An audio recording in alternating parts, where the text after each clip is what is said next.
This is Audible. Sweet Seduction by Maya Banks. Narrated by Caroline Wintour. Copyright 2009 by Maya Banks. This unabridged audiobook is published by arrangement with MB Books, LLC, care of Trident Media Group, and was produced in the year 2012 by Tantor Media, Incorporated, which holds the copyright thereto. Chapter 1. Julie Stanford took a deep breath before shoving aside the curtain to walk into the massage room where Nathan was laid out in all his glorious, naked splendor. Of course he would be on his belly, with the towel draped across his ass. His very tight, gorgeous ass. He stiffened slightly as she moved closer, the roll of muscles across his back betraying him. Despite what he might try to portray, he wasn't immune to her. Not by a long shot. Oh well, it didn't matter.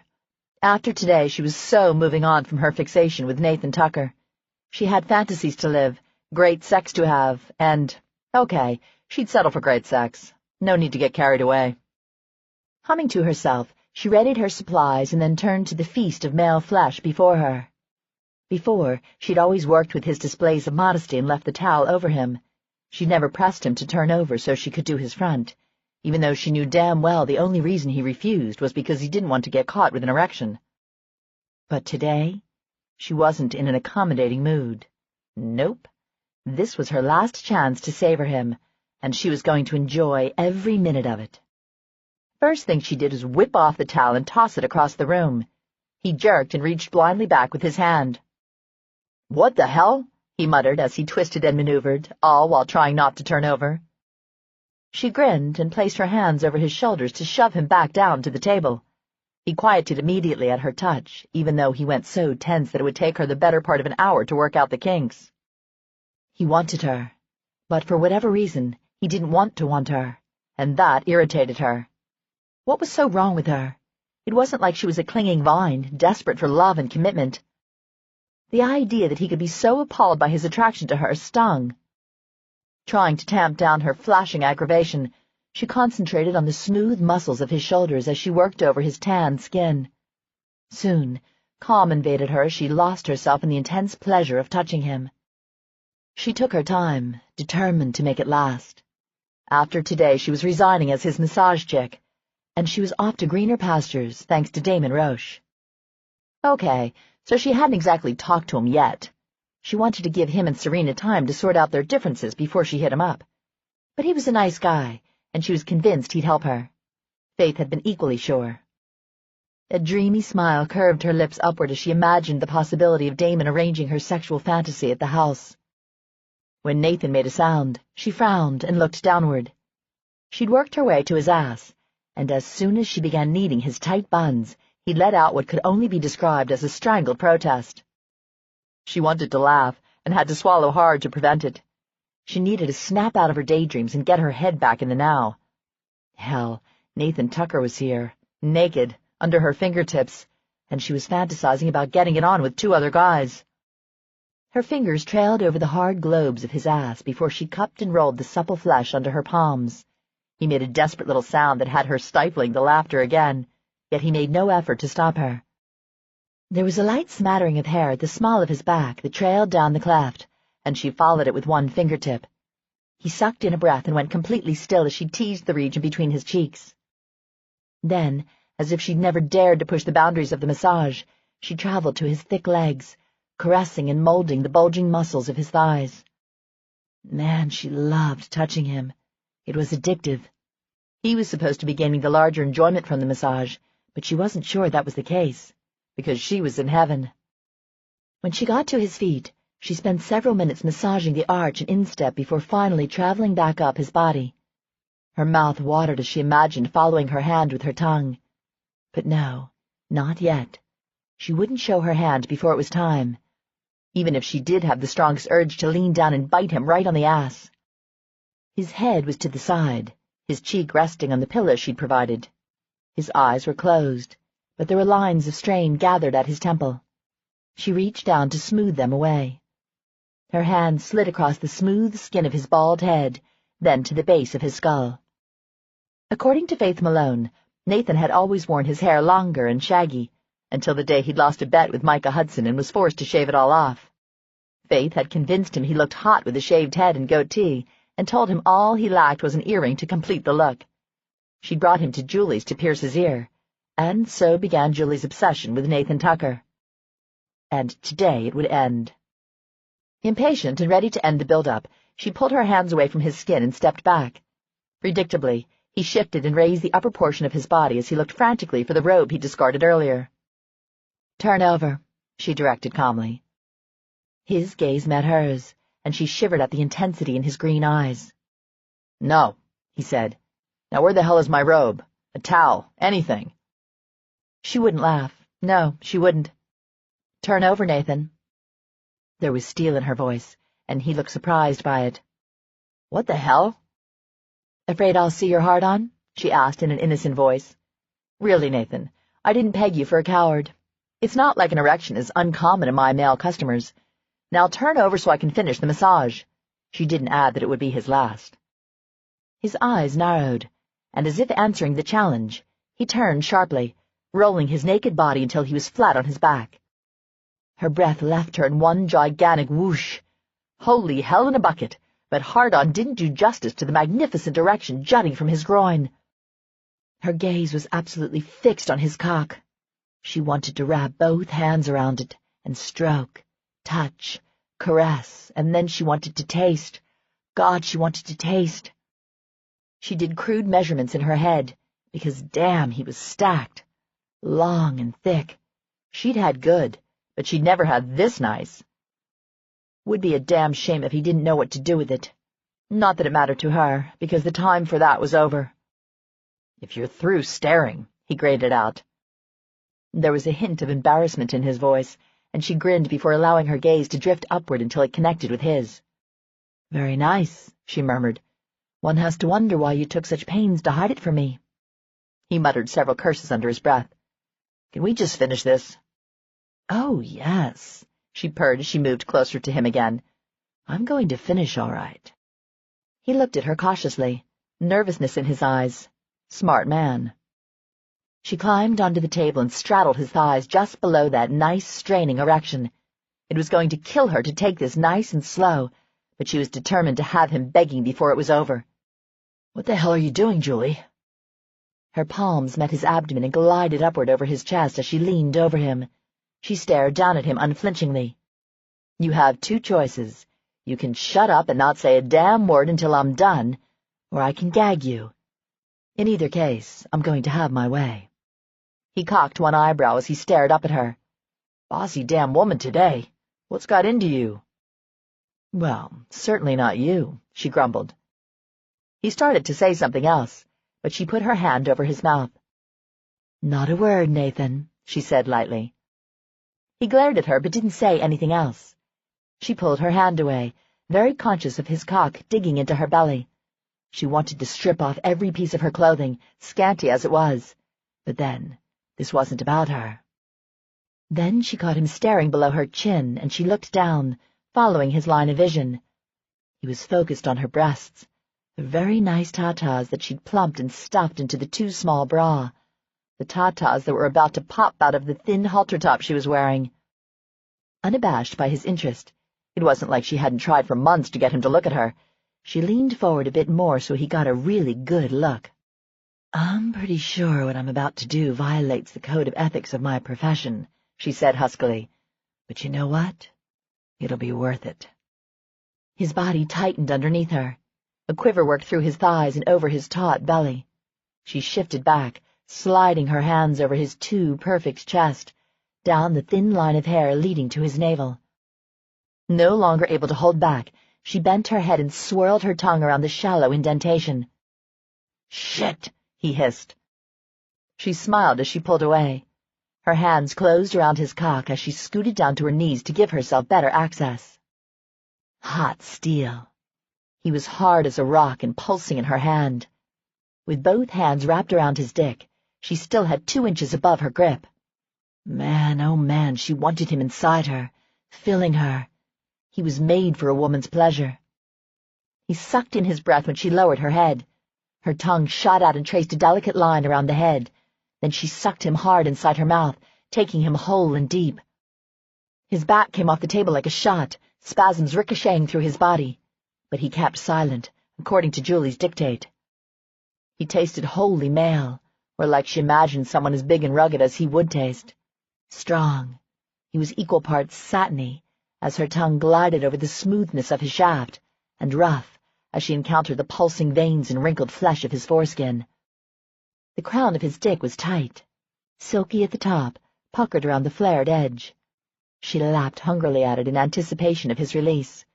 Not that she planned to let that happen for a while yet. She paused and pulled her head away, keeping her fingers curled around the base. She glanced up to see him staring down at her, his eyes glittering with lust. Yeah, well, she wasn't going to get any grand ideas that he wanted her.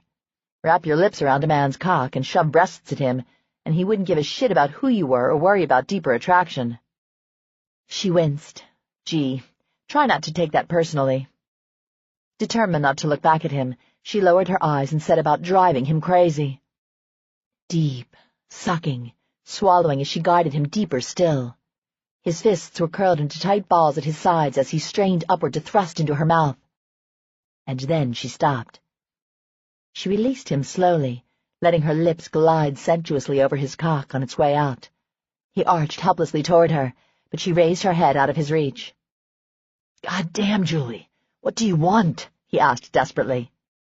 She loosened her hold on his dick and rocked back until her bottom rested on his knees.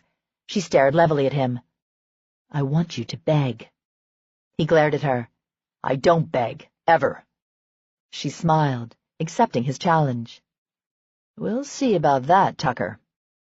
She leaned down again, pulling his cock up so that the underside was accessible. With a long swipe, she licked from the base to the head and then rolled her mouth over the crown. She sucked him deep, taking all of him. Her nose met the short, crisp hairs of his groin, and still she held him deep, swallowing. His groan split the air. He was close, really close, but she was determined not to make it easy. What was the point in giving the man the best head of his life if she was going to cut it short? She wanted him to remember, to lay awake at night, his skin alive with want. She wanted him to want her, to realize what he'd never have again. If that made her vindictive, oh well. He cursed when she pulled him close to his orgasm and then stopped, allowing him to slide away from sweet release. When he calmed beneath her, she began again, coaxing and unrelenting.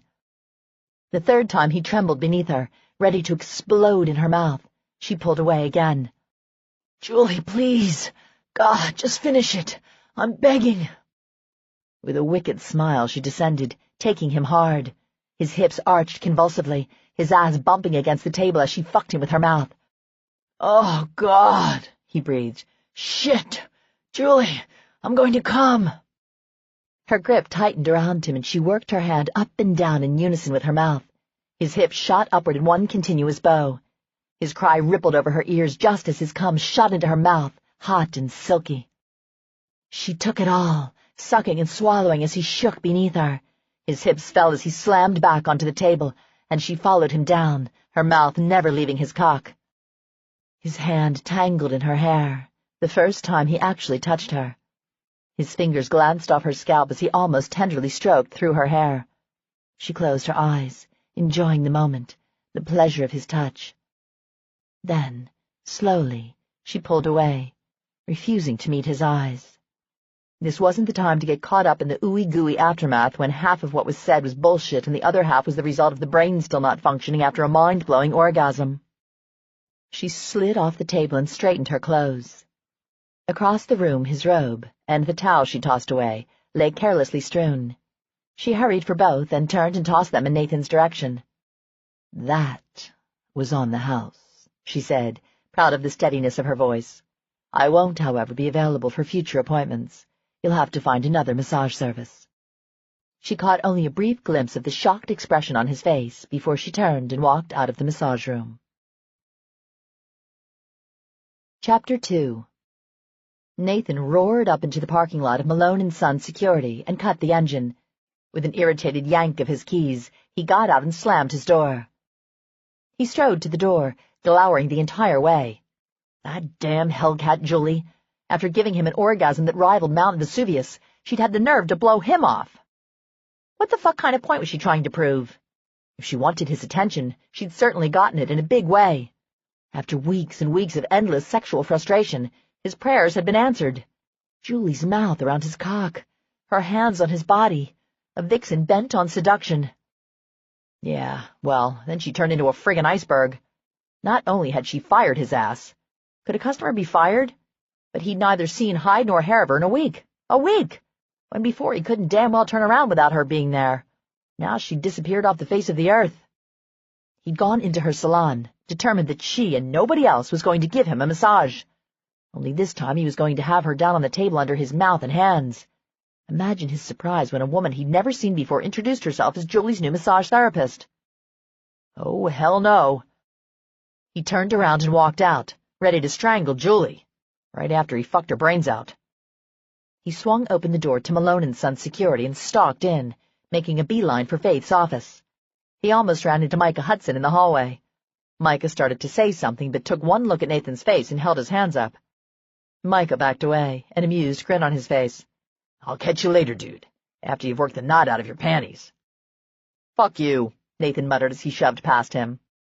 Faith looked up as Nathan walked into her office, her eyebrows going up. Usually he was a lot more even-tempered, especially with Faith. He loved the girl to death, but today his patience was hanging by a thread. He put his hands down on Faith's desk and leaned over to stare her in the eye. Where is she? Faith blinked. Excuse me? Julie, he growled. Where the hell is she hiding? A burst of amusement flared in Faith's eyes, which only served to piss Nathan off more. I swear to you, Faith, if you don't tell me where she is, I'm going to strangle that pretty neck of yours. If he thought that threat was going to get him anywhere, he was sadly mistaken. Faith laughed in his face. She finally get to you, Nathan? He closed his eyes and was tempted to beat his head on the desk. God save him from impossible women. When he reopened his eyes, he found Faith staring at him, a glint of steel in her expression. Come on, Faith, he wheedled. You're supposed to be my friend. What you are is a dumbass. His mouth fell open. What the hell happened to sweet, generous Faith, who made them all coffee and mothered them incessantly? She stood and placed her own hands on the desk and leaned forward, her lips twisted in a snarl. You ignore her for weeks, act like she doesn't even exist, and then when you decide to take notice, you're pissed because she's not running when you snap your fingers? Not that I don't love watching you get your ass kicked by a girl, but Pop wants you on the phone, Micah called from the door. Amusement was heavy in his voice. Get out, he and Faith said at the same time. Micah threw up his hands. Okay. Just don't call me to clean up the mess later. He backed out of the office at high speed. Nathan turned back to Faith. What do you mean I've ignored her for weeks? Do you know how impossible it is to ignore that woman?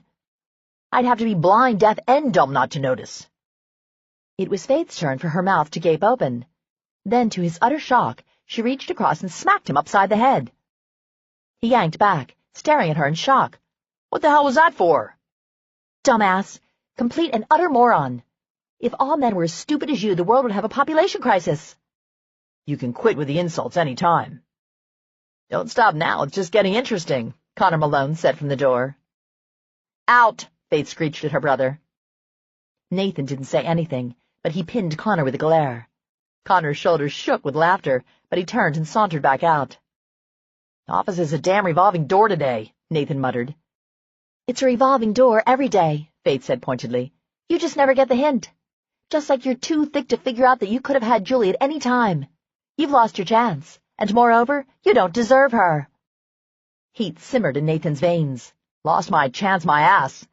Just because women had to be so fucking complicated didn't mean that he was the dumbass for not figuring out the Mystic Woman's code for I want you.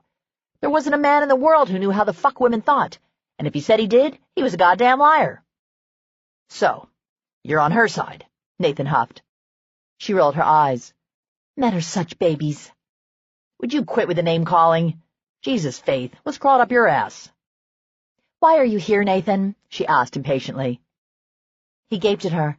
His blood pressure was going through the roof. He'd be lucky if he didn't stroke out in her office.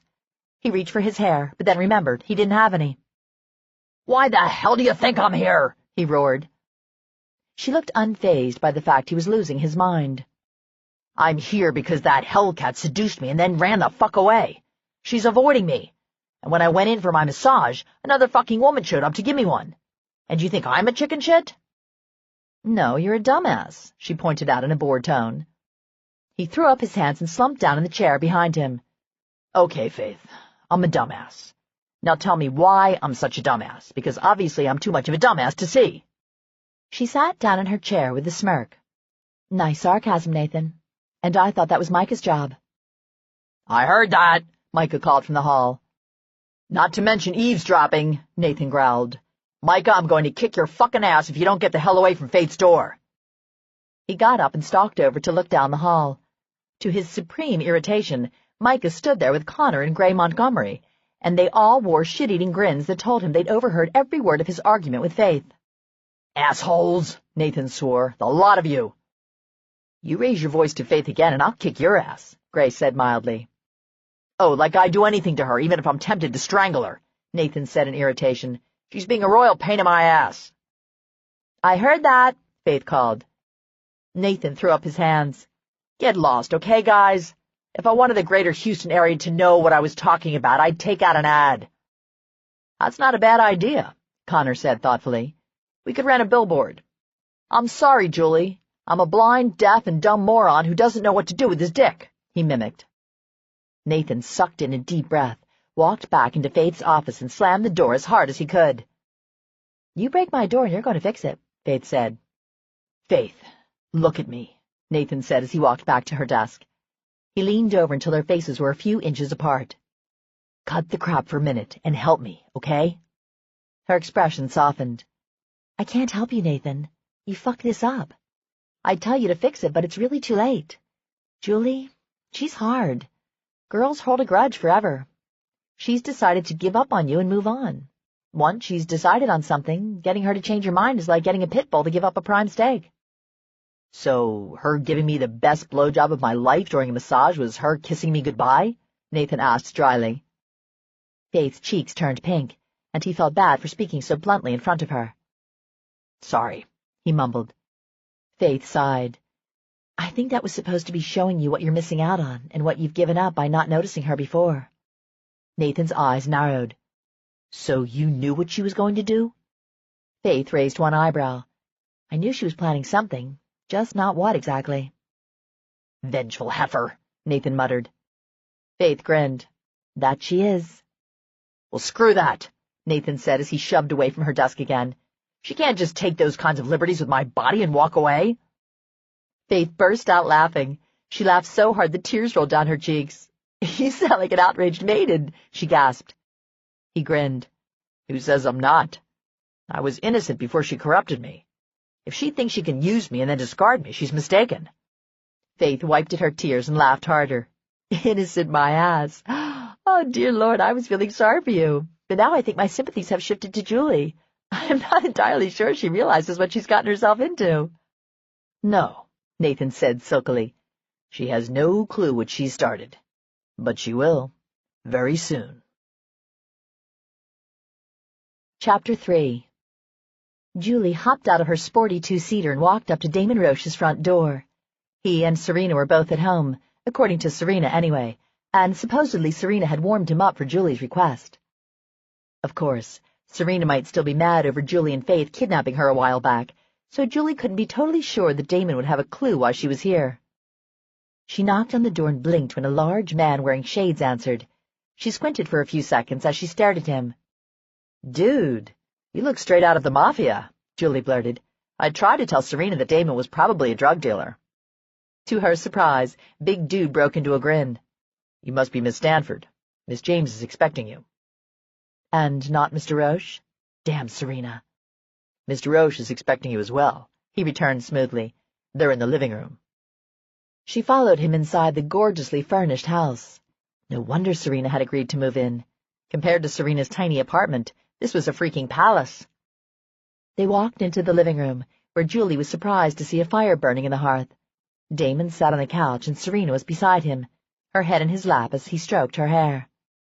Miss Stanford is here. Damon turned, and Serena scrambled up, her long black hair falling over her shoulders in disarray. Thank you, Sam, Damon said. Would you have Carol bring refreshment for our guest? Julie, would you care for some wine? She grimaced. Beer if you have it. Damon smiled. Of course. Sam, have Carol bring Julie a beer. Serena and I will take wine. Serena got up and hurried over to Julie. Julie found herself in a hug as Serena squeezed fiercely. "You have to tell me how it went with Nathan," Serena murmured. Julie grinned.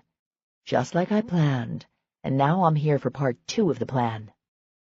Serena rolled her eyes as she backed away. "You did tell Damon why I wanted to see him, right?" Julie asked anxiously. She did, Damon said with amusement. Sort of. She said she'd leave the actual details for you to explain, but that you were interested in using my facilities for a little fantasy fulfillment. "Yeah," Julie said wistfully. "I'm totally down for some great sex." Damon laughed, and that's why Julie liked him. He didn't have an uptight, judgmental bone in his body. Plus, he loved Serena to pieces. And what woman wouldn't want that kind of guy for her friend? Come sit, Julie. You can fill me in on these fantasies of yours while we wait for your beer. Hell, I might need a few beers before I can tell you about them, she muttered. Serena snorted and took Julie's arm to guide her toward the couch. Like you've ever been shy. Come sit down and tell Damon what it is you want.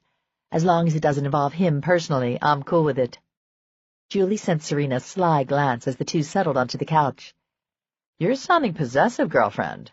Dare I ask whether or not Damon has persuaded you to accept his proposal yet? Julie, shut up, Serena hissed. Not yet, Damon said calmly, but I will.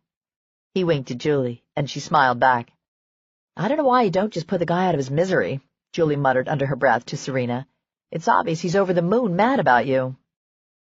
Julie liked to give Serena shit when it came to Damon, but she was hugely relieved that Serena was taking her time deciding, even if Julie did think Damon was pretty terrific. Julie liked him a lot, but she wasn't convinced he was right for Serena long-term, or maybe that Serena wasn't right for him long-term. You're here to talk about you, Serena said sweetly. Don't make me throw you out of my house before you get to plead your case. Julie threw back her head and laughed. All righty then. She looked over at Damon. Faith told me she came to you and she wanted some help in the fantasy fulfillment area. Damon sat down in the armchair catty-corner to the sofa and propped one long leg over his knee. Not exactly. Faith wasn't looking for a fantasy. She was looking for something very real. He smiled and looked over at Serena. Serena was the one looking for a fantasy. They both ended up with the real deal. Yeah, I know, Julie said impatiently. I'm not after reality here. I don't want a permanent fixture. I want hot sex with 2 gorgeous specimens, and I want it anonymously. She held her breath while she waited for Damon to react. Serena was quicker. While Damon didn't look overly disturbed by her announcement, Serena turned sharply. Have you lost your mind, Julie? Anonymous? And you thought I was the crazy one. No, I've got it all figured out, Julie said patiently. I don't want messy entanglements. Been there, done that, can certainly live without it. I wanted hot sex with Nathan, and clearly that didn't work out. So I'm thinking the best way to go about this is to set up a situation where I have no idea who my hot guys are. We all get great sex out of it and go our merry way afterward. How anonymous are you wanting exactly? Damon asked. She looked at him gratefully, relieved that he was at least taking her request seriously. So anonymous that I don't know who they are or what they look like during any part of it, she said cheerfully. Serena groaned. Good God, Julie, what do you want? For them to blindfold you? Yes, exactly. Talk some sense into her, Damon, Serena pleaded. Can't do that, love, he said fondly. What if she'd been able to talk you out of your crazy idea of wanting to be my sex slave? For the love of God, Serena muttered. Julie grinned. He's right, you know. You could very well be standing in the way of my future happiness. You don't believe that load of horse manure any more than I do, Serena said. Laughter escaped Julie, and she shoved playfully at Serena. No, I don't, you heifer. But you could at least give me my own rope to hang myself with. I may have thought you were nuts, but I didn't tie your ass to a chair to prevent you from signing up for slavery. Very true, Serena said with a sigh. But can I at least talk you out of the blindfolds? It seems so scary. It's part of the appeal, Damon said evenly. Think about it, Serena mine. Total darkness, having to rely on all your other senses. Touch, taste, smell, the feel of strange hands on your body, awakening all those senses. A warm flush stole over Julie. Damn, but the man was good. I don't want any emotional attachment, Julie said. I just want two men concentrating on me and my pleasure. No slave shit, please. Unless they want to be mine, she added with a grin.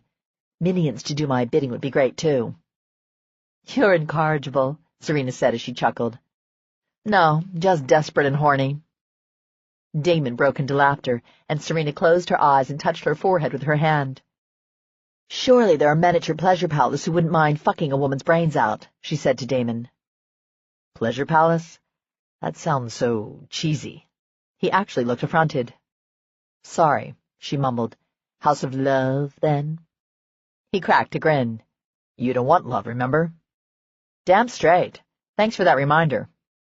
But yes, I'm sure there are any number of men who would be more than willing to take you on, he said as he fought another smile. We'll do the usual background checks, medical histories, etc.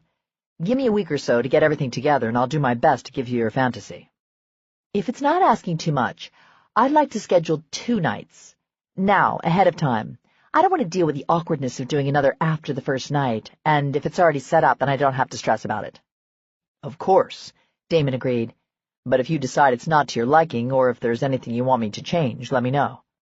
Julie put her hands together in front of her and grinned in delight. Thanks, Damon. You're the best. He shrugged. It's the least I can do to repay you for kidnapping Serena for me. Serena glowered at both of them, but Julie didn't miss the flash of emotion in Serena's eyes as she looked at Damon. I need more details as well, Damon continued. If you aren't comfortable giving them now, you can email me later, but I need specifics. Boundaries. The do not cross lines. Julie cocked her head and thought for a moment. I don't have a problem telling you now. I'm not into bondage shit. No way I want to be tied down with strange men, even if I asked for strange men. Serena laughed and shook her head. A blindfold is all I really require because I don't want to know. Don't want to see them. Although I'm counting on you not to give me anyone hideous, Julie said. Now why the hell should you care if they're hideous if you're blindfolded? Serena asked in exasperation. It's the principle, Julie said. She looked back at Damon. And no small dicks. If I'm going for the gusto, I want to be treated right. Damon's shoulders shook as he tried valiantly to keep his composure. No small dicks. Got it. Anything else? Just give me someone who knows what to do with a big dick, Julie said. I don't want to have to coach the guy. I want a man who knows what to do with a woman. I think I can handle that, he said. Blindfolds and big dicks. Shouldn't be too difficult. Then he lost it and started to laugh. Julie grinned before she started chuckling along with him. Serena shook her head and burst into laughter as well. I always swore Damon wasn't a pimp, but now I'm not so sure, Serena said ruefully. Hey, he said in protest. Can I help it if desperate women keep throwing themselves at me and begging me to help? He's got you there, Julie said as she dug her elbow into Serena's side. Between you, me, and Faith, the man's got enough experience to run a whorehouse. Oh, I'm sure he had plenty of experience before we came along, Serena said dryly. Julie grinned mischievously. Maybe we can retire him after he hooks me up. Now I sound like a stud horse, Damon muttered. Serena better damn well not retire me out to pasture. Serena smiled, that silly, goopy smile she got whenever she looked at Damon, the one that made Julie slightly nauseous. Julie cleared her throat before both of them dissolved into slimy little puddles. Okay, then. If everything's set, I'm going to skate on out of here and leave you to do your slave thing. For God's sake, Julie, Serena groaned, do you ever just shut up? Julie blew her a kiss as she got up. No, but you love me anyway. I do, but damned if I know why, Serena said wearily as she got up from the couch. I'll be in touch, Julie, Damon said as he rose. Thanks, Damon. I really appreciate this. She turned to Serena. I'll see you later this week for your massage, right?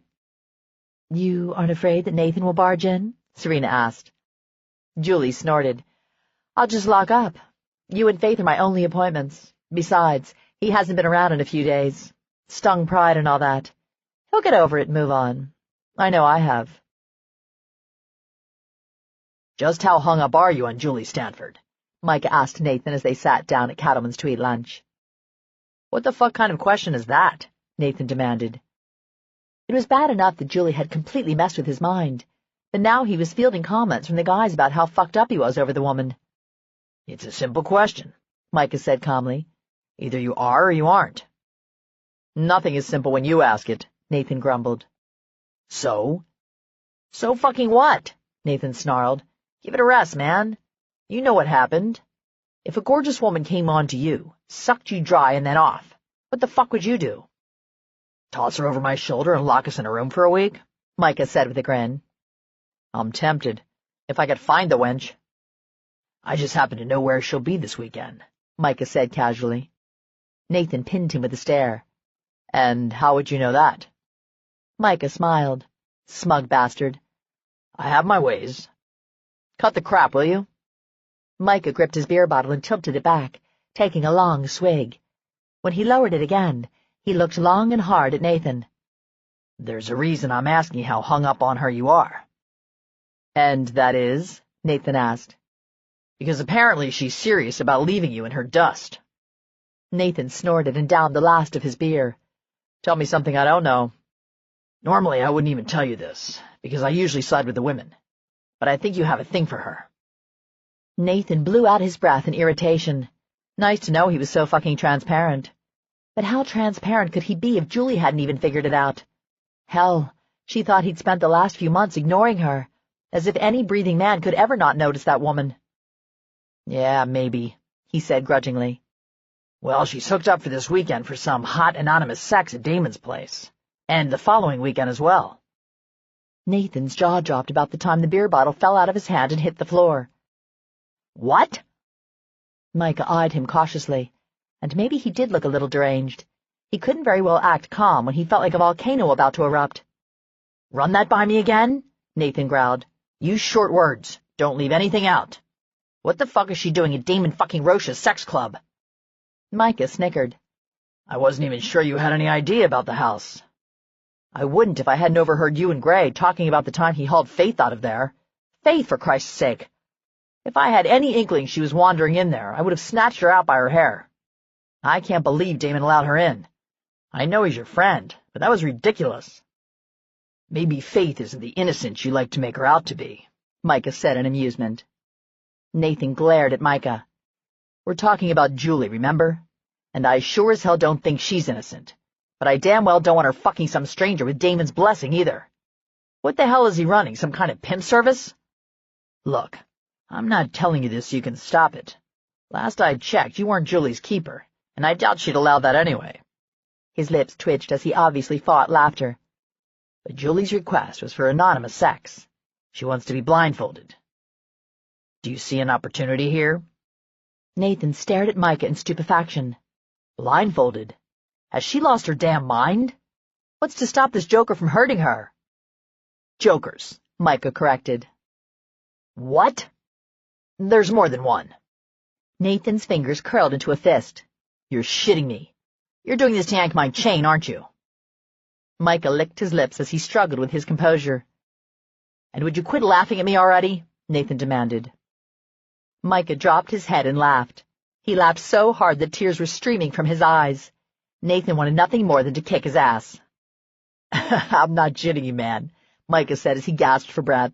She wants odd sex with more than one guy. She wants to be blindfolded but not tied up. She wants the fantasy of anonymity. Fuck me, Nathan swore. That's going to happen over my dead body. Oh? And how do you plan to stop it? Damon's not going to let you within a mile of the house if your plan is to barge in, fists swinging. He runs a very civilized place. Civilized my ass? What's civilized about treating women like pieces of meat? Micah raised an eyebrow. Knowing what you do about me, do you honestly think I would have let Julie walk into that kind of situation if I wasn't sure that Damon would take damn good care of her? Nathan leaned forward, and I'd ask what the hell business of it is yours, what Julie does or doesn't do. She's friends with Faith and Serena. I'd look out for her just like I do those two, he said evenly. What business of it is yours? Why do you care, Nathan? Fuck you, Nathan muttered. Admit it, you care. It's eating you alive to know that she's going to be fucking some other guy this weekend when you're dying to get into her pants. It ain't going to happen, Nathan said belligerently. What, you getting into her pants?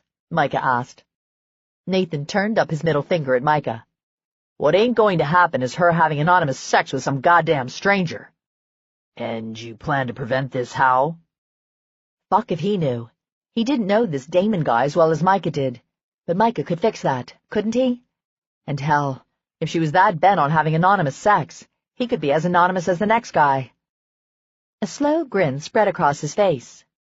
That was it. He'd exact a little payback for the way she'd played him in the salon with the added benefit of not letting her fuck another man. She wouldn't need another guy when he finished with her. I'm not liking the look on your face right now, Micah said warily. You only get that look when you're plotting, usually against me. I think we should have a beer with your buddy Damon, Nathan suggested. Like tonight. Micah grinned. I thought you might see it my way. Your way? How the hell is this your way? If we did things your way, Julie would be fucking some weirdo at Damon's sex club this weekend. Why do you think I told you about it, moron? Micah said as he motioned for another beer. And I'm way ahead of you, man. Damon's supposed to meet me here in an hour. Chapter 4. You did not tell me they were going to be here, Julie huffed as she, Serena, and Faith walked into Cattleman's. In fact, you told me the Damon was at the house tonight, working on my setup. Serena shrugged, but her gaze was drawn to where Damon sat between Micah and Nathan. Hello, Earth to Serena.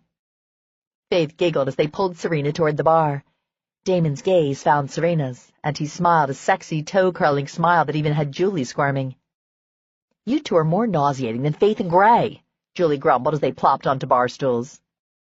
What did I do? Faith asked in a perfect rendition of her innocent look. So why are they here? Julie hissed. Nathan was staring at her. She could feel him boring holes through her back. Why don't you go ask them? Serena drawled. After a few drinks, I just might.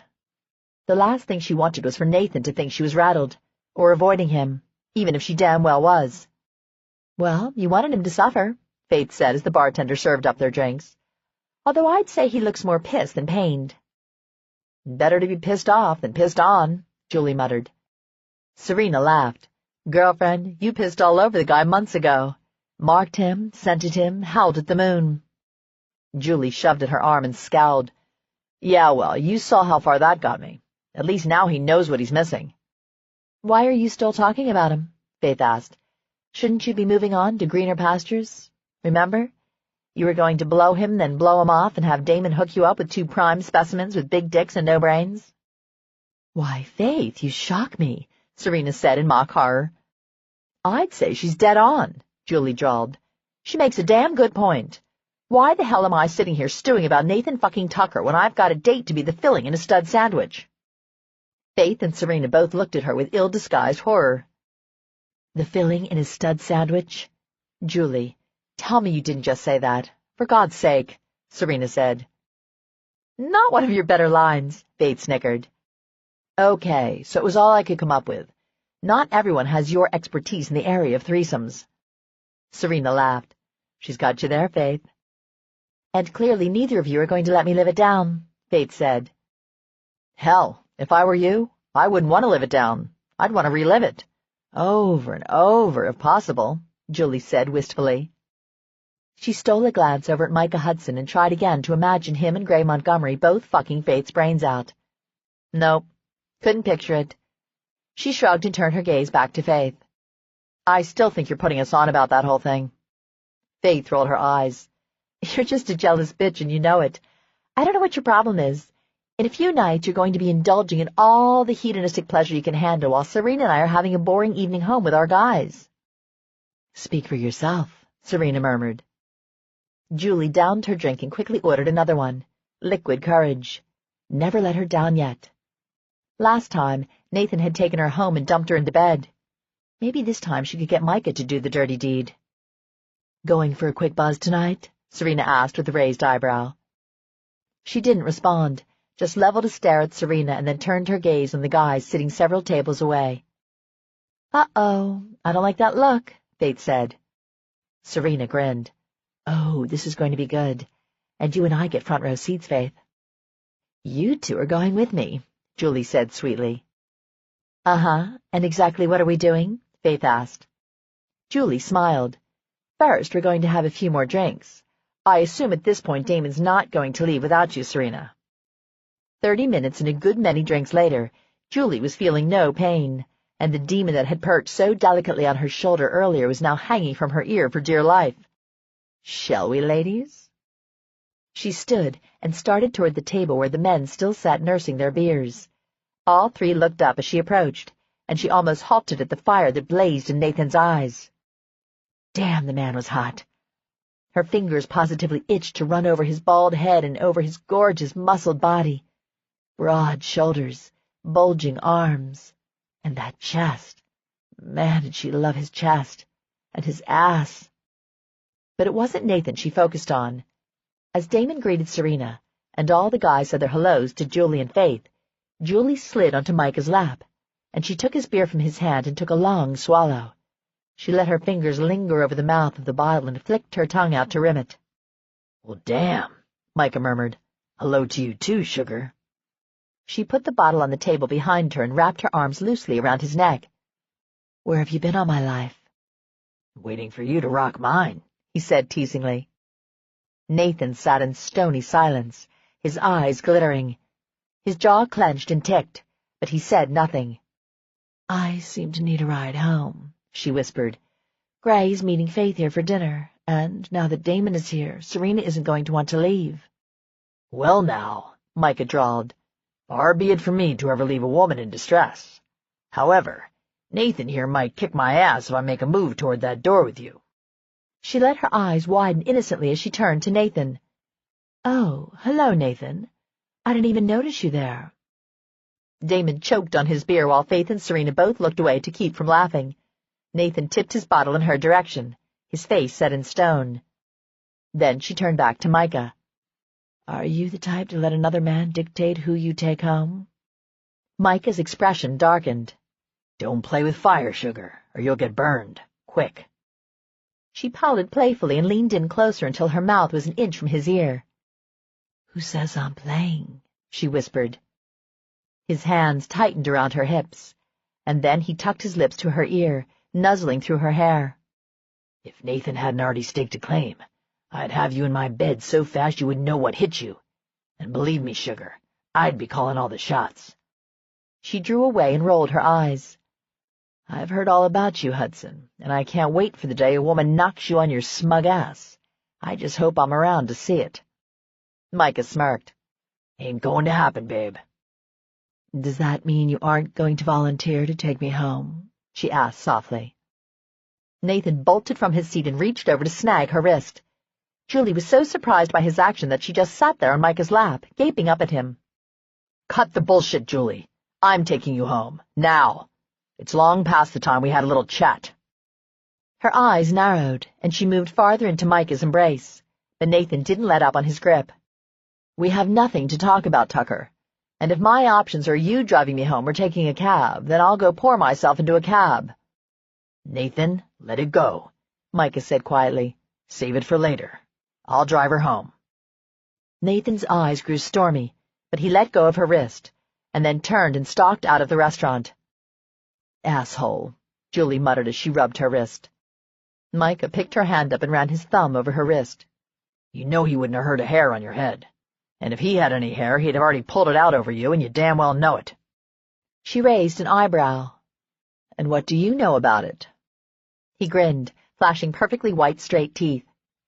Women aren't the only ones who gossip, you know. Her cheeks went warm. Well, hell. Too bad I never started going to you for massages, he teased. She let her head fall onto his shoulder with a groan. I'm ready to go home. Come on, Julie. We'll take you home, and you know it, Serena said. No, I'll take her, Micah said. I told her I would, and I'd never leave a lady in distress. You guys going to hang out here until Gray comes? Julie asked Serena and Damon. Of course, Damon said smoothly. Faith hesitated, her eyes drooping a little sadly. For the love of God, people, I'm certainly capable of staying by myself until Gray gets here. He'll probably be late anyway. He's been running behind a lot lately. But the point is you don't have to be by yourself, Damon said. Serena and I are more than happy to wait with you. Micah lifted Julie to her feet, impressing her with his strength. Then he stood and took her hand, pulling her toward the door. When they got to his truck, he opened the passenger door for her, and, like a perfect gentleman, saw her seated before walking around to his side. The interior smelled faintly of smoke, and it gave her the first serious Jones for a cigarette she'd had in 2 years. "I didn't realize you smoked," she said when he started the engine. He winced and smiled a little guiltily. "I didn't think the smell was that obvious." "Former smoker," she admitted. "Some people love the smell of coffee. Me, I love the smell of cigarettes." He reached into the door pocket and pulled out a crumpled packet. "I've got one left. Want to share it?" She sucked in her breath. Damn, it was only one. Well, half of one. What the hell? "You trying to quit?" she asked as he lit up. "Yeah." "How's that working for you?" He laughed. "I'm down to a few a day. I keep saying each pack is my last, but at least I'm making them last longer." He took a deep drag and passed it to her. She slid it between her lips and inhaled, closing her eyes. "Between this and the booze, you're going to have to pour me into bed," she said as she passed it back. "I'll have a head rush from hell." "How long's it been for you?" 2 years. "Impressive. And here I am luring you back to the dark side. I'm a real bastard." She laughed, then she cast him a mournful stare. "Why the hell couldn't I be hung up on you?" Jesus, had she just said that? Too much to drink. Or maybe it was the cigarette. Or maybe it was just sheer desperation. She'd all but told him how hung up on Nathan she was now. Micah smiled and passed her back the cigarette. "You're killing the poor guy. Give him a break, okay? Us men aren't too smart when it comes to women, you know?" She blew out the smoke and sent him a baleful look. "Okay, so a woman all but throws herself at you for weeks, pushes her cleavage in your face, practically takes out a glowing neon sign saying, 'I want you,' and then gives you a massage you'll never forget. And you can't figure out she's attracted to you?" "Okay, Nathan isn't too smart when it comes to women," he said with a chuckle. "Cut him some slack. The poor man doesn't know whether he's coming or going with you." She scowled. "Well, you know what, Micah? I'm damn tired of men not knowing what to do with me. I want a guy who doesn't need an instruction manual, thank you very much. Nathan blew his chance as far as I'm concerned." "So you're going to torture him endlessly?" "Something like that," she muttered. Okay, I'll leave him alone. I have bigger fish to fry anyway." He pulled into her apartment complex and cut the engine. For a moment, he sat there just staring over at her with those complex, deep brown eyes. "You know, Julie, someday a man's going to tame you. I just hope I'm around to see it." "Ha!" she said as she opened her door. "I'll make a bet that a woman knocks you down a few notches before a man ever tames me." He held out his hand with a smug grin. "Deal." She took it and stared back just as hard. "What are the stakes?" "If you win, you get me, any way you want me. If I win, I get you, any way I want you." She took her hand back and crossed her arms over her chest. "There's just one problem with your stakes, Slick." "Oh? And what's that?" "If you're tamed, your girlie might have a thing or two to say about me having you any way I want you. If I'm tamed, the guy in question sure as hell won't appreciate having a third in the mix. I'm not saying I'd mind," she added saucily. "Don't be so sure of that," he said, a glint in his eyes, "as I have no intention of losing the bet. All we have to worry about is this guy who's going to tame you. My guess is, he's not going to mind allowing me my winnings." Chapter 5. "An instruction manual?" Nathan bit out. "An instruction manual?" Nathan slammed the trunk door and stomped around to the front of the truck to meet Micah and to head into the building that housed the Malone & Sons offices. Micah chuckled. "Yeah, she was pretty clear on wanting a guy who didn't need an instruction manual to satisfy her." "I'll show her an instruction manual," Nathan gritted out. God, but the woman was making him crazy. Why was he letting her get to him so bad? It wasn't just the blowjob. Though damn, the feisty little wench was good with her mouth. "Have you and Damon talked about this weekend?" Micah asked. Nathan looked around and frowned. Faith wasn't in her office, but that didn't mean Gray or Connor wasn't skulking around. Or Pop, even. He shuddered at the idea of Pop overhearing this conversation. "Relax, man. Connor and Gray are out with Pop on a job." "And what are we doing here again?" "Picking up the paperwork for our job, and then we're going to head south. You're a grumpy son of a bitch when you're not getting laid, let me tell you." "How the hell would you know whether I'm getting laid or not?" Nathan growled. "Jesus, why are we talking about this?" Micah laughed as he rummaged around on Faith's desk. Aha! Here it is. Let's make tracks. We can talk on the way. What's turned you into such a chatty bastard? Nathan asked when they'd gotten back into Micah's truck. He scowled when Micah cracked his window and started digging for a cigarette. Damn it! Smoked my last one with Julie. What the hell were you doing smoking with Julie? She doesn't smoke, does she? A smug grin creased Micah's face. Then he reached over to open the glove box. Shit fell out between Nathan's knees. There is a God, Micah breathed as he pulled out a smashed package of cigarettes. Get a damn patch or something. Micah stuck a cigarette between his lips and fished in his pocket for a lighter. So, you didn't answer my question. Have you talked to Damon about this weekend, or are you just going to let Julie go? Fuck you. I'm not letting her go anywhere but to bed with me. So you have talked to Damon, then? I take it he agreed? Not exactly, Nathan muttered. Micah turned to blow his smoke out the window. Will you quit being so damn close-mouthed and just spill it? He feels his first obligation is to Julie. Imagine that, Micah said dryly. Cut the sarcasm, Nathan said with a scowl. She wants a threesome, an anonymous threesome, with her blindfolded. It was all he could do to get the words out. Was she just trying to get herself hurt? He didn't give a damn how tight Damon's security was or that they had video surveillance on the private rooms all the time. It would only take a few seconds to hurt or kill her, and there wouldn't be a damn thing Damon or his people could do about it. Why does that bother you so much? Micah asked with a sideways look. Nathan's mouth fell open. Then he snapped it shut.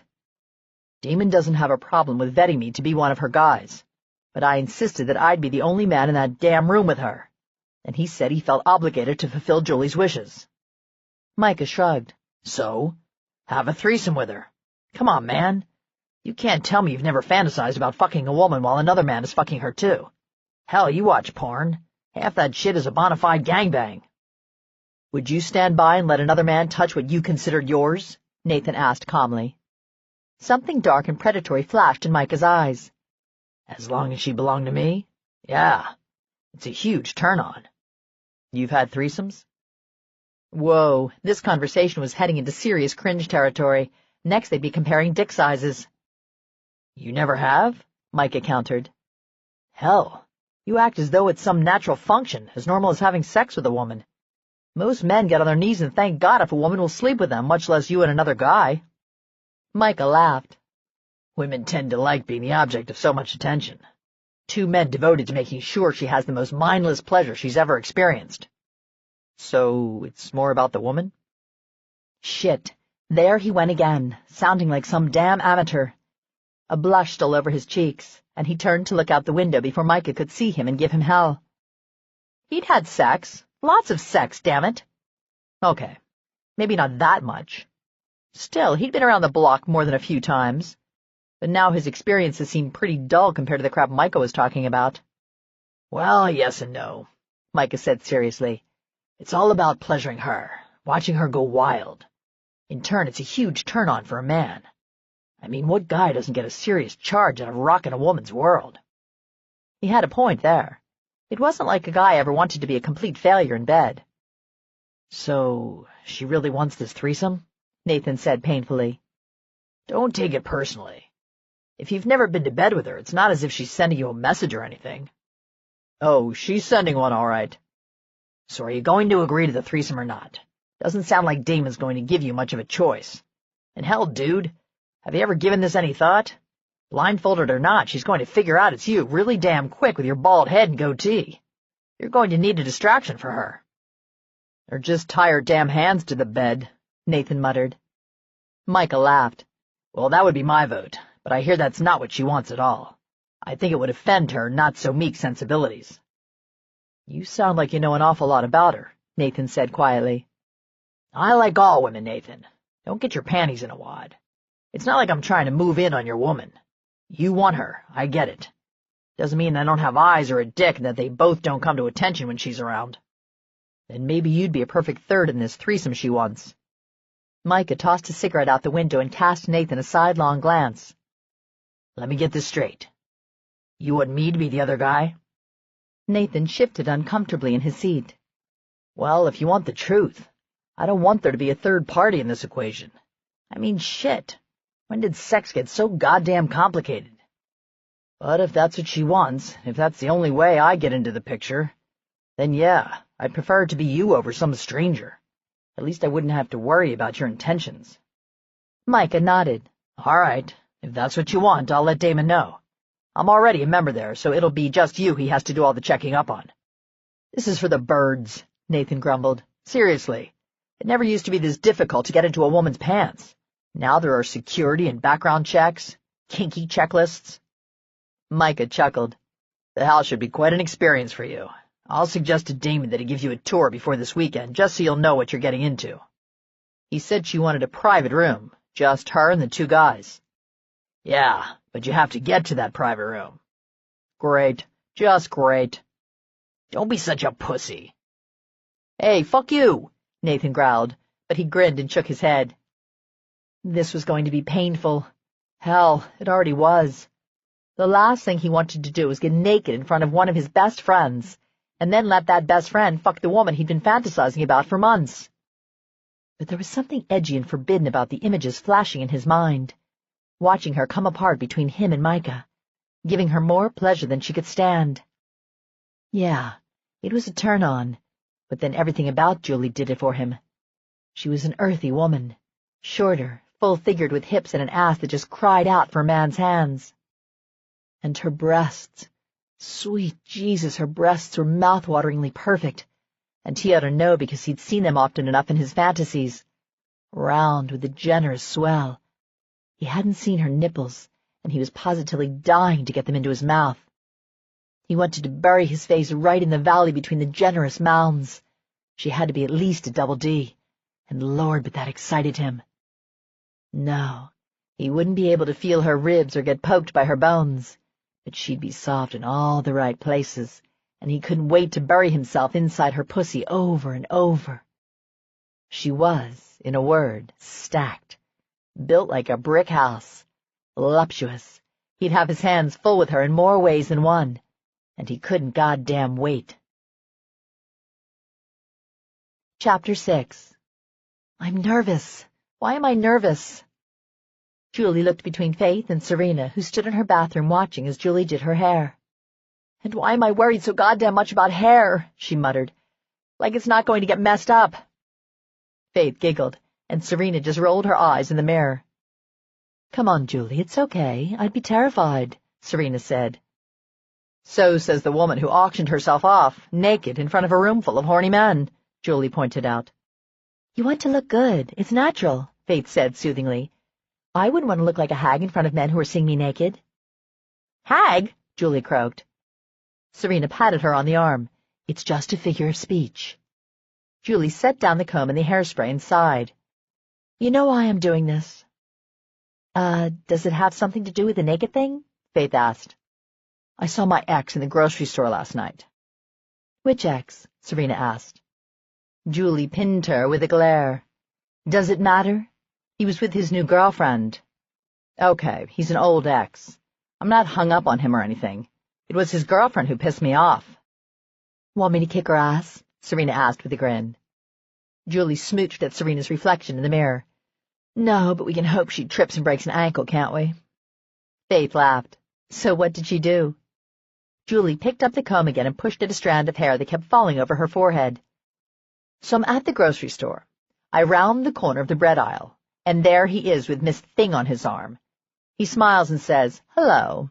I smile back and say, hello. Miss Thing looks at me once, and she dismisses me like I'm not a threat, just like that. She didn't, Serena gasped in mock horror. Julie gave her a mournful look. I mean, let's face it, most of the time if you're with your guy and you see his ex, you get all prickly. You start sizing her up. Is she prettier than me? Is he looking at her? Was she better in bed? Is he still hung up on her? The claws come out. But no, Miss Thing actually smiled at me. This smug, superior smile that said, I'm prettier than you. I'm thinner than you. I'll always be better than you. Then she all but sneered at me when he introduced us, and she had this look like, he dated you? Really? Faith wrapped an arm around her shoulders and squeezed tight.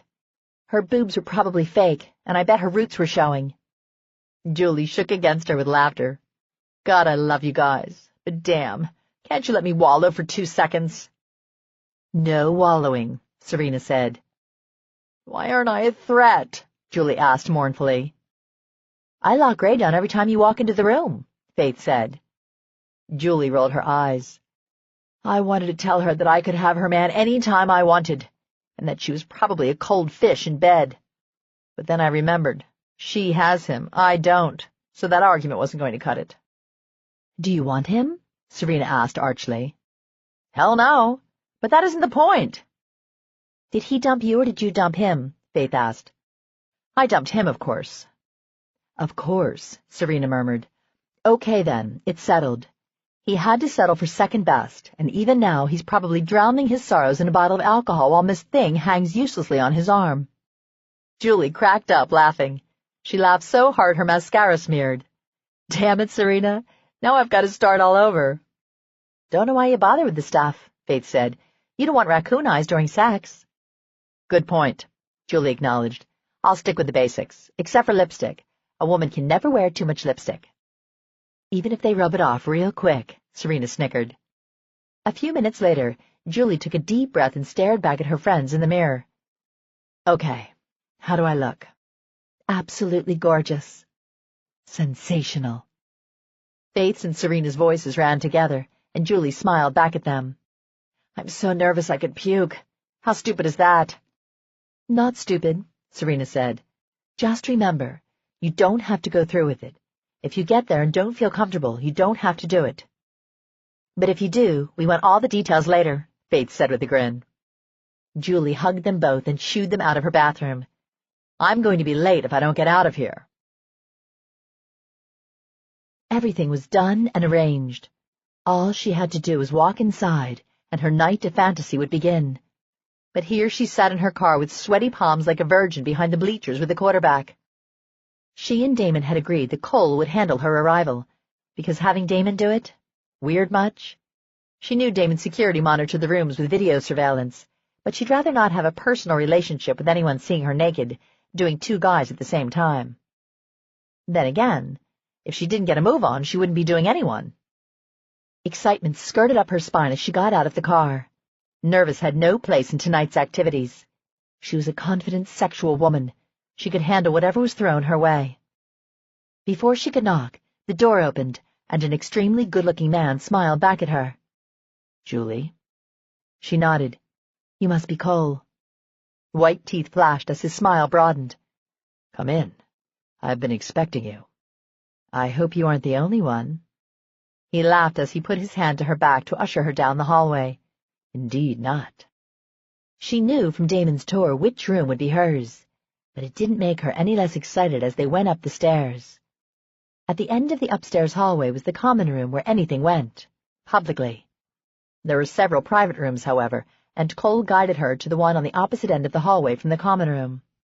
I'll leave you to undress. I'll be back in a few minutes to blindfold you and see if there's anything else you need before your men arrive. She couldn't help the grin. Her men. It sounded positively decadent.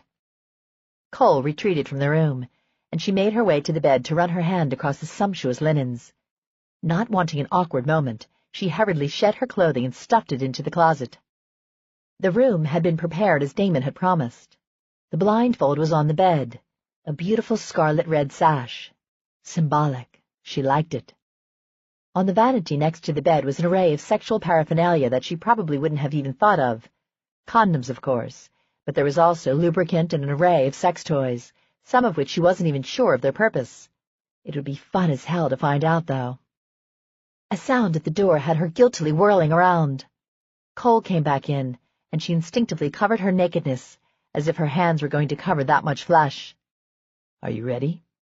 She blew out her breath in a sharp staccato. Yeah. He smiled and patted the bed.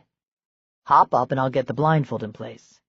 Then all you need to do is lie back and relax. She crawled onto the bed and turned her back to Cole. A second later, the silky material of the sash slid over her eyes, shutting out the light. He tied it securely, tightening it so it wouldn't slip. Then he took her hand and guided her backward until she lay on her back on the soft bed. Welcome to your fantasies, he murmured. She heard him leave, and silence fell over the room. She hadn't expected to feel so vulnerable with a blindfold. If she'd realized before, she would have never requested it. But the nervous anticipation was exciting in a way. She liked the tightening sensation in all her nerve endings. She was already aroused, and there was no sign of her studs yet. She smiled dreamily as she let her imagination go. There was something to this not seeing. This way, she could imagine whoever she wanted. They could look exactly as she wanted, and how was she to know any different? The soft sound of the door opening made her inhale sharply. They were here. Chapter 7. Nathan stood in the doorway, staring at Julie lying on the bed, and all his breath left his chest. God almighty, the woman was gorgeous. He heard Micah's quick intake of breath behind him, and knew he wasn't any less affected. Damn it! But his first instinct was to rush in and cover her with a blanket so Micah wouldn't see her. This had to be the dumbest idea he'd ever hatched. Why the fuck had he asked his best friend to have sex with the woman he was lusting over? Because the alternative was fucking her with a stranger? Leave it to Julie to come up with a sexual fantasy that gave him hives. How could the woman think he wasn't interested in her? Maybe because he tried too hard to play it cool. Micah nudged him, and he continued to move farther inside the lavish room. She heard them enter and turned her head in their direction. She licked her lips nervously, and his dick immediately stood up and paid attention. He hoped this worked. Micah was scarily thorough when it came to making sure she wouldn't find out it was him. Nathan felt like a first-class moron changing his soap and deodorant for the occasion, not to mention wearing light cologne. He never wore cologne. Keep her touches to a minimum, because Lord knew she'd spent enough time touching him. A woman as tactile as she was would probably have his physique memorized. And silent. Stay silent. That one was obvious enough, but not as easy as it seemed when he wanted nothing more than to tell her in excruciating detail precisely what he planned to do to her. Micah seemed to be waiting for him to make the first move, a fact he appreciated. Micah wasn't the type to ever let anyone else call the shots, but in this he seemed willing to sit back and let Nathan dictate the pace. Which was kind of stupid given that Nathan had zero experience in this whole threesome arena, while Micah seemed to practice them regularly. Why couldn't he have normal friends? Drawn by the erotic sight of Julie, naked with only a blood-red sash tied around her eyes, he moved in close. He wanted to touch her, to run his hands over her skin and feel all the curves and soft swells. She jumped when he put his palm down over her belly. Then she moaned softly when he let his fingers wander upward, brushing the undersides of her breasts. He cupped the mounds and ran his thumb over the puckered crest of her nipple. Such a wonderful contrast of silky smooth skin and velvety ripples. He drew the nipple between his thumb and fingers, stroking and pulling just enough to get it to elongate. She raised her hands, blindly seeking him, but he stepped back. It was agony, because he wanted her hands on him, but he couldn't take that chance. No longer caring that there was another man in the room with them, Nathan started pulling off his clothing. The sooner he could get skin to skin with her, the sooner he'd be in heaven. Julie trembled in anticipation. When would he touch her again? Those hands, wonderful hands, slightly rough, which told her he worked them enough that they were calloused. They were gentle, yet firm enough to give her a decadent thrill as they traveled her body. She could hear the soft rustle of clothing. Where was the other man? She jumped again when another hand curled around her ankle. Ah, there he was. His touch was different, more assertive, less coaxing. His fingers brushed along her leg, working the sensitive spots on the inside of her thigh, under her knee, then higher still until he was precariously close to her pussy. Restless, she stirred, opening to him, but he backed off, and she moaned in frustration. His soft chuckle echoed in the quiet room. Her first lover was back. She felt his presence before he ever touched her. The bed dipped as he crawled up beside her. There was a pause. Was he watching her? Looking at her? Did he like what he saw? She arched her body invitingly, and then she gasped when his lips touched her belly. His hot tongue dipped into her navel, rimming it then grazing her skin with his teeth. She reached down, wanting to touch him, but the other man grasped her wrists, and to her surprise, pulled her arms up over her head, holding her captive there while his partner continued to lick a path up to her breasts.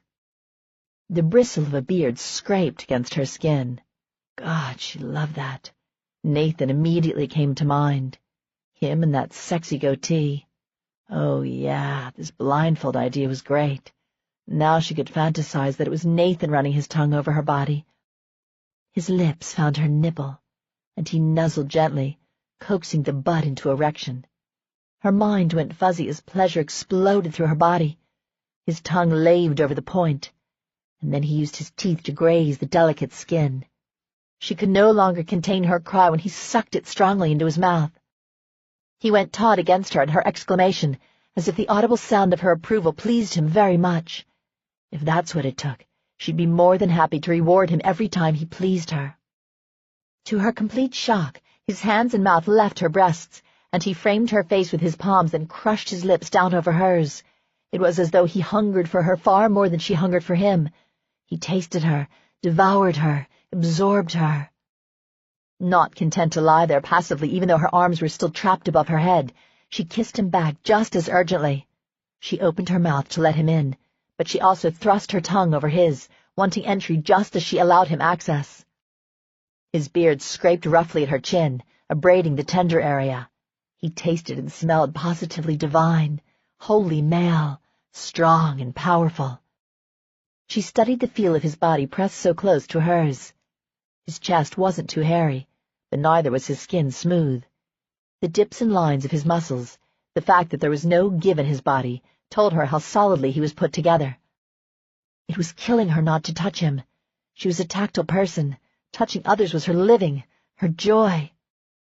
"I want to touch you," she whispered. He chuckled softly and the hands tightened around her wrists.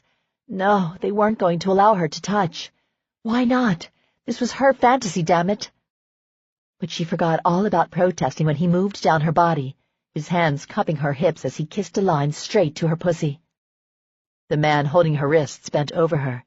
She could smell him as he sucked her nipple into his mouth. God, the combination of these two men was the most powerful aphrodisiac she'd ever encountered. A single finger slid through her folds, parting her and pressing into her heat. His mouth found her center, his tongue plunging deep. The lips at her breast became more insistent, going from one to the other, sucking and nipping sharply. He was more demanding than the first. Not as gentle and sensual.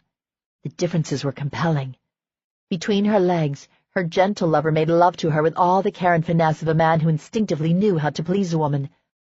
The man at her breasts was harder, with an edge to his movements that excited her even while she soaked up the attentions of the other. Nathan picked up his head and saw Micah sucking hungrily at Julie's breasts. A bolt sizzled through him. Shock, jealousy, and then, strangely, lust. It should piss him off that another man was taking what he considered his, but in a barbaric way, it aroused the hell out of him. And God, but she was beautiful, stretched between them, arching, begging for more, her skin glowing with a sheen of sweat. Her scent was driving him insane. He couldn't get enough of her taste. He ran his hand over her quivering entrance, circled it with the tip, and then traveled up until he sucked her clit gently into his mouth. He was rewarded by a sharp cry, and she bucked so hard against him he had to hold her hips with both hands. She was wild and so damn responsive. It was all he could do not to rear up and drive deep into her body. Only the knowledge that he wanted to make this truly spectacular for her kept him from doing just that. Micah raised his head, and Nathan saw the glittering need in his friend's eyes. There was something harsh and almost primal. He moved to the side and motioned Nathan away for a moment. Curious as to what Micah was doing, Nathan eased away, though he kept his hands on her, wanting, needing to touch her at all times. Micah coaxed her to her knees, helping position her just so. For all Micah's demanding hard edges, he was exceedingly careful, or maybe he knew how difficult this was for Nathan to swallow. He might be new to the whole multiple partners aspect, but he didn't need Julie's damn instruction manual to figure out what to do next. As Micah positioned himself at Julie's mouth, Nathan reached for a condom, his hand shaking as he rolled it on. He watched in fascination as Micah eased his cock into Julie's mouth. He held her jaw with one hand, his thumb stroking across her cheek while he guided himself past her lips with his other hand. Both their expressions were a study in carnality, desire, lust, extreme satisfaction. Nathan leaned down and kissed the small of Julie's back, letting his lips linger as his hands drifted over her hips, over the swell of her buttocks. He ran a finger down the cleft of her ass and lower, until he delved into her wetness once again. He wanted to make damn certain she was ready for him. The last thing he wanted to do was hurt her. She squirmed and moved her ass back as if seeking him. The tip of his cock butted against her skin, and he moaned. She took her mouth off Micah's cock long enough to look over her shoulder. "Don't make me beg," she whispered. It was all he could stand. No, he wouldn't make this proud woman beg for anything, not when he was all too willing to give her exactly what she wanted. He positioned himself and slowly, carefully sheathed himself in her heat. They both groaned, and Micah even let out a sound of agony as she made moans of contentment around a mouth full of his dick. Nathan stayed inside her, his hips flush against her ass. Reaching underneath to cup her full breasts, he toyed with her nipples, stroking them to stiff peaks. When she wiggled against him again, he withdrew slowly, dragging his cock through the velvet clasp of her pussy. She moaned and threw her head back, taking more of Micah's cock. It sent Nathan beyond his measured control. He slammed into her, rocking her onto Micah's dick. She took them both deep, her body trembling uncontrollably underneath Nathan's hands. He stroked and caressed, unable to keep his fingers from touching her as he plunged into her welcoming body. Uninhibited, he loved it. This was a woman who gloried in her sexuality, who wasn't afraid to ask, no, demand what she wanted, and she was so goddamn beautiful doing it. He reached out, wanting to tangle his fingers in her silky hair. Micah relinquished his grip on her head as Nathan pulled slightly, wrapping the tresses around his palms, letting them slide sensuously over his fingers. She let out pretty little sighs each time he stroked inward. She convulsed wetly around him, her body holding him, reluctant to let him leave each time. He pushed deeper, seeking her sweet spot, wanting to give her the ultimate pleasure. Good. So good. He closed his eyes, enjoying the electric razor-sharp currents gathering in his balls, tightening and drawing them together. Man, he wanted this to last, and if he didn't slow down, he was going to explode. He met Micah's gaze over her body, and Micah lifted an eyebrow in question. As much as Nathan didn't like the idea of another man sliding into her sweet pussy, he wanted to feel her mouth around his bare cock, and he also wanted Julie to have her fantasy. He gave a short nod and carefully withdrew, pulling at the condom. Micah reached for one as he walked around the bed and hurriedly jerked it on. Practice. Yeah, Micah had clearly had a lot of practice at this. It was enough to make Nathan feel like a rank amateur in comparison. The only reason he wasn't ready to crawl under the bed was because Julie seemed to genuinely enjoy his lovemaking, and for that reason, he could continue to ignore Micah's participation in this whole thing. Julie quaked in anticipation as her first lover's fingers lovingly brushed over her face. He pushed back her hair, tucking it tenderly behind her ears, and then he let his hands trail down her neck and forward under her chin until he cupped it. She wanted to taste him, wanted to please him like he'd taken such great pains to do for her. She parted her lips and ran her tongue over her swollen mouth. The tip of his cock butted against her bottom lip, and his thumb stroked her cheek, asking her permission. No longer bracing herself on the mattress with both hands, she reached eagerly up to grasp his cock in her fingers. Guiding it to her mouth, she sucked him deep, her body catching fire as he hissed his satisfaction. Behind her, firm hands gripped her ass. This lover reached underneath the globes with his thumbs, pushing upward and parting her just before he stabbed deep. The differences in their sizes, their shapes, fascinated her. They tasted different. They made love to her differently. Her second lover stroked deep, not waiting for her to adjust to his size. He was slightly longer, but not as big around. He certainly reached deeper into her body, but she didn't clasp him as tight, and she missed the delicious friction. Then he picked up his pace, and she forgot all about her analysis. His hands gripped her insistently as he pumped into her, fast, hard, demanding. By contrast, Her first lover was making love to her mouth with all the gentleness and care he'd shown when he was inside her pussy. Deep but careful, sensual, almost like a massage. That was it. His slow, measured movements reminded her so much of how she massaged. Lovingly, caressing, as though he enjoyed the act of touching her, of feeling her, as she did. The dual pace set off a spark inside her that was like a fuse being lit. It burned fast, racing up to the inevitable explosion. She gripped his cock tighter around the base, wanting him to come with her. She sucked harder, exerting firmer pressure as she moved both hand and mouth in rhythm. His hands tangled in her hair, pulling her closer, burying himself deeper inside her mouth. Breathless, he swelled within her, taking as much as she would give. Her second lover was fucking her with savage intensity, reaching inside her to the most sensitive depths. Then his fingers stuttered across her clit, plucking and rolling just the right way. Oh, God!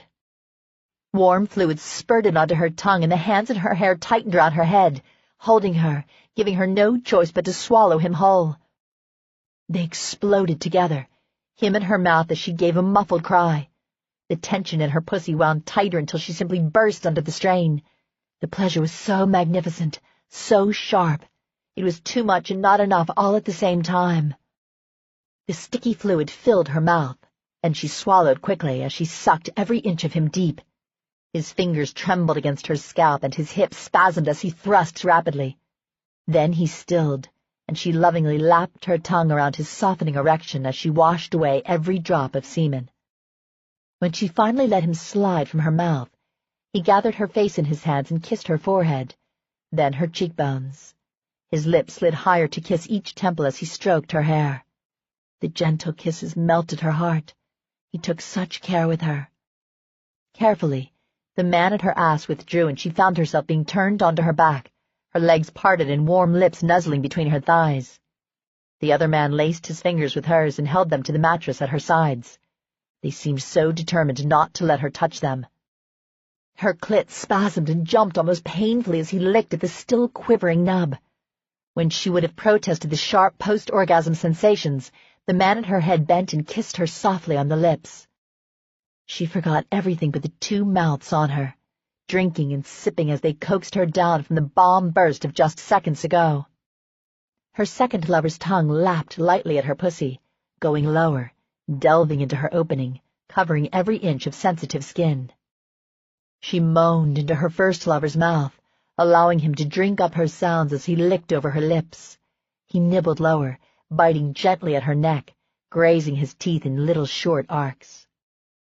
Chill bumps rose and danced across her skin, racing from breasts to pussy. Before he ever got to her nipples, they were taut, upright and straining like little beads awaiting his kiss. His mouth closed around one so carefully and reverently she nearly died on the spot. Amazingly, as soon as his lips made contact with the puckered crest, she felt the stirrings of another orgasm, curling deep and rising like a thin smoke plume. "Yes," she sighed. "Oh, yes." She felt him smile against her breast, and an indescribable thrill ran through her at the thought of him being pleased with her. The licks at her pussy became firmer, drawing her higher and closer to her orgasm. He seemed to know a woman's body so well, taking care around her most sensitive parts and being harder in the places she wanted him to be more assertive. He didn't ravage her clit, and seemed to realize just how super-sensitive she was after that first orgasm. He took such care, sucking ever so gently, holding it in his mouth as he flicked little licks over the center. She wanted to box both men up and take them home with her. She'd never leave her bedroom again. "Harder," she whispered to the man at her breast. "Just a little harder." He readily complied, sucking more urgently at her nipple. He went to the other, giving it equal treatment. Then he pressed her hands more firmly into the mattress and tapped her wrists in warning. His message was clear. Then he released her and palmed both her breasts, kissing one and then the other. While he caressed one, he suckled the other, driving her mad. She wanted more, needed more. The mouth at her pussy became more demanding, licking and sucking with just enough pressure to make her insane with wanting. She reached for the orgasm lurking precious inches away. Bucking and bowing her body up in mindless need, Her hands started to fly up, but she let them fall back in quiet acceptance of her lover's request. It should have irked her to no end, but he hadn't demanded, and he'd been so good to her, so gentle. She wouldn't deny him the one thing he'd asked of her so far. And then, shockingly, the man between her legs picked up his head just as the other man slid down her body, his chest pressed to her belly as his mouth covered her pussy in a hot rush. She exploded instantaneously, coming hard in a hot liquid rush. He drank her greedily as she came on his tongue. He sucked and lapped like a man starving, and it gave her such an erotic thrill that yet another mini-orgasm rushed on the heels of the second, a sharp, painful burst that left her screaming her release. She lay weakly against the bed, her legs limp. Exhausted, she rested there as he kissed and licked between her legs. She wanted to say something, but the words lodged in her throat. She didn't want to come across as needy. This was sex. Good sex, but sex nonetheless. No way in hell was she going to get all girly and emotional. Her first lover moved off her, and she wondered if he would leave now. But no. He carefully arranged her body like he wanted her on the bed, and then tucked her against his hard form. His heart beat fast and furious against her back as he spooned against her. Softly and soothingly, his hand ran over her body, petting and caressing her as he kissed the curve of her neck. And then he pulled her even closer, twining his legs with hers as he wrapped an arm securely around her waist. Did he intend for her to stay? She reached for her blindfold, but he took her wrist and lowered it back to her side. He sighed. In regret?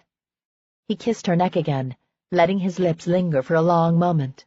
Then he rolled away, and she bit her lip to keep from calling out, to apologize for breaking her own rules. She had her reasons for wanting things to be anonymous, and evidently so did he. It wasn't fair for her to change the rules now. His footsteps mingled with those of the second man, and then the door shut softly, and she was left alone. She lay there for a long moment before finally reaching for the sash covering her eyes. The lights had been turned low, and she blinked to bring the room into focus. Empty, but then she'd known they'd left. It was what she'd asked for. But had she not reached for the blindfold, would he still be here, holding her?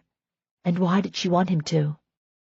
She snorted in disgust and rolled from the bed, putting shaky legs over the side. She hurriedly dressed, not wanting Cole to come back while she was naked, although he'd seen her already. Before, she'd been expectant. Cocky almost. Now she was shaken and disheveled, and she definitely needed some recovery time to think about what the hell had gone on here. She damn sure didn't want to do it in the buff with a gorgeous man looking on. A knock at the door startled her, and she bolted around as it opened a crack and Cole stuck his head in. "Everything okay?" he asked gently. She nodded. "Damon arranged for a car to bring you home. One of his men will drive your car. He thought it better if you didn't drive yourself." She smiled. Had Damon known how the evening would affect her? That her mind was mush, and she had the muscle tone of an overcooked noodle? She would have to remember to thank him for his consideration and needle Serena some more about making the poor man wait for her to accept his marriage proposal. If her girlfriend didn't want to marry him, Julie might reconsider her strict no-relationship vow and marry the man herself. Cole reached for her hand and squeezed when she placed her fingers over his palm. He didn't say anything else as he led her from the room, and for that she was grateful. Even when he handed her into the waiting car, he merely nodded before backing off. As she rolled away from the stately mansion, she wondered about her two mystery lovers. Leaning her head back against the seat, she closed her eyes and relived those erotic moments when their mouths and hands worked over her body. She'd had good sex before, but this went beyond a quick, sweaty fuck, or even the more sensual lovemaking she'd indulged in, and she couldn't figure out why. Sure, it was a new experience, and damn, but she knew what sweet little fate saw in the kink. But her first lover, he was something special. It hadn't just been sex to him, and it galled her to be so damn girly right now and say mushy shit like that. But the man hadn't fucked her. She'd been around enough to know the difference. Lover number 2 had fucked her and fucked her hard. Lover number 1 had made sweet, bone-melting love to her. And damn, but she wanted to know why. Chapter 8. "So, are we ignoring what happened?" Micah asked. Nathan cast him a disgruntled look as the two headed into Malone and Sons.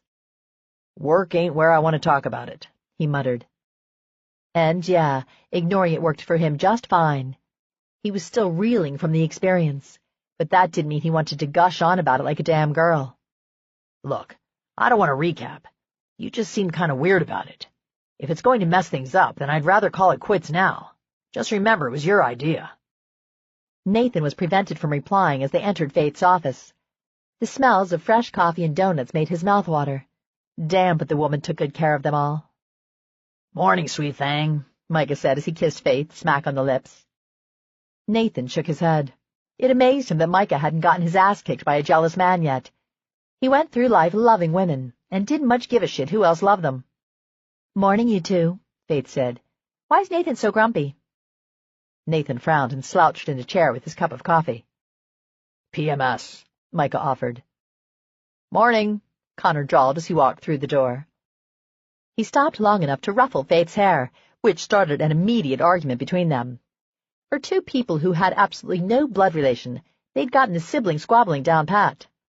Even though Pop had adopted Faith, Nathan swore she looked enough like Connor to be his real sister. "Where's your man this morning?" Connor asked Faith. She scowled. "Just because I'm wearing his ring doesn't mean I have to keep up with him every minute of every day." "Quit giving her a hard time," Micah said mildly. "I don't want her to threaten to cut off our coffee again." "Dude, you are one pussy-whipped son of a bitch," Connor said with a laugh. Micah arched one eyebrow. "You say that as if it's a bad thing, my friend."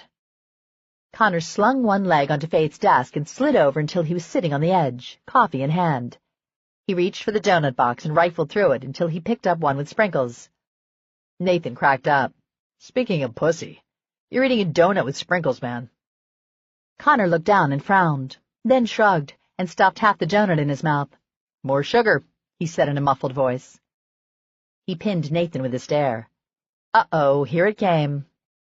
"So, you catch up with Julie yet?" Heat crept up Nathan's neck, and he shifted uncomfortably in his seat.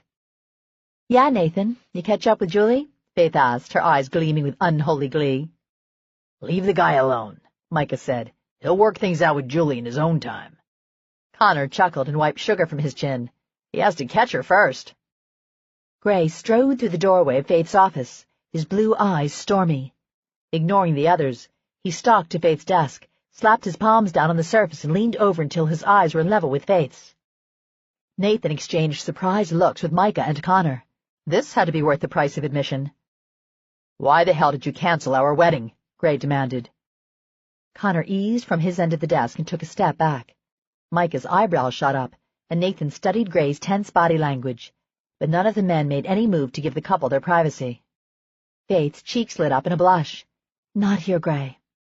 Gray didn't even look around. His gaze never left hers. "Why?" "Because it's not private." He shook his head. "That's not what I meant, and you damn well know it." Nathan's brow crinkled. Faith and Gray having problems? Gray was head over ass in love with the girl. It was killing him that they hadn't tied the knot yet. And now she had canceled the wedding? Or maybe all the women of his acquaintance were just nuts. Serena was balking over Damon's wedding proposal, although Nathan didn't entirely fault her for that. Serena seemed to be an intelligent woman, and maybe she had reservations about all the female flesh Damon dealt in. A scowl crossed his face just thinking about the idea that Damon might have seen Julie naked. Hell. "You don't trust me." Nathan looked up to see a look of hurt cross Faith's face as she launched her accusation. Uh-oh. If she teared up, he was out of here. He was positively useless when it came to a woman crying. Micah didn't look any more comfortable. Connor was scowling, though, and had taken a belligerent stance, legs apart, arms crossed over his chest. It seemed the entire world had gone mad. Maybe Jupiter was out of alignment, or Mars, or Venus, or whatever the fuck the planets did when people lost their minds. "Trust? Trust? This has nothing to do with trust and everything to do with you pulling the rug out from under me. Damn it, Faith, what's going on here?" And to Faith was hurt.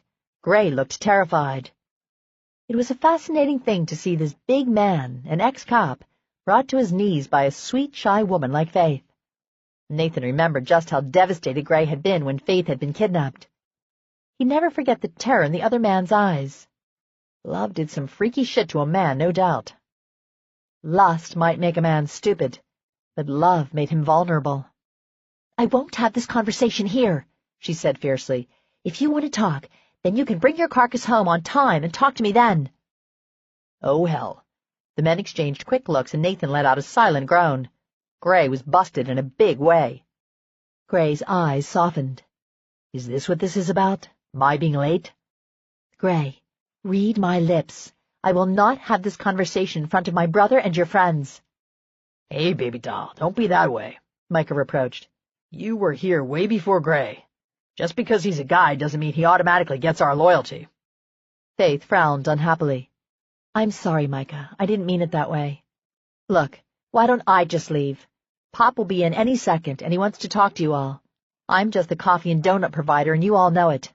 I'm not having a personal discussion in front of God and everyone. I don't care how much I love you all." "God damn it, Faith," Gray swore when she rounded the corner of her desk and headed for the door. She nearly collided with Pop, who put his hands out to steady her. "Whoa there, girl. Where are you going in such a hurry?" Pop's grizzled face softened in love for his only daughter. He was an ornery coot, but he loved Faith to pieces. Hell, they all did. Nathan wondered what in the world had gotten her so worked up. Gray didn't look like he had any more of a clue than the rest of them. "I'm going to head home, if that's all right with you," Faith said softly. "I'm not feeling so great this morning." Pop looked up, his eyes hard as he searched out the others for an explanation. Then he looked back at Faith and patted her on the shoulder. "Of course, I don't mind. Go home and get some rest. I'll send over some lunch for you later." She smiled wanly. "Thanks, Pop."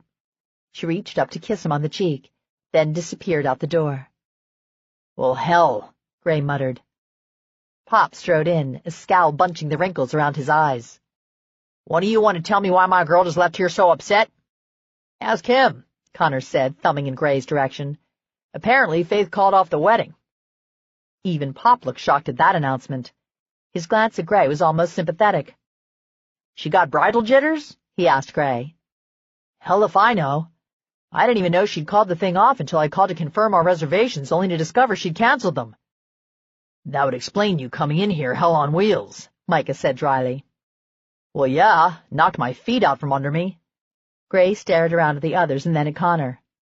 "Does anyone know something they're not telling me?" They all shook their heads as fast as the question spelled out, as if any of them wanted to get involved in Faith's and Gray's personal lives.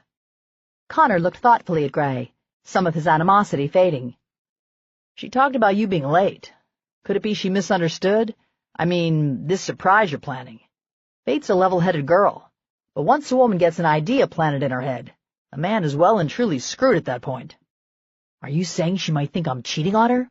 Gray asked in a strangled voice. "All because I'm late?" Aye, you two are giving me a headache," Micah complained. "There are plenty of other reasons a woman might get upset over a man being late home from work all the time." "Oh, yeah? Name one," Nathan said. Micah shrugged. "Well, if he's coming home tired, she might feel neglected or like he's lost interest. Or maybe she feels he's keeping secrets from her. Women are freakishly tuned in when a man is holding out on them, I swear." "How the hell do you know so much about the female mind?" Connor demanded. "I've had relationships. It's all common sense. You just have to put yourself in the mindset of a woman." 4 sets of eyeballs skittered over Micah like he'd lost his damn mind. "Now who the hell tries to do that?" Pop demanded. "No man in his right mind ever wants to try and figure out what goes on in a woman's head. I tell you, it's an exercise in frustration. Good way to give yourself a stroke about 30 years too early. Hell, son, I've been through 2 wives and 3 live-ins. God help me, but I prefer life as a bachelor." Connor chuckled and shook his head. Even Micah grinned. "He's probably right," Gray said wearily. "I've been spending all my time out at the new house. I wanted everything to be perfect so that when we came back from our honeymoon I could surprise her with the house. Honestly, by the time I get home, all I'm thinking about is food and bed." "Ouch," Nathan said. As dim-witted as he was when it came to women, and his current predicament sure didn't show him to be a font of knowledge on the female species, even he could figure this one out. "Yeah, ouch," Connor said in sympathy. "Sounds like my sister has got her feelings hurt. She's always been sensitive that way. You know that, Gray."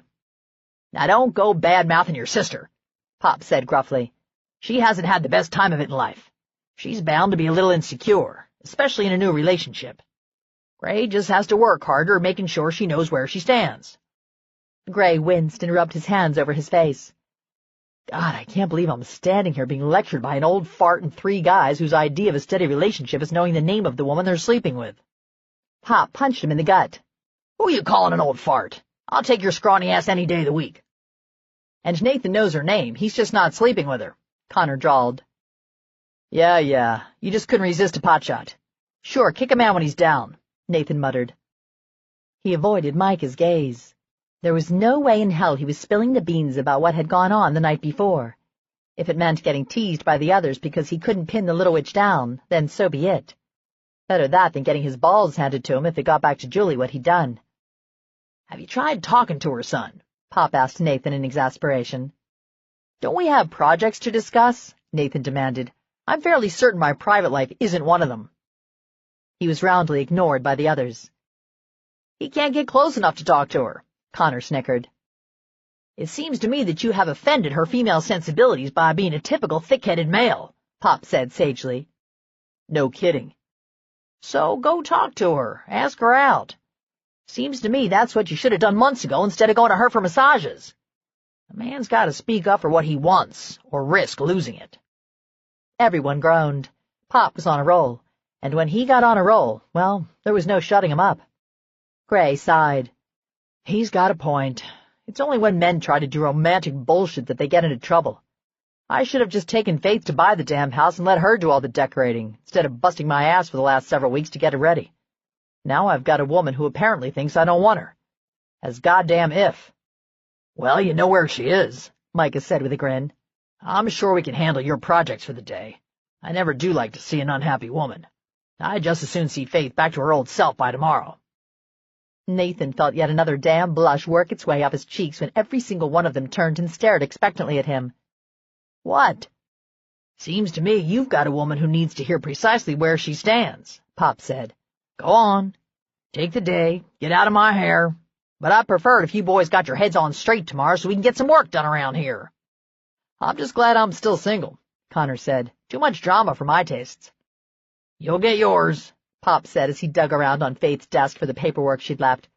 The smug ones always fall that much harder. Chapter 9. I sort of called off my wedding. Say what? Julie sputtered, her hand stilling on Faith's back. Of all the things she thought Faith might say, that wasn't one of them. Something definitely was up with her. When she'd called to schedule a massage at the last minute this morning, Julie had canceled 2 hair appointments and another massage, knowing the real reason Faith was coming in was to talk. But canceling her wedding? The mind boggled. Faith remained quiet for a long time, and then Julie realized she was crying. Oh, hell. Don't cry, honey, Julie said as she handed her a tissue. I hate it when someone cries. It's horribly catching. You know, I'll be blubbering like an idiot right along with you, and I won't even know why.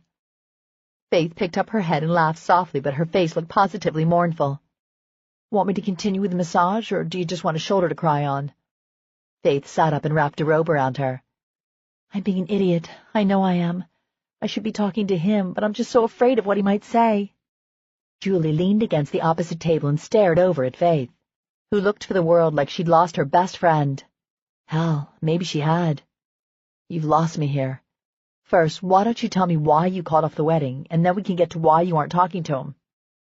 Faith sniffed, a delicate feminine sound that annoyed Julie. When Julie cried, she let out big honking noises that sounded like a sick goose.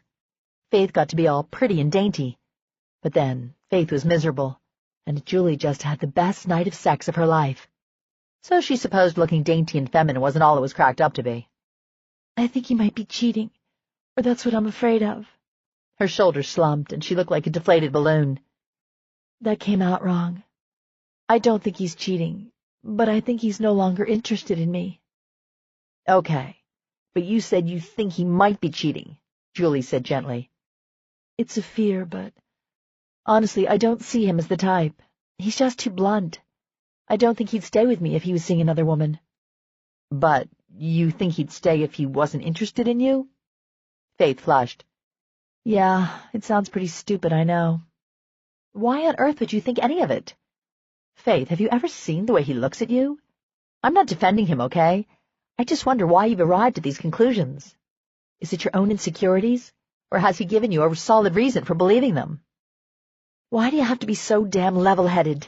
Faith grumbled. Julie reached out and impulsively hugged her. I'm sorry. You're right, you know. My job is to say what a bastard he is and to offer you my unconditional support. We're supposed to go get loaded on ice cream followed by copious amounts of alcohol. Faith offered a tremulous smile. No. Your job is to keep me real and make sure I don't screw up the best thing in my life with my ridiculous anxieties. Julie squeezed her hand. Now for the obnoxious questions. What makes you think he's lost interest in you, and why aren't you talking to him about this? How did he take you calling off the wedding? I'm a total coward. I'm afraid I used up my allotment of courage when I decided to own my sexuality and go after what I wanted, she said with a sigh. I didn't exactly tell him I was calling things off. He found out this morning and stomped into my office, in front of all the others. Julie cringed in sympathy. Ouch. Faith's brow wrinkled in confusion. He seems so hurt. Why don't you lie back down and let me give you your massage? You can tell me all about it and you'll feel the magic of my fingers. She held up her hands and waggled her fingers enticingly. Faith looked down at the table. I'd rather not. My boobs aren't taking it well. Maybe I'm just PMSing or something. Julie frowned. What do you mean? Are they sore or what? I'm just off, Faith said tiredly. I'm not myself, and I shouldn't be making major life decisions when I'm missing a few brain cells, you know? Julie slid onto the table beside Faith and let her legs dangle as she glanced sideways at her friend. She took Faith's hand in hers and squeezed. This is more than getting your period, Faith. I've seen you PMSing, and please, it's like Miss Sunshine stubs a toe or something. You're disgustingly cheerful even then. So tell me what's going on. I'm just tired and yucky feeling. My boobs hurt and I can't stand my office in the mornings. The smell of coffee makes me want to puke. Oh, shit. Faith turned sharply. What? Faith, honey? You know I love you, but even you can't be this dense. Stop insulting me and tell me what the hell you're talking about. When was your last period? Faith's brows crunched up in consternation. Well, crap, I don't know. I think you ought to be at the drugstore buying an EPT instead of canceling your marriage plans. But I'm on birth control. I mean, I've been on it for a long time. The panic in her voice made Julie wrap an arm around her and squeeze. Is it the end of the world if we are? Tears welled in Faith's eyes. It is if Gray's already tired of me. Is the only reason you think this because he's been late getting home from work? Faith shook her head. It's been every night. And Julie, the other guys live in the same apartment complex. They're all getting home on time. And I talk to Pop several times a week. He's not working late. And when Gray gets home, he's just so tired. He hasn't been interested. In sex? Julie prompted. Yeah, Faith said in a quiet voice. Me, sex. He comes home, he eats, he takes a shower, we go to bed. All of this before we're even married. I hate to think how it will be once we've tied the knot and become an old married couple. Yeah, I understand your point. I don't blame you for being worried, but you've got a lot to consider here. One, you might be pregnant, and it's been my experience, not personal, mind you, that pregnancy hormones turn normal women into raving bitches. Two, these hormones might be making you a tad oversensitive. Three, there might be a perfectly reasonable explanation for Gray's behavior. You won't know until you talk to him. Preferably after you've taken the EPT test. Faith gave her a watery smile, then threw her arms around her, hugging her tight. You're right, you know. You always are, Julie. I swear I don't know what I'd do without you to keep me grounded. You mean I'm a total bitch and you appreciate me for it? Julie said dryly. Faith pressed her lips to Julie's cheek and smacked noisily. You're the best bitch I know. But you can't go in there. Both women jerked their heads toward the door just as it thrust open and Nathan strode in. Julie's new massage therapist running behind him, her hair flapping like a flag. Nathan skidded to a halt as he spied Faith, and his mouth snapped shut. A dull flush reddened his cheeks, and he hastily backed up a step. Ah, hell. I didn't know you were here. I thought you were home. Julie raised a brow and followed the direction of his gaze to where Faith's robe had gaped open at her breasts. She reached over and pulled it shut, which caused Nathan to look upward at the ceiling and Faith to grab both lapels with clenched fists. "You wanted something?" Julie drawled. Nathan redirected his gaze to Julie, his green eyes glittering with determination. "Hell yeah, I want something. I want you to stop avoiding me." He turned back to Faith, who was now decent. His eyes softened when he saw the evidence of her upset. Faith did have that kicked puppy look going on. The guy would have to be made of stone not to go all gooey around her. But what surprised Julie was that his gaze kept going back to her, and when it did, he positively sizzled. Very interesting indeed. "Faith, are you okay, honey?" Faith smiled and kept a tight grip on her robe. "I didn't mean to barge in. Okay, I did, but I had no idea you were here. I thought you'd gone home. Hell, that's where Gray went." Both women arched an eyebrow at that. "Gives you time to get to the drugstore," Julie murmured. "You can come back here and pee on your stick in my bathroom." "Yeah, I think I'll do that," Faith said as she hopped down from the table. "Give you two time to do whatever it is you're going to do." As she moved past Nathan, he reached out to cup her elbow. "Faith, are you okay?" She smiled and reached up on tiptoe to kiss his cheek. "I will be. Don't blow it this time, okay?" He grimaced and looked beyond her to Julie as Faith left the room. With determination etched into every one of his features, he advanced toward her. Julie swallowed, suddenly feeling like a very big fish in a very small bowl. "Now that we're finally alone, you're going to listen to what I have to say," he said softly. Chapter 10. Nathan leaned forward, placing his hands on either side of Julie's hips, trapping her where she sat on the massage table. Damn, but the man smelled good. She actually found herself leaning more into him, her nose precariously close to the part of his shirt that was unbuttoned at the neck. "So, what was it you wanted to say?" she asked casually. "Date." She raised an eyebrow in question. "You, me, date. Go to dinner. Have a normal conversation. Preferably one where you'll sit through the entire meal, and I don't have to chase you down." Her lips twitched as she battled a smile. "A date, huh?" He nodded. "As of now, you've never given me a massage. Whatever happened in the past stays there, and that includes any misunderstandings that went on in your head." "Does that caveman approach work on all the girls?" she asked. He blinked in confusion, then stood back, running a hand over his head. "Damn it, Julie! What do you want from me? For some reason known only to you, you've decided to drive me around the bend." "And you haven't driven me nuts over the past few months?" she asked incredulously. "I mean, come on, Nathan. What's a woman have to do?" He closed his eyes and blew out his breath. She could swear his lips were moving in an effort to count to 10. She almost laughed out loud. Maybe she wasn't the only frustrated one here. He moved back in, crowding her, stepping between her legs so that his heat and delicious scent enveloped her. He cupped her face in his hands and stared down at her, sincerity burning in his eyes. "Look, can we just start over, please? My name is Nathan Tucker, and I'd love to take you out sometime, preferably tonight, if you're available, that is." Her eyes widened in surprise, and then she smiled. "Okay, Nathan Tucker. I'd love to go out. Tonight is fine." He looked suspiciously at her. "Really? Just like that?" She nodded, pressing her lips together to keep from laughing. "Amazing what happens when you just ask, isn't it?" "I could say the same for you," he said darkly. Before she could respond, he leaned down and took her mouth. There was no other term for it. It wasn't a gentle kiss from someone who was unsure of his reception. It was a kiss from a man starved. It was all she could muster as he devoured her lips. Warm and soft, his tongue delved into her mouth, sliding over her tongue, over and under and over again. He tasted every bit as good as he smelled. He crowded in closer until she was at an angle, her face turned up to his. She put her hands down on the table to brace herself as he towered over her. Damn, but the man could kiss. When he pulled away, his breathing was ragged, and his eyes were glazed with passion. He looked totally and utterly flustered, and he didn't try to hide it behind a Mr. Cool veneer. He fished in his pocket and pulled out a crumpled piece of paper and thrust it toward her. "Give me your number. I'll pick you up at 7 if that's okay."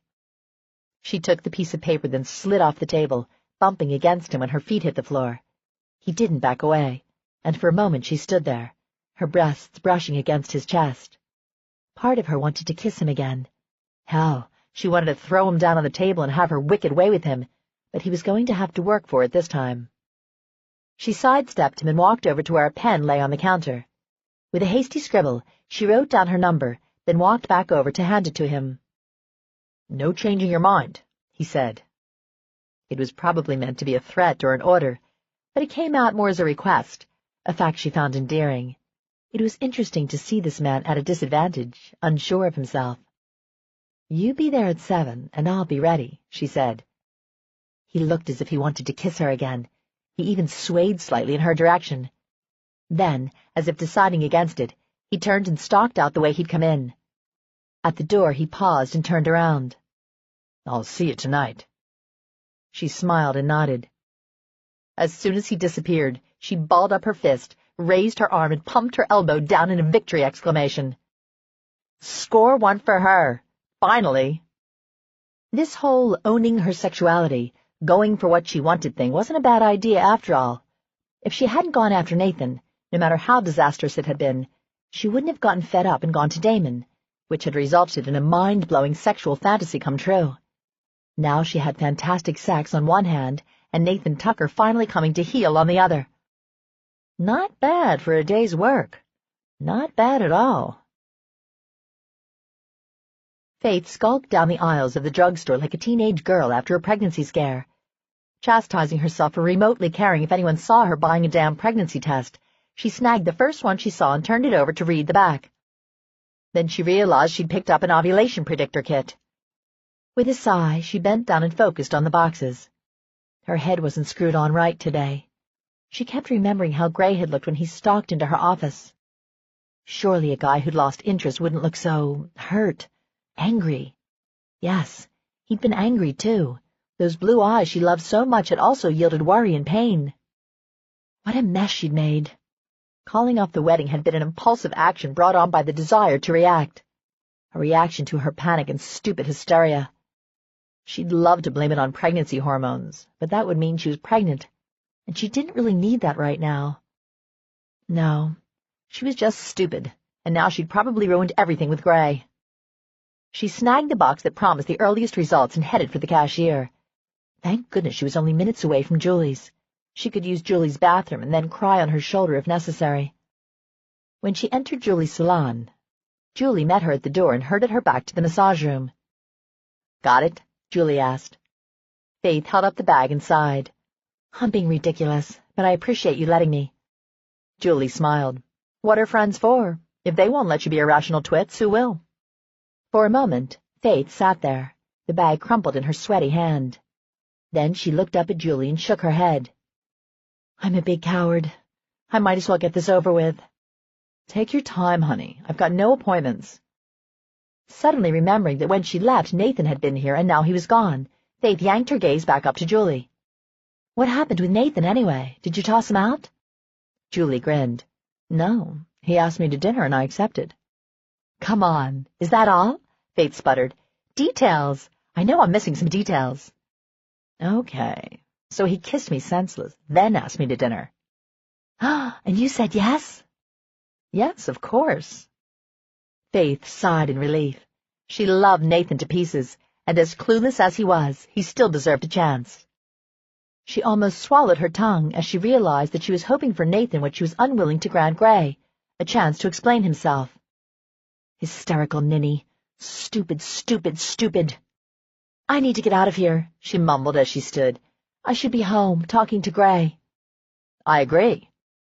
Faith whirled around to see Gray standing in the doorway staring at her and Julie, those blue eyes burning.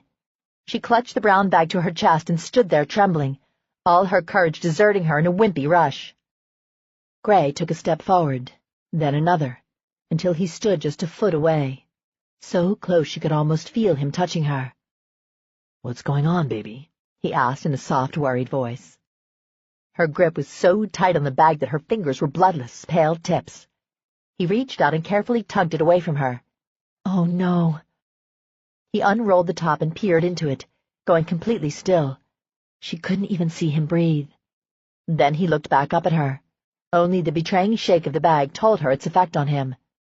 Don't you think we should go home and do this together? Her chin trembled, and she fought back tears. He was precisely right. This was something they should be doing together, facing it together. Silently, he reached for her hand, palm up, just waiting for her to take it.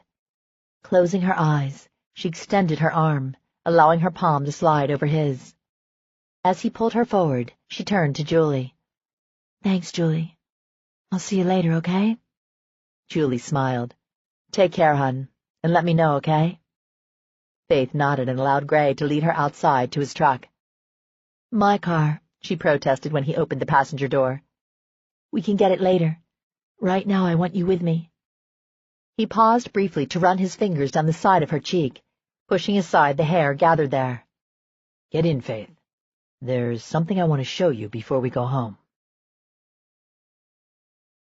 Chapter 11. Realizing there wasn't much time for her to get home and get ready for her date, Julie left on the heels of Faith and Gray. It had certainly been an interesting day. The only thing that would make it more interesting would be if Serena showed up because she was dumping Damon or had finally accepted his proposal. Relationships were quite simply a giant pain in the ass. Too much drama. They were laden with misunderstanding. No one ever communicated worth a shit, as evidenced by Faith's departure from the common sense she usually possessed. Good sex should be the ultimate goal. Anything else was just icing. And, well, too much sugar was never a good thing. Julie drove to her apartment, tapping her nails on the steering wheel the entire way.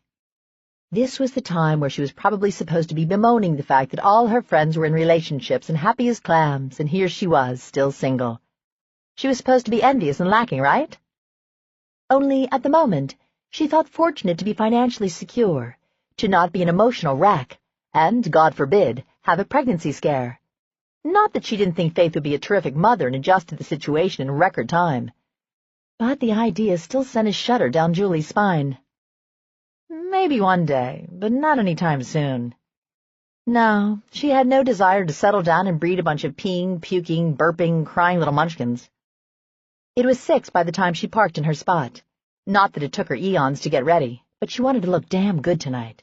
After all, the entire point was to let Nathan Tucker know what he was missing. What demon possessed her, she wasn't sure. As she let herself into her apartment and headed for the bathroom, she reflected on the idea that she was probably being more than a little vindictive. Was it hurt pride? No, she didn't think that was it. Nathan was hardly the first man to ever be oblivious to her signals. She'd always adopted a fuck-it attitude when it came to men. So why was she so uptight over Nathan Tucker? Because you want him more than you've ever wanted other men. And there it was. The truth hurt, but it was still there in black and white. For whatever reason, she wanted Nathan more than she'd ever wanted another man, and the fact that he hadn't wanted her in the beginning did sting. A cool shower helped to clear her head and soothe her savaged nerves. It really did irritate her that Nathan affected her so much. She was normally cool and confident, but he'd managed to turn her into a raving, desperate lunatic. Most women her size probably wouldn't wear tight, form-fitting jeans, but she didn't have any compunction about displaying her body. To be honest, she'd tried skinnier and leaner, and it just didn't look good on her. Once, after breaking up with a dickhead who snidely told her she could stand to lose a few pounds, she'd gotten serious about losing weight. She'd dropped 30 pounds, but it just hadn't worked for her. She liked herself the way she was, and she was pissed as hell that she'd let a man change the way she looked at herself, even if it had been a temporary thing. After that, she'd forgotten all about ideal sizes, had rounded out and added back her ample curves, and quite frankly, she liked herself a lot better, and she had her self-respect back. Her mother wasn't perfect by a long shot, but what she had given Julie from the time she was a child was a strong sense of self. Not a day went by that she hadn't told Julie how beautiful she was, how smart. She'd imbued her daughter with the belief she could do anything, be anything. She'd grown up believing that. She still did. She needed to call her mom and check in, make sure she didn't need anything. Lord knows her brother wasn't going to step up. As much as it galled her to have any contact with the moron her mother had married, she couldn't very well turn her back on her mom. Besides, there was always the outside chance that her mother might actually surprise her and leave the jerk. Chuckling over the absurdity of that notion, she finished dressing, applied light makeup, and brushed out her hair until it fell softly over her shoulders. The only area she paid special attention to was her lips. She applied rich red lipstick because she wanted Nathan to look at those lips and remember them around his cock. She cracked a grin and then checked to make sure she didn't have lipstick on her teeth. Satisfied with her appearance, she went in search of her shoes. With 10 minutes to spare, she went back into the living room to wait for Nathan to arrive. Oddly, she wasn't nervous. Excitement hummed through her veins. Finally, she was going to be on a date with him. After months of cat and mouse, of hinting and endless flirtation, the man had gained a clue. It didn't speak well of a lengthy relationship if she had to beat him over the head with a baseball bat every time she wanted his attention. When her doorbell rang 5 minutes early, she had to stop herself from bolting to the door. Chiding herself for being way too damn eager, she took her time going to let him in. She opened the door to see him filling up the entrance, his hands shoved nervously in his pockets. "You shouldn't just answer the door without checking to see who's outside," he said with a frown. "What if I had been some rapist or serial killer?" She let her hand rest on the edge of the door and cocked her hip to the side as she studied just how damn good he looked in his Carhartt jeans. They molded to all the right spots, cupping him as lovingly as she would have, given the opportunity. And a simple T-shirt he wore shouldn't have been anything special, but it spread tightly across his chest, outlining in perfect detail every ripple and bulge of his muscles. Damn it! Why couldn't he be mediocre, or passably handsome? Why couldn't he be one of these guys who had only his personality going for him? Why did he have to be the total package for her? "Are you listening to me, Julie?" She blinked. "Huh?" "I said you shouldn't be answering the door without knowing for sure who's on the other side. It's dangerous." "Oh, well, I knew it was you. Who else would it be?" she asked lightly. "That's not the point. From now on, check before you open the door, okay? They should have peepholes on these doors." "You're off the clock, Nathan," she said as she gestured him inside. He flashed a quick grin as he stepped inside the small foyer. He filled up the entire entryway, and suddenly she felt pretty small beside him. "Just let me get my purse and we can head out," she said. He nodded and stood waiting while she ducked back into the living room. Seconds later she returned. "You ready?" "Sure, let's do it." He motioned her ahead of him as they walked out the door. She turned back to lock it, and he waited on the sidewalk until she rejoined him. Then he walked her to his truck and opened the passenger door for her. It was a long damn way up, and she eyed the seat skeptically. Even the "oh shit" handle was out of reach. To her surprise, Nathan put his hands around her waist and lifted her up as easily as if she was one of those small, dainty females. She landed in the seat with his hand still resting firmly on her thigh. For a long moment, he stood there, looking at her with heat radiating from his eyes. Slowly he pulled his hand away as if reluctant to stop touching her. He backed up and shut the door, then strode around to his side. He slid in with no problem whatsoever, but then he was a good foot taller than she was. "A person could get a nosebleed in this thing," she said. He laughed. "Not everyone is as short as you are." "Why do men like big tires and jacked-up trucks, anyway?" He slid her a sideways glance and grinned. "Guys like big toys. Besides, it's fun to go off-roading in it. I'll have to take you mudding sometime." She rolled her eyes. "The only mud I'm interested in is the kind a gorgeous guy wraps me in during a day at the spa." "I could wrap you in some mud." She laughed. "Oh, I bet you could." He turned back to stare out the windshield as he navigated through traffic. "Have you heard from Faith?" Though he asked the question in a casual voice, she could hear his concern. It was pretty sweet and obvious he cared about her. "Actually, no. After you left, she came back. She, had to go get something, but then Gray showed up." Nathan winced. "Yeah, I sort of told him where she was, but he was so worried. I couldn't let the poor guy sweat like that. Besides, they need to work their shit out." Julie nodded. "True, and I think they will." She had already come to the conclusion that she needed to go home and talk to him rather than park herself at my place and cry on my shoulder. Not that I minded. But Gray showed up and she went home with him. I haven't heard from her, but then I don't expect to until tomorrow. I hope it works out. She seemed pretty upset this morning at the office. You're really worried about her, aren't you? He gave her another quick look as if to gauge whether she was joking. Of course I am. Faith's like my little sister or something. I don't want to see her hurt. I wasn't implying you weren't sincere. I just think it's sweet the way you look out for her. My mama did teach me how to treat women. he said with a saucy grin. She raised an eyebrow. Did she? I'll have to be the judge of that. He reached over and touched her cheek, brushing aside her hair so he could slide his knuckles along her jaw. I plan to treat you very nice. Shivers danced over her skin until her shoulders twitched in response. I didn't ask you what you preferred to eat, but Serena said that Riganti's is really nice, and she's friends with the head chef. So I pulled a few strings and got us their best table for the night. Wow, pulling out all the stops. Maybe I think you're worth it, he said in a quiet voice. She swallowed. What the hell was she supposed to say to that? In 2 seconds flat, they'd gone from playful teasing to, what exactly? Bone-melting declarations? Clearly he had no intention of playing fair. Are we dressed for Riganti's? She asked skeptically as she glanced over their jeans. Not that he didn't look positively spectacular in his.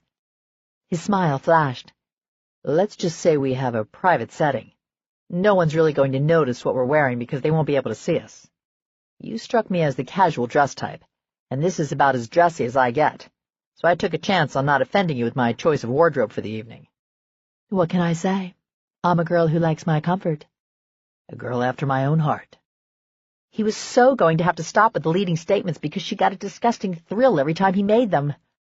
When they pulled into the parking lot of the restaurant, Nathan cut the engine and opened his door. Hang tight. I'll be around to help you out. I'd hate for you to break a leg getting down. Though he was totally teasing her, she actually might break an ankle. So she waited until he opened the door and reached for her waist with his big hands. It was ridiculously thrilling to be with a man strong enough to toss her around like she was one of those women who weighed 100 pounds soaking wet. And he took his time letting her slide down his body until her feet hit the ground. For a moment, he stared down at her, molding her against the juncture of his thighs. Finally, he reached for her hand, tucking her fingers against his palm. He pulled her away from the truck and shut the door behind her. I don't know about you, but I'm starving. I hope they serve meat in here. Serena wouldn't have sent me to a granola restaurant, would she? Julie laughed. Serena's probably more of a carnivore than you. The girl loves her red meat. And you? Either he was incredibly naive or he was a huge flirt. She was placing her bets on the latter. Ignoring his blatant innuendo, she leaned farther into his side as they walked toward the entrance. He let go of her hand and wrapped his arm around her waist, encouraging her farther into the crook of his arm. A man just shouldn't feel this good. It caused a woman to do and think crazy things. She nearly laughed out loud at the absurdity of that thought. Attacking the man during a massage was as crazy as it got. There was nowhere left for her to go but up from there. Chapter 12. Faith and Gray rode in silence. Uncomfortable silence. There was a lot she wanted to say, but she wasn't about to have such an important conversation when he couldn't even look at her because he was driving. Every once in a while he glanced over, and she could see the worry, the confusion in his eyes. But she also saw resolve, as if he wasn't about to let her go without a fight. She took comfort in that. They could work this out and chalk it up to one of the many misunderstandings they'd no doubt have over the course of their marriage. Where are we going? She asked, finally breaking the silence. He reached for her hand, curling his finger around hers. You'll see. We're almost there. She recognized the area as an affluent neighborhood just north of Houston. They drove deeper into the residential area where the houses grew larger and more beautiful, the landscaping speaking of professional hands. Then he turned into a circular driveway of a large stone house. The yard looked as though it hadn't been tended to in a while, or at least only a cursory hand had been applied. Come on, he said as he got out. She met him around the front, and he took her hand to lead her to the front door. To her surprise, he pulled out a key and inserted it into the lock. Gray? He drew her inside, and the smell of fresh paint quivered over her nose. The house was empty. No furniture. Nothing on the walls except the gleam of new paint. This is where I've been spending so many evenings, he said gruffly. She stared around at the foyer, the stairs and the open living room beyond. But, Gray, we can't afford this house. I mean, we already picked out our house. He smiled and pulled her through the living room. I got a good deal on this one, and I knew you really wanted something larger, something we could grow into. When I saw it, I just knew I had to have it for you. It was a foreclosure, needed a lot of work. I've done what I could myself. Painting, new carpet, stuff like that. She looked around, trying to absorb all he was saying. So many of her dream items were featured prominently in the house. The big fireplace, the big picture windows, and a patio leading off from the living room through glass doors. "Oh, my God," she whispered. "This is really our house?" He nodded. Then he hesitated. That is, if there's still going to be a wedding. Shame coursed through her. She squeezed her eyes shut, not wanting to look at him. A tear trickled down her cheek to her mortification. Boy, when she screwed up, she went big. He gathered her close, ignoring the stiffening of her body. He wrapped his arms around her and cupped the back of her head with one hand. His fingers wandered through the strands of her hair as he simply held on to her. "Don't ever do that to me, Faith," he whispered. "You scared the shit out of me this morning. When I realized you'd canceled the arrangements, I went a little nuts." She inhaled, holding and savoring his scent as she laid her head against his chest. "I'm sorry, Gray. I wish I could give you a reason. It was irrational of me, and I'm so sorry. It was stupid and childish, and I wouldn't blame you if you didn't want to marry me after all this." He leaned back and tilted her chin until she stared into his eyes. "I only have one question, Faith. Do you love me?" Her heart shifted and melted under his intense gaze. "So much it scares me." "That's all I need. You loving me. Nothing else matters." "I do, so much," she said with an ache in her voice. "I vote we leave the tour of the house for another time and go home so we can address more important matters." His hand slid down to lay flat against her belly. His fingers splayed out. God, there might be a baby in there. A mixture of panic and awe coursed through her at the thought. "Yeah, let's go home," she said around the knot in her throat. Nathan sat across the table from Julie, watching her eat. He watched her smile, how her eyes lit up in response every time she spoke, how she laughed with no reserve. Was it any wonder he was always so damn tongue-tied around her, or that it had taken him months to work up the courage to ask her out? He'd had sex with her, twice, technically, and even then the idea of asking her on a date had left him with a raging case of gut rot. He wanted to ask her why. Why had she given him a blowjob and then fired him as her client? Why not just say she was interested? Why hadn't he said he was interested? "Tell me about you," she said as she leaned forward. The motion pinned her breasts to the table, plumping them up toward her neckline until they mounded like two ripe melons. All he could see was her lying on the bed at the house, and all he could remember was the feel of so much willing sweet flesh in his arms as he slid into her over and over. How the hell was he ever supposed to have a normal conversation with her again? Preferably one where his dick wasn't fighting for equal airtime. "What do you want to know?" "Well, all I know is what Faith's told me, or what I've learned from listening to general conversation. She said you used to be in the Army and went to work for Pop as soon as you got out." He nodded. "Yeah, I joined up out of high school. There was no way Ma could have paid for me to go to college. At the time, I only planned to stay the minimum and let them pay my way through college. But I enjoyed it, so I re-upped. I'd probably still be in if an injury hadn't taken me out." Her forehead wrinkled and her eyes lighted with sympathy. They were such a warm brown, like chocolate. "It wasn't anything serious," he said hastily.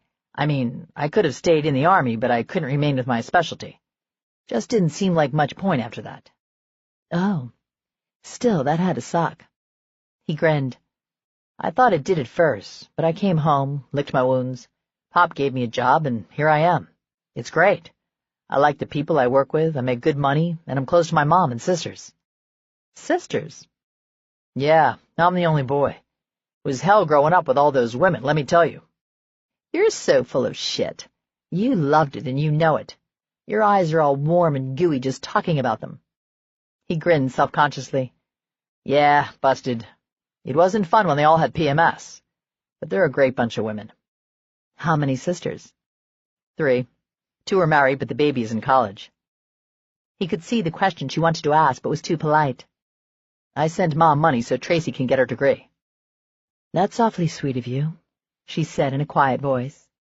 He shifted uncomfortably, heat creeping up his neck. "She's a smart kid. I consider it an investment. She'll probably own the world in a few years, and then she can support her big brother."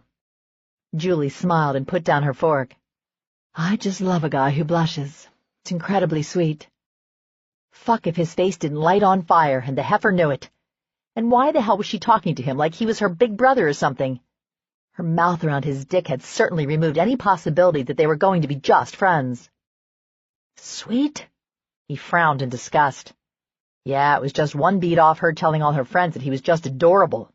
Next thing he knew, he'd be the guy all her friends consider their big brother, the one they all went to when they had guy trouble. Always the confidant and never the main event. He had the sudden urge to beat his head on the table. Maybe he should be talking about dodging bullets or rescuing hostages from some hellhole in South America. Women went for that kind of shit, didn't they?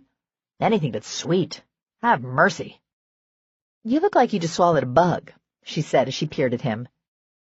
"You called me sweet," he said in disgust. Her eyebrows went up. "You'd rather me call you an asshole?" "At least asshole wouldn't make me sound like a pussy," he grumbled. She looked incredulously at him, swept over him with her gaze, up and down, then back up again. "You're the last man I'd ever worry about coming off as a pussy," she said, her eyes gleaming. "Oh?" Now it sounded like he was fishing for compliments. But this woman's head was harder to get into than Fort Knox. How the fuck was he supposed to know what she was thinking at any given time? She was as erratic and helter-skelter as a drunk butterfly. Who knew what the hell she'd ever do or say next? Strong, rugged, sexy even. A bit dense, but otherwise very nice, she purred. Now even his ears were red, he was sure. "I've been told I'm a man, and it's my lot in life to be dense." "Well, you have me there," she said out of the side of her mouth. "So, what about you?" he asked as he sat back to study her. "What's your story?" She looked mildly discomfited by the question, and for the first time looked at a disadvantage. And to think he couldn't imagine this woman ever not on top of things. She exuded confidence. She was sure of her place in the world, and that, to him, was about the sexiest quality a woman could possess. She raised her wineglass to her lips and took a long sip. Her perfectly manicured nails tapped a moment on the crystal as she seemed to collect her thoughts. Then she grinned and set it back down again. "I would love to lie to you and tell you that I've traveled the world collecting men for my harem, or that I've rubbed elbows with the rich and famous. But the simple truth is, I'm a small-town girl who's never been out of the great state of Texas. Sad, isn't it?" His brows drew together. "You could have fooled me. You seem so, I don't know, knowledgeable. And I don't mean book learning as much as you just seem to have lived a lot of life." "Well, thank you, I think. That sounds almost like a compliment." "It was intended to be one. You seem to have your head on straight. You're confident and beautiful. I imagine you could go anywhere you wanted and fit in." She looked completely caught off guard by his assessment. For a long moment she just stared at him as if trying to figure out his angle. This was a cynical woman, and he could see the wheels turning in her head. She thought he was plotting his way into her pants. Flattery, pretty words, all the usual stuff. The problem was, he sucked when it came to wooing a woman. And while he'd love nothing more than to go home and strip every piece of clothing off her with his teeth, he could wait. If she expected a full-on assault, then he was going to give her just the opposite if it killed him. "You make me feel like a fraud," she finally said with a rueful smile. "That wasn't my intention." She shook her head. "Oh, I know. I'm beginning to think you're actually a sincere guy." "You say that as if it surprises you." Her eyes glinted with amusement. "It does." "Okay. So tell me more. You've never been out of the state of Texas. Any plans to change that?" She leaned back with a thoughtful look. "You know, I hadn't really given it any thought.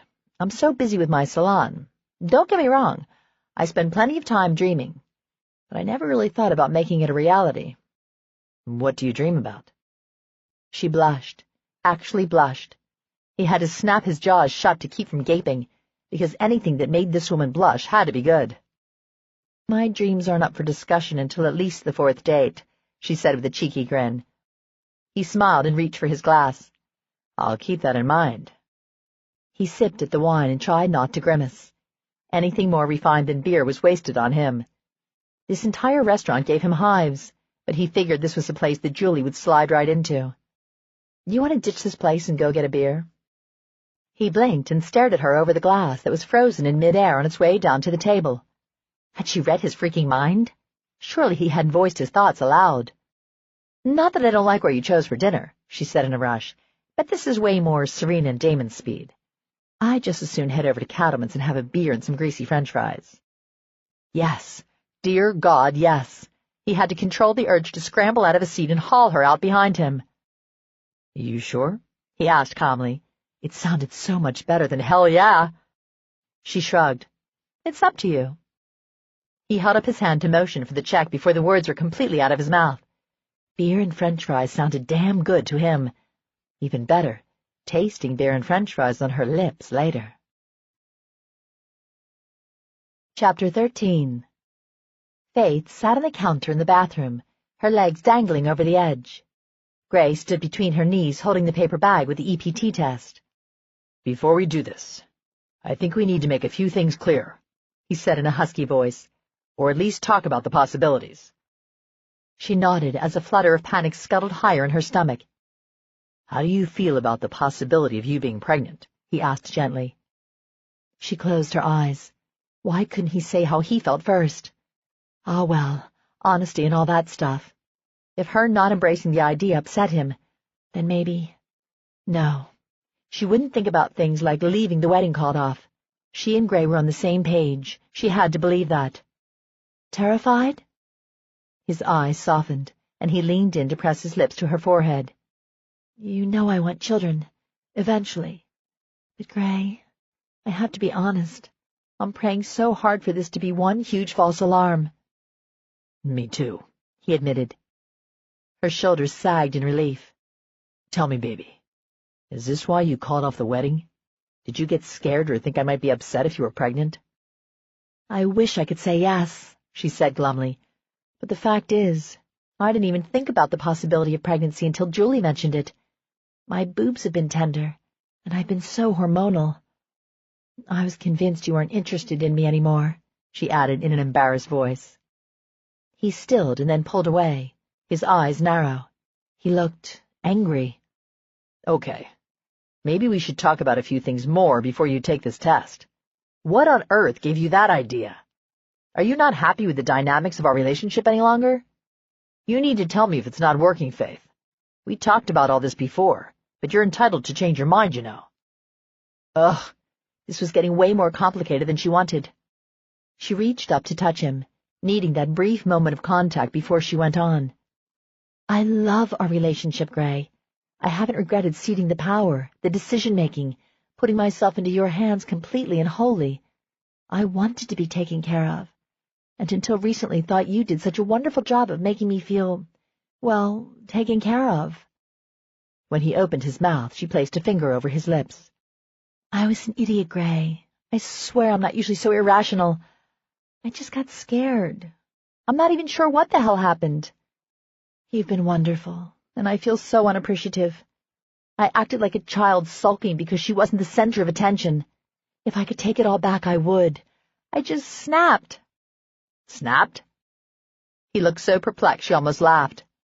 Yeah, I sort of had seduction in mind last night, and when you didn't show up yet again after work, I got pissed.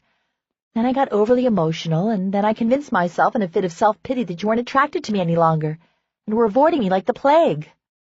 His mouth dropped open, and his eyes gleamed with silent laughter. Don't you dare laugh, she muttered.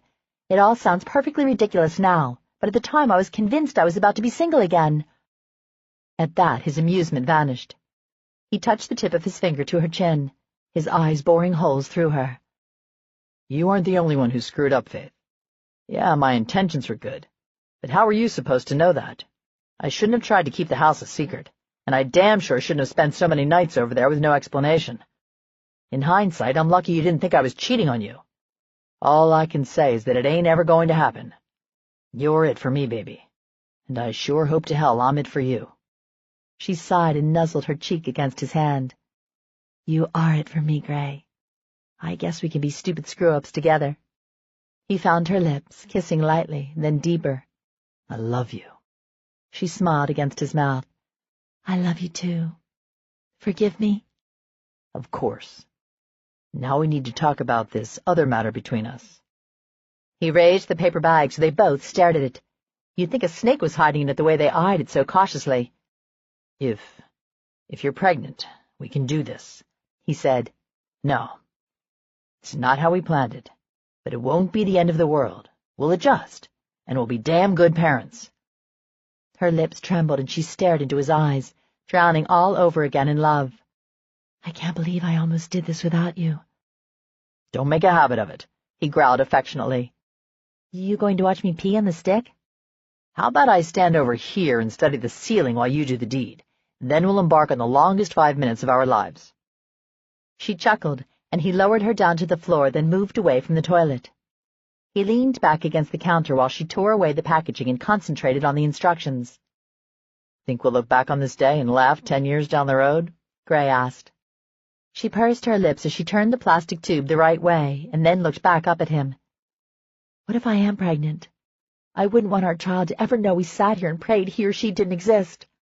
First of all, who says we'll say anything? Second, I'm sure if you are pregnant, then we'll spend parts of the next 18 years and beyond wishing he or she didn't exist. She laughed, feeling some of the tension escape with each burst. Okay. Don't talk to me for a minute. I don't pee well under pressure. He chuckled but fell silent as she wiggled and maneuvered until her underwear was where it was supposed to go, and the plastic was where it was supposed to go. How do you keep from peeing on your hand? Gray asked. She froze and looked up to see a bemused expression on his face. Then she burst out laughing. Wouldn't it be easier to pee in something else first?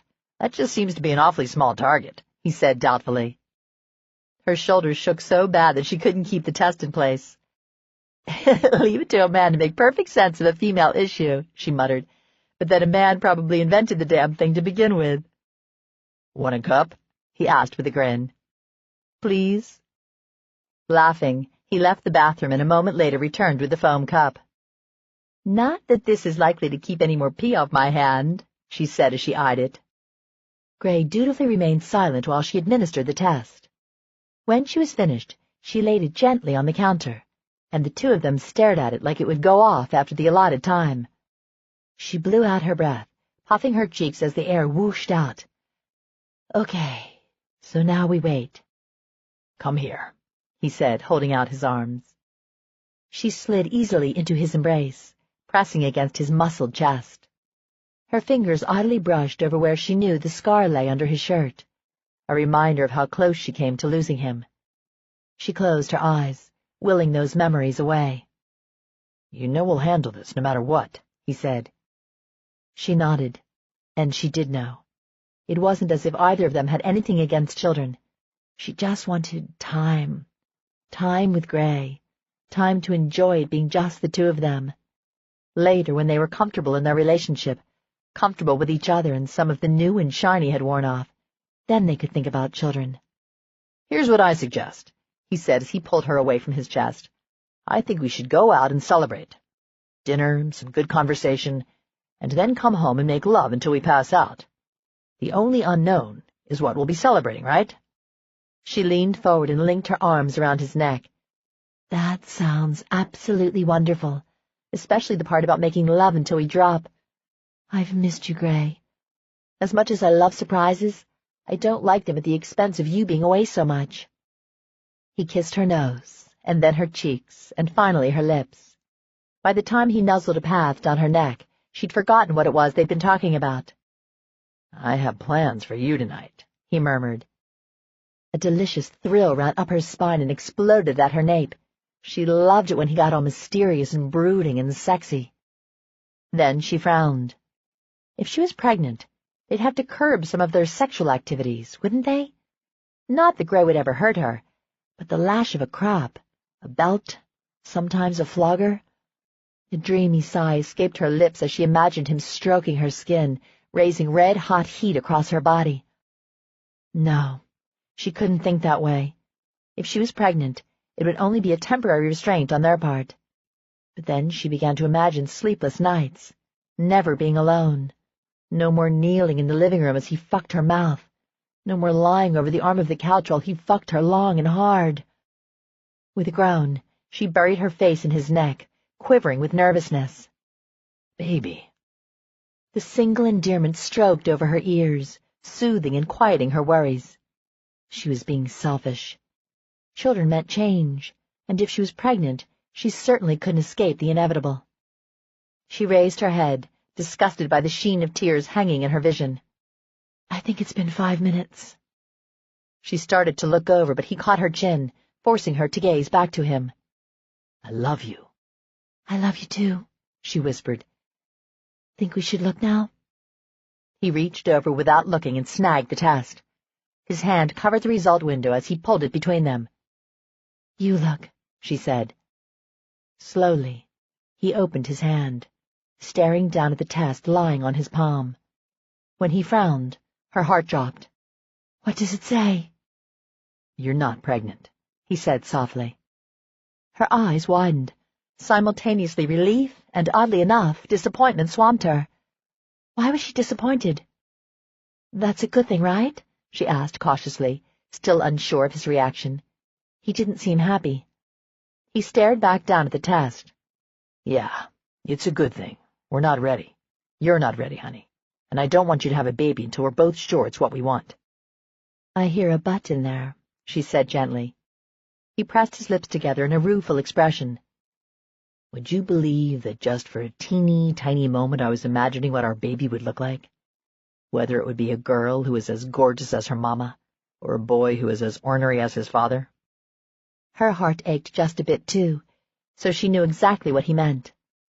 For a little bit she'd actually allowed herself to indulge in the fantasy of what a child would mean, and even though she knew without a doubt they'd escaped a kink in their relationship they didn't need, a part of her was disappointed. What it means is that you and I will make wonderful parents when the time comes, she said with a smile. He cupped her chin and kissed her again. We'll make a great mom and dad in 5 years or so. She laughed. Exactly. Now you and I have a date to go celebrate not being pregnant. You know, he said thoughtfully, I have an even better idea. Oh? Let's get married. Tonight. She gaped at him. But we can't get married tonight. He gave her a sly grin. We can in Vegas. A sharp tingle of excitement ran circles around her belly and then climbed up her throat. We could call Damon, who already has offered us the use of his jet. We go to Vegas, get married, spend a few days having really great sex, and then we come home and move into our dream house. Oh, Gray, she breathed. You really know how to present an argument, don't you? I sure as hell hope so. Is it working? She gripped his hands in hers, the test still trapped against his palm. I should ask you if you still want to marry me. Of course I do. Oh, gosh, do you really think we should do such a crazy thing? What about our jobs? I'm not sure Pop could spare us both. And what if Damon can't loan us the jet on such short notice? Then we go book a commercial flight. If all else fails, we get in the truck and we drive. Come on, Faith. Let's get crazy and do it. I'm tired of waiting. I want you as my wife. Let me call Pop, she said breathlessly. If he can spare us, then yeah, let's do it. Tell you what, you call Damon, I'll call Pop. I'll need to smooth his feathers for upsetting his daughter anyway. She kissed him exuberantly, letting all her excitement and passion bleed into that one kiss. Last one packed is a rotten egg. Hi, Julie. I know you're out with Nathan and didn't want to bug you on your cell, so I thought I'd leave a message here. I'm not pregnant. God, am I relieved. Gray and I are both relieved. I mean, the test said I wasn't. There was a long pause, and Julie could positively see Faith grappling with the sudden realization that tests were completely infallible. She grinned and shook her head. These tests are reliable, aren't they? Oh, shit. Okay. Well, I won't think about that right now. Anyway, I wanted to call to tell you that Gray and I are getting married. Tonight, I mean. We're flying to Vegas to tie the knot and won't be back for several days. Try not to kill Nathan while I'm gone. Give the man a break. He's obviously crazy about you. You and Serena try not to have too much fun without me. We'll catch up when I get back. And hey, thanks for the shoulder today. You're the best. She made noisy smooching noises and then hung up. Julie erased the voicemail and put the phone back on the kitchen table. The girl was certifiable. She'd called the wedding off, had a pregnancy scare, and had eloped to Vegas all in 24 hours. And she had the nerve to call herself boring? Clearly, Julie needed to be taking lessons from her. It was late, and Julie was tired, but she knew without a doubt she wouldn't go to sleep very easily. Too much occupied her mind, Nathan Tucker being the main distraction. He'd surprised her tonight. He'd seemed alternately comfortable and ill at ease with her, almost as if she made him nervous. Was that why he'd never made a move before? His shyness was actually pretty endearing. She had no idea where things were going with Nathan. He dropped her off without so much as a kiss goodnight. The tension between them had been palpable, but he must have had the restraint of a saint, because all he'd done is look at her with those gorgeous green eyes fringed with those 2 long lashes. She'd melted into a puddle, and he'd simply told her good night. She'd been plotting to jump him and drag him into her apartment while he could have been talking about the weather as calmly as he'd handled their farewell. Maybe he just wasn't interested in her that way. But why go to the trouble of asking her out? Would she ever figure this guy out? He hadn't asked her out again. He hadn't given her the "I'll call you" line. He hadn't even said "see you." Had the date gone that bad? With an indelicate flop, she landed on the couch.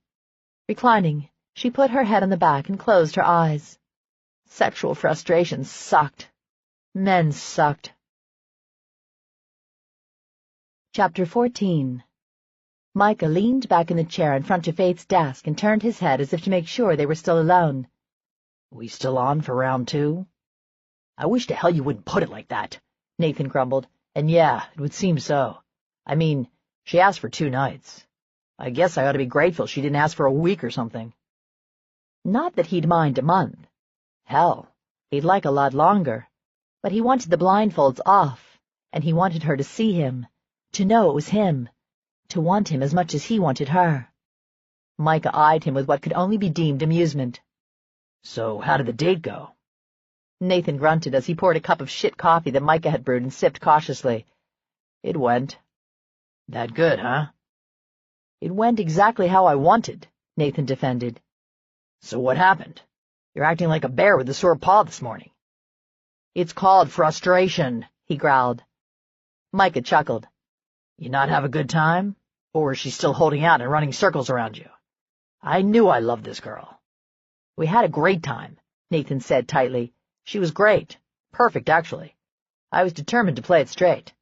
She seemed convinced I was going to jump her, and I was determined to prove to her that I wasn't just after sex. Micah leaned forward. You aren't? Do tell. This gets more interesting by the minute. Nathan sighed and ran a hand over his smoothly shaven head. You ever look at a woman and just like what you see? I'm not talking about sex. I'm talking about liking her, the entire package. This reminds me of being in the 3rd grade and having Emily Robbins tell me she liked me, but she didn't like me, because she liked Bobby Ray Coleman.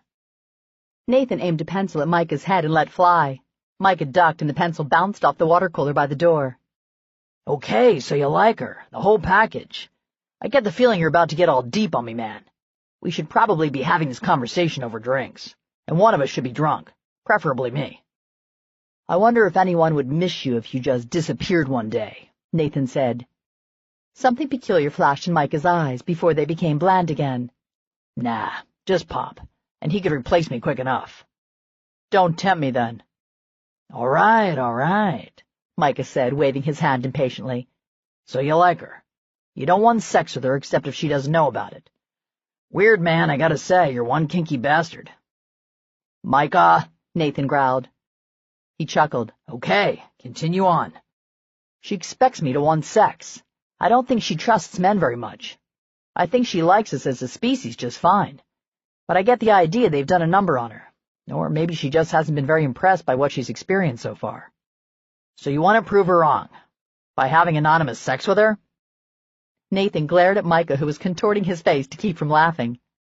If I had my way, she'd be in my place, in my bed, and we damn well wouldn't have any company. But since I don't have a choice in the matter unless I want her off fucking God knows who at a place where she could easily get hurt by some guy who wouldn't give a fuck about her or her pleasure, I have to go with what I've been given. He turned away in irritation. He felt like a slime ball deceiving Julie like this. And okay, maybe he did think the threesome thing was pretty damn hot. but he still objected to having more than one dick in the room when he was having sex. Look, man, I know it isn't ideal, but you have a couple of choices. You come clean about your participation and go from there. You pretend you don't know a thing and ask her out for the same night and see what happens, or you keep quiet and give her the best sex of her life. With you present, Nathan said darkly. If it bugs you that much, I can always slip out. If you're good enough, she won't even notice I'm gone, he said with a grin. Nathan sighed. That wouldn't be fair to her. Hell, none of it is. But I'm just enough of a selfish, conniving bastard that I can't stand the idea of another man touching her. So I take it you're going with option C. Fuck me, Nathan bit out. She's making me crazy, Micah. It's not just lust. She does it for me. I'm telling you, this is my dream woman. And she acts like, well, she called me sweet for God's sake. Ouch. Next thing you know, you'll be dickless and wearing pink. Thanks for that, Nathan muttered. Sorry I'm late, Pop said as he ambled through the door. Connor was on his heels. Where's Faith? Nathan asked. He was still concerned after yesterday's showdown between her and Gray. Not like her to miss work, Micah said with a frown. Pop smiled, and it was one of those shit-eating grins. We're going to have to manage without Faith, and Gray for that matter, for a few days. Nathan exchanged looks with Micah, and then they both turned to Connor. Connor shrugged and jerked a thumb in Pop's direction. Ask him, he has all the deets. I'm just the older brother. No one tells me anything. Faith and Gray flew to Las Vegas last night to get married. I imagine by now they've tied the knot and are tucked away in the honeymoon suite somewhere, Pop announced. Micah chuckled. Gray's a smart bastard. Hustled her off to Vegas before she could change her mind again. Nathan frowned. Is that what she wanted? He didn't coerce her, did he? Pop smiled. It's nice of you to worry about her, son. Connor wasn't too happy with the way things went down either. But I talked to both her and Gray last night. Faith sounded over the moon. Whatever their issues, they seem to have worked them out. When I saw her yesterday, she seemed awfully upset, Nathan said doubtfully. She loves him, Micah said reassuringly. I'm guessing there was a misunderstanding over the time he was spending out at the house. And we all know Gray is shit-faced when it comes to her. Nathan had to concede that point. He'd seen Gray after he'd left the hospital after being shot because Faith was missing. He'd refused treatment, rest, or anything else until she'd been found. It wasn't a sight he'd ever forget. Okay, so let's quit the gossip and get to work, Pop said. Not that you make it worth a shit, but get us some more coffee going, Micah. Micah sent Nathan a questioning look as he got up. Nathan knew what he was asking. Was he going through with Julie's threesome a second time? With a resigned sigh, he nodded. But this was going to be the last time, damn it. Sometime between now and the next time she decided she wanted an anonymous interlude, he was going to convince her that he was the only man she needed in her bed, preferably for a hell of a long time. He hadn't called. She'd honest-to-goodness expected him to call after their date, and all she'd gotten was a big wall of silence. Julie locked up her salon and walked toward her car, the frown she'd worn all day wearing a hole in her brain. She slid into the passenger seat and drew in a deep breath, appreciating as always the smell of expensive leather. Her cell phone had remained silent. She'd checked messages on her home phone for the past 2 days and had come up with a big fat 0. With her second night at the house looming, she was in a huge quandary. Go with it, or call it off? As she backed out of her parking space, she shook her head. Why the fuck was she waiting around on a man? Again? This was the kind of stupid shit she had done when she was younger and a hell of a lot dumber. She hadn't panted after a man in a long time, and damn if she was going to start. Okay, so she'd been panting an awful lot, drooling more like it. But that didn't mean she was going to stay at home, twiddling her thumbs while she waited for Nathan to make up his mind. No kiss, no come on, no promise to call her, no asking her out on another date. The evening had ended in silence, and the silence remained. Hello? Slow to get the message much? You're a dumbass, Julie. You've let another guy twist you around and make a total ninny out of yourself. Just saying it made her feel better. The first step in becoming smarter was to admit what a dumbass you were. She wished she could just be angry, but the truth was, she was hurt by Nathan's indifference. He seemed interested enough when they were together. He'd said some really sweet things, and he'd seemed sincere. Don't they all? She muttered. She swung into her favorite takeout place and waited for her order.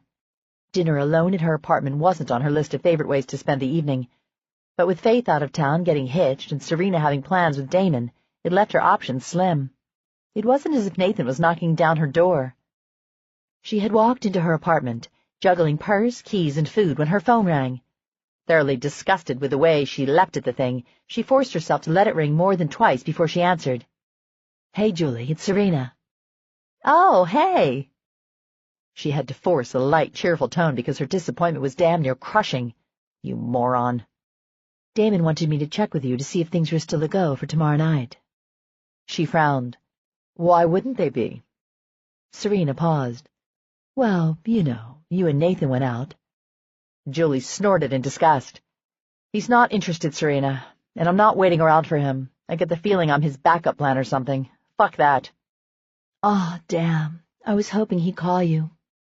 "You and me both," she muttered, too low for Serena to hear. "Well, look, it's not the end of the world.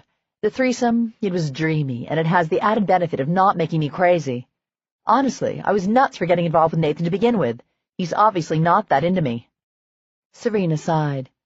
"Okay, well, I'd hoped it would work out. But he's a moron if he passed up an opportunity to have you." Julie grinned. "I love it when you get all loyal on me." "I'll kick his ass next time I see him." "Nah, he's not worth it. Besides, you just hurt yourself. Don't worry about me, Serena. I plan to have fun and forget all about Nathan Tucker." As she hung up the phone, she shook her head in disgust. Her vow of forgetting about Nathan Tucker seemed to be a common one. So when was she actually going to heed it? Chapter 15.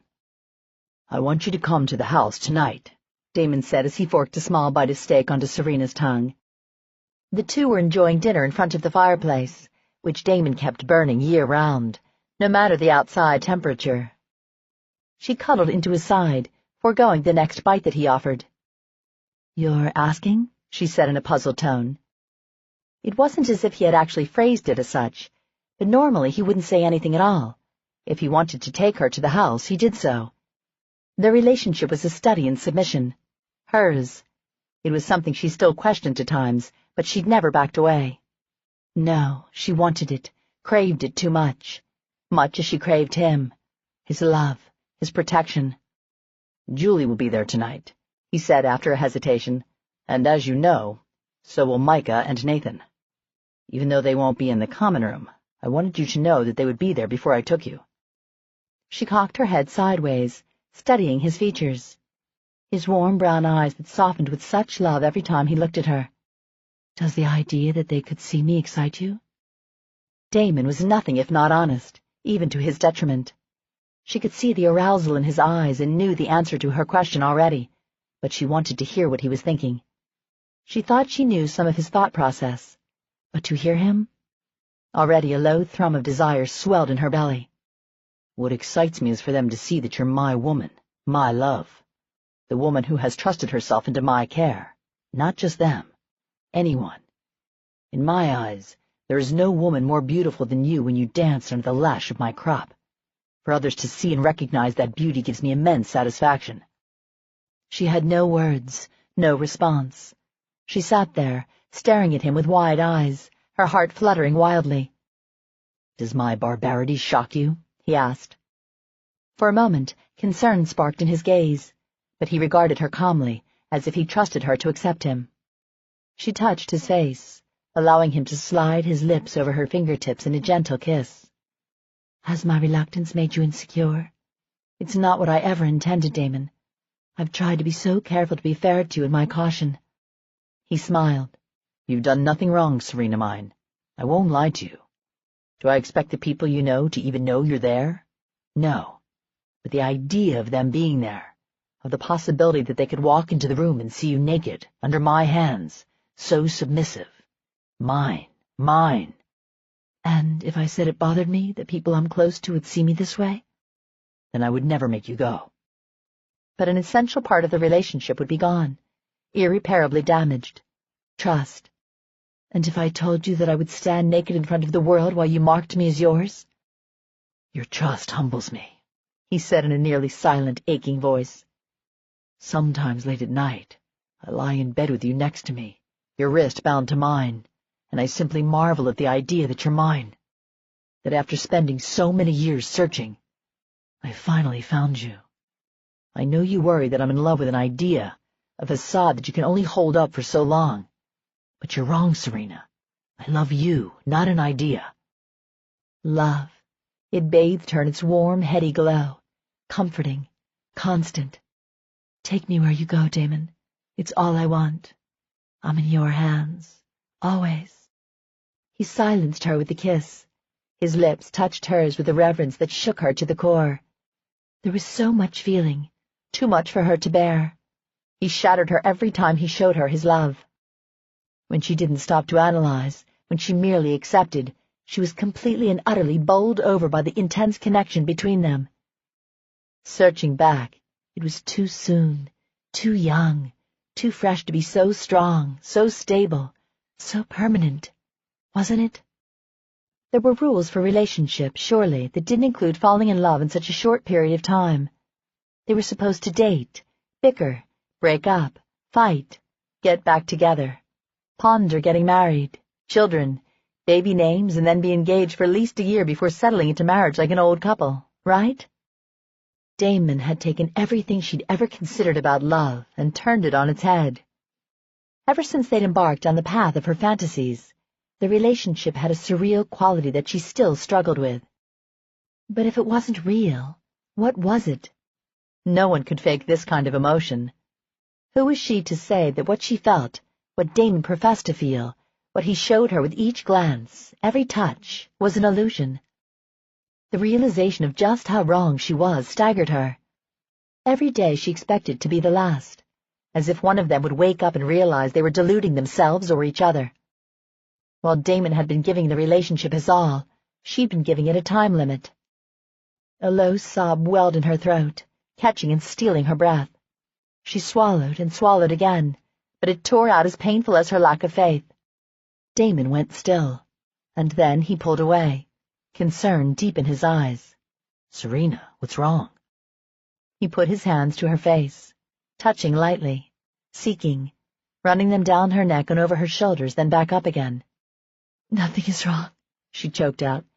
Everything is very, very right. He gazed at her with the look of a man completely befuddled by a woman. How was she to make him understand, anyway? There was no way for her to make it right with mere words. No, not unless they were the right words, just the perfect ones. What shall I wear? She whispered. And when should I be ready? He fingered the band around her arm, the beautiful piece of jewelry he'd gifted her with, the symbol of his ownership. She'd never once taken it off, and she knew if she were to remove it that the impression would be branded onto her skin. Your stockings, he said after a moment's consideration. The black ones. And your heels, the ones I just bought for you. What else? Just your silk robe, the short one that hangs just below the band of your stockings. Nothing else. When should I get ready? He kissed her again. Now. I find I'm unable to wait any longer. We'll leave as soon as you're dressed. Chapter 16. Tonight, she stood at the side of the bed, her back to Cole as she slipped the blindfold snugly around her eyes. Julie sucked in her breath as the room went dark. Immediately her hands went out, seeking the edge of the bed in reassurance. Cole caught her by the wrist and held her there for a moment until he was sure she had her bearings. For one brief second, she wondered. But no, he couldn't be one of her men. The hands were all wrong. His were smooth, too smooth, not rough like her guys. I'll leave you now, Cole said next to her ear. Get comfortable. They'll be in shortly. She crawled onto the bed, and instead of lying down, she rested on her knees, letting her hands curl into fists on the top of her thighs. She didn't have long to wait. The door quietly opened, and the brief disturbance in the air told her they had come. Footsteps, barely audible, whispered along the floor. She sat there, fists clenched tight as she heard them discard their clothing. Why was she so nervous? She was trembling, her mouth dry as she waited. She hadn't been this antsy the first time, but then she knew what waited for her this time. A sudden thought hit her. Would they even be the same men? She swallowed back her panic. No, Damon wouldn't do that to her, would he? She hadn't specified that they'd be the same men, and she had no guarantee her original lovers would even want her again. A hand slid over her right shoulder, and she breathed a sigh of relief. The light rasp of those work-roughened hands soothed her nerves. It was him, her gentle lover. He let his fingers wander downward to cup her full breast. He waited in his palm for a long second before brushing his thumb over the peak, coaxing it to full arousal. She emitted a soft gasp when his lips touched her shoulder, just a soft brush that sent chills racing up her neck, tightening all the tiny hairs at her nape. A warm, silken glide. The hairs of his beard scraped delicately over the curve of her neck, his soft breath spilling over her skin. Her back arched as she bowed upward, seeking more of his touch, his tongue, those wonderful lips. His other hand slipped down her back, to the hollow above her behind, and then caressing lightly over her buttocks. Another gasp stuttered out when the other man's lips closed over her nipple, sucking hard. He nipped at the bud, grazing the puckered skin with his teeth. Then a second mouth closed over her other breast, and she moaned, throwing back her head to give them better access.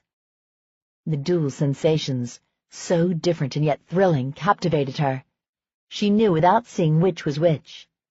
Her gentle lover plucked softly at her nipple, toying, loving, while the other man suckled hard. Carefully, they laid her back and, to her surprise, turned her over onto her stomach.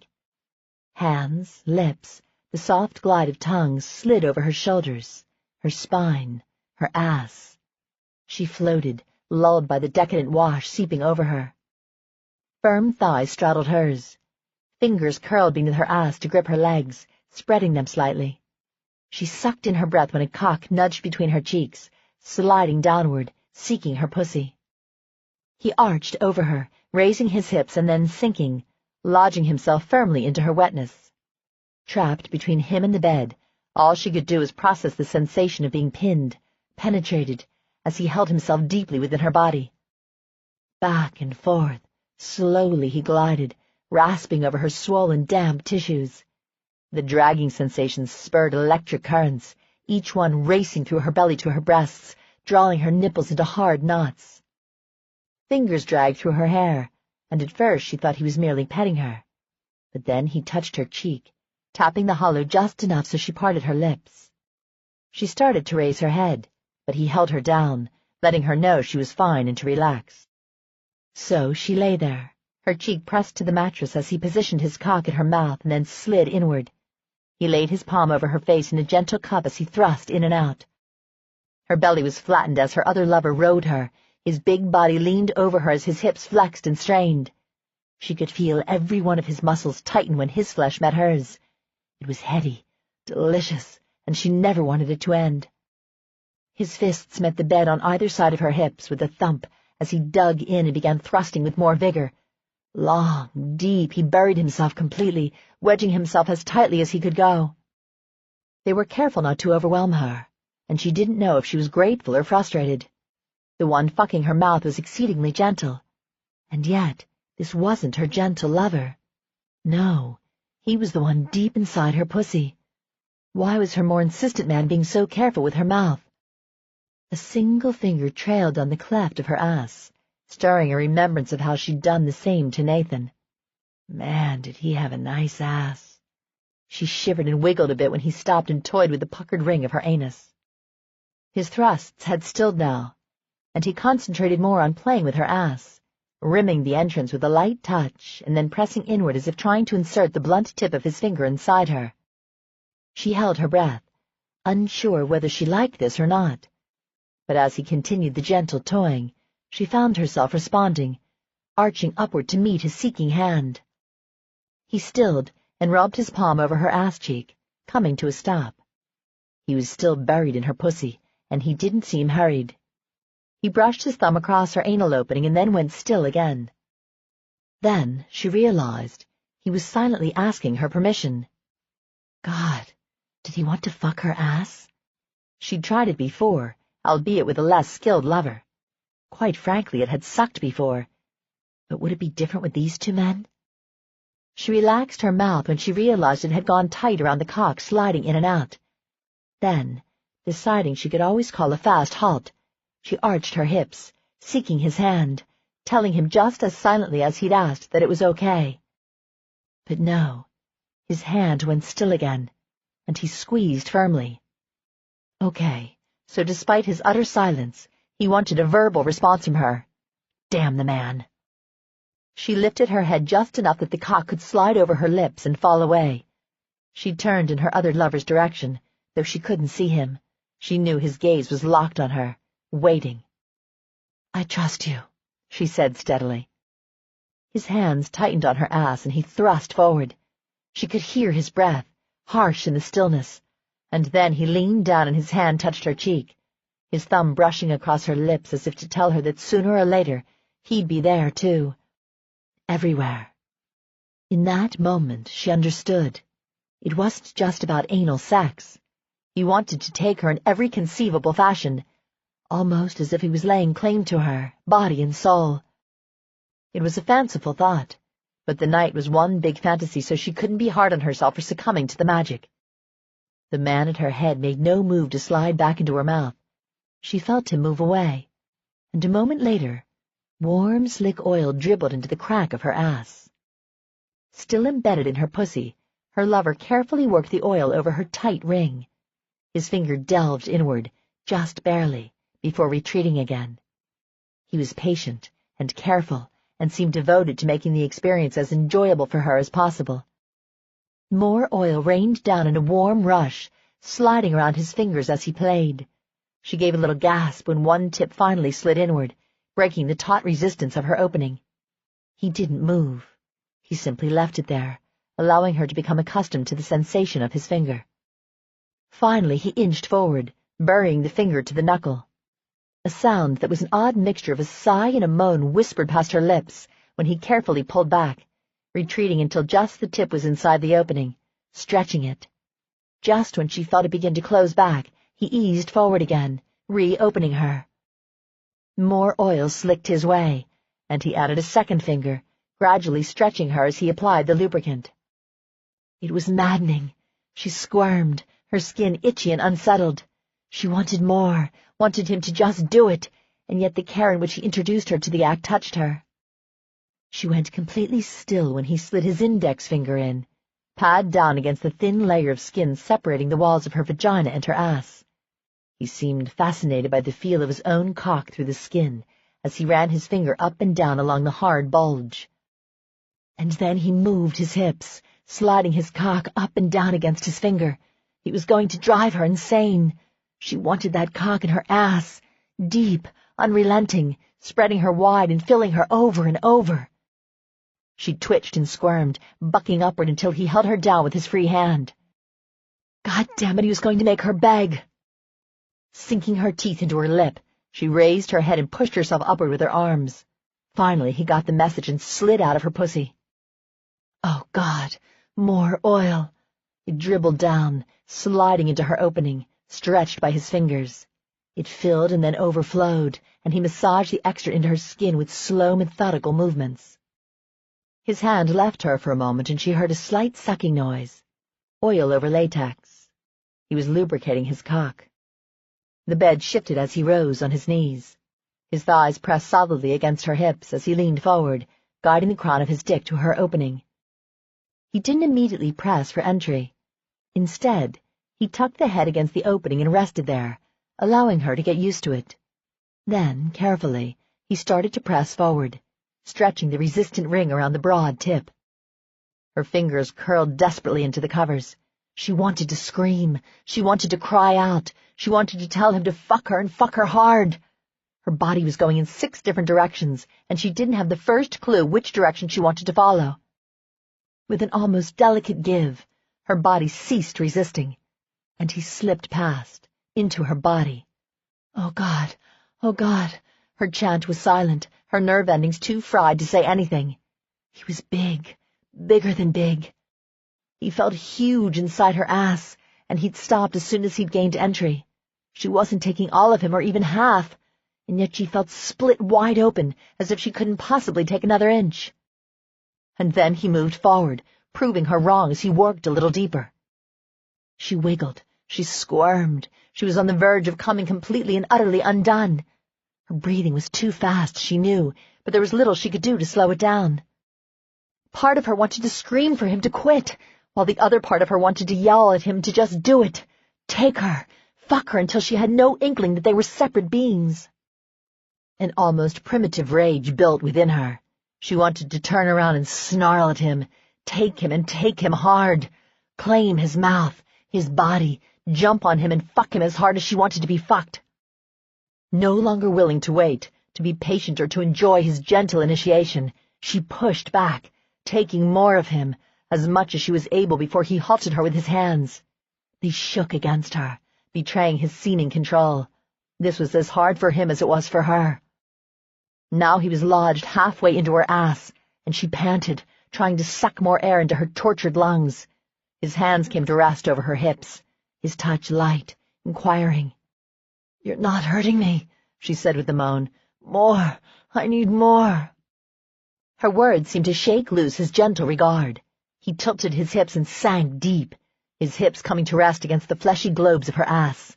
The crisp hair surrounding the base of his dick tickled her skin as she squirmed harder. "God damn it, move!"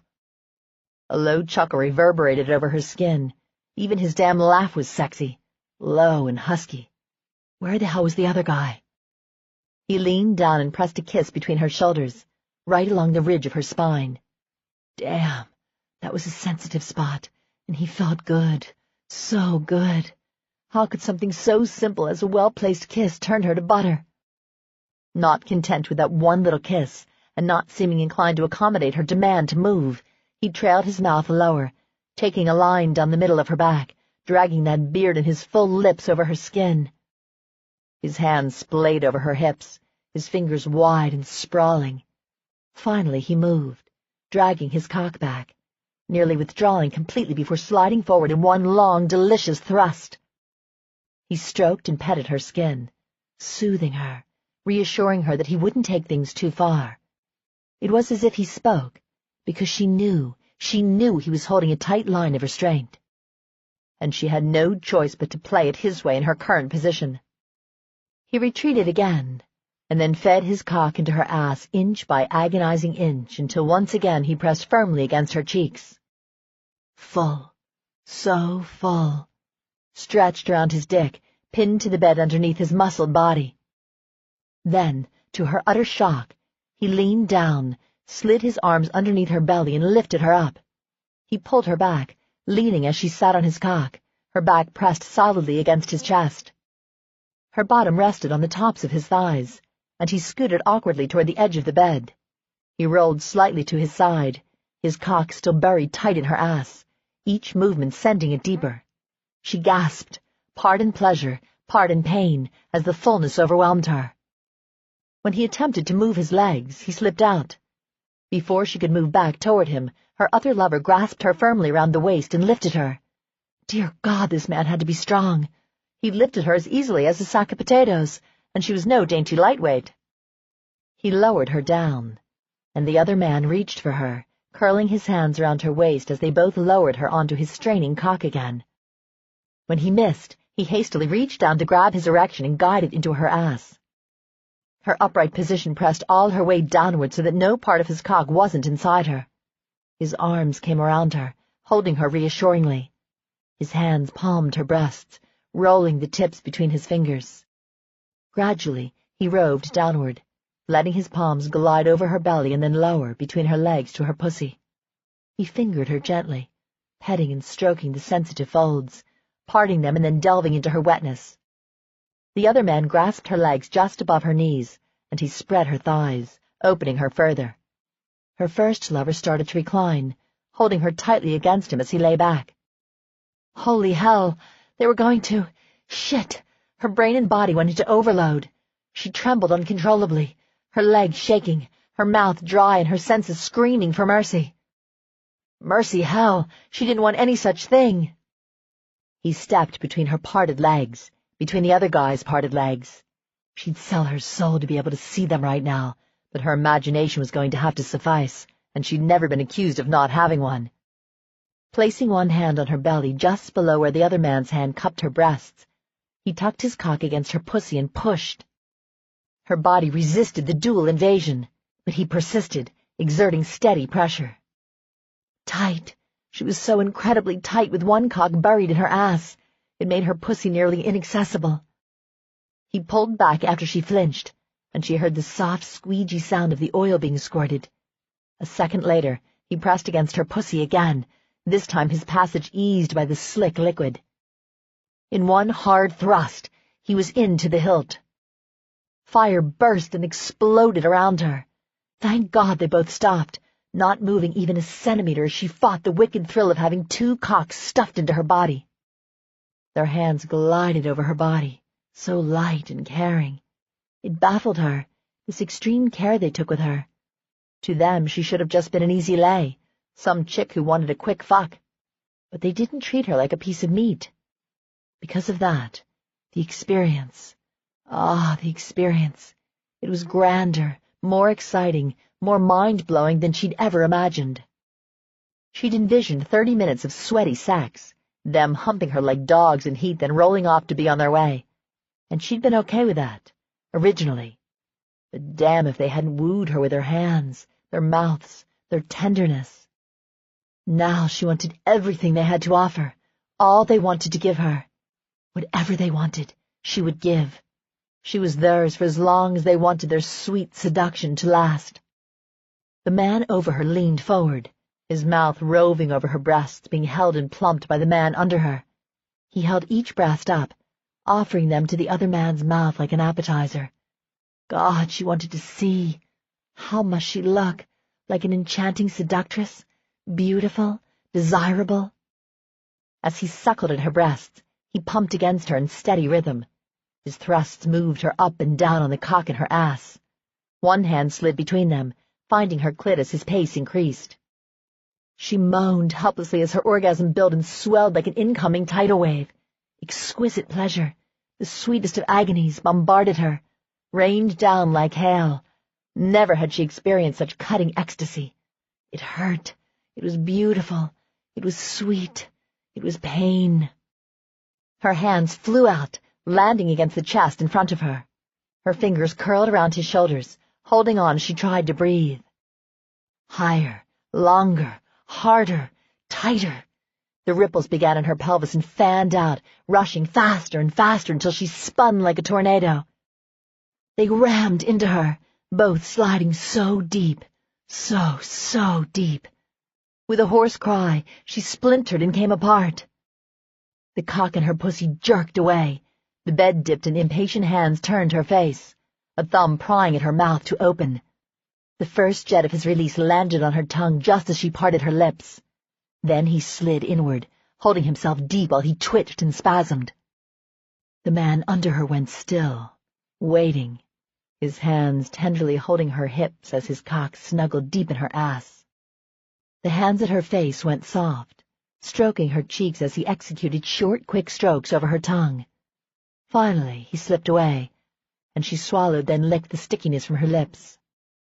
To her surprise, he cupped her cheek and kissed her tenderly on her other cheek. It wasn't a passionate kiss. Oddly, it was one of reverence, a sweet kiss. Then she found herself being pulled away. The cock slipped from her ass as the man under her stood and cradled her in his arms. He laid her on the bed, and for a moment she was left alone. Surely they weren't done. No, someone was sitting at her head now. Her cheeks bloomed with heat when a warm, damp cloth soothed over her skin. They'd stopped to clean up as well. As soon as they were done, a body pressed down over hers, and a cock settled against her pussy. He shifted and moved his hips, but didn't seem to be in a hurry to gain entrance. Finally, the tip slipped inside, and with a sigh he sank deep. His forearms were pressed to the bed, and she could easily imagine him just over her, staring down as his hips flexed and rolled against her. She spread her legs, arching upward to give him a better angle. This was as vanilla as sex could be, and yet it was sexier than anything she'd done with them yet. One-on-one contact, his body pressed so tight to hers, his warmth filling her. She could sense him staring at her, intently, as if he found her the most desirable woman in the world.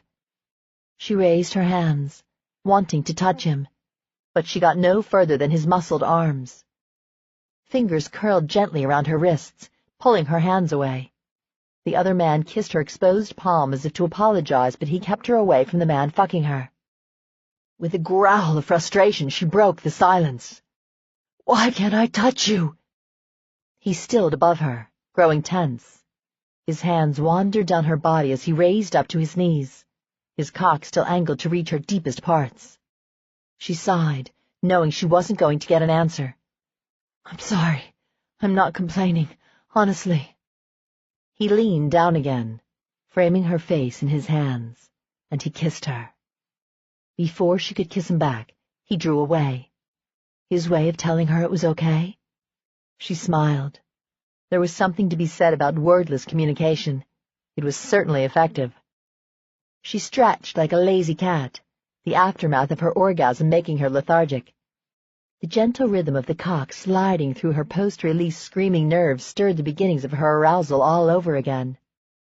The first night had been more hurried, as if they, like her, were so taken in by the experience that it was over before it even began.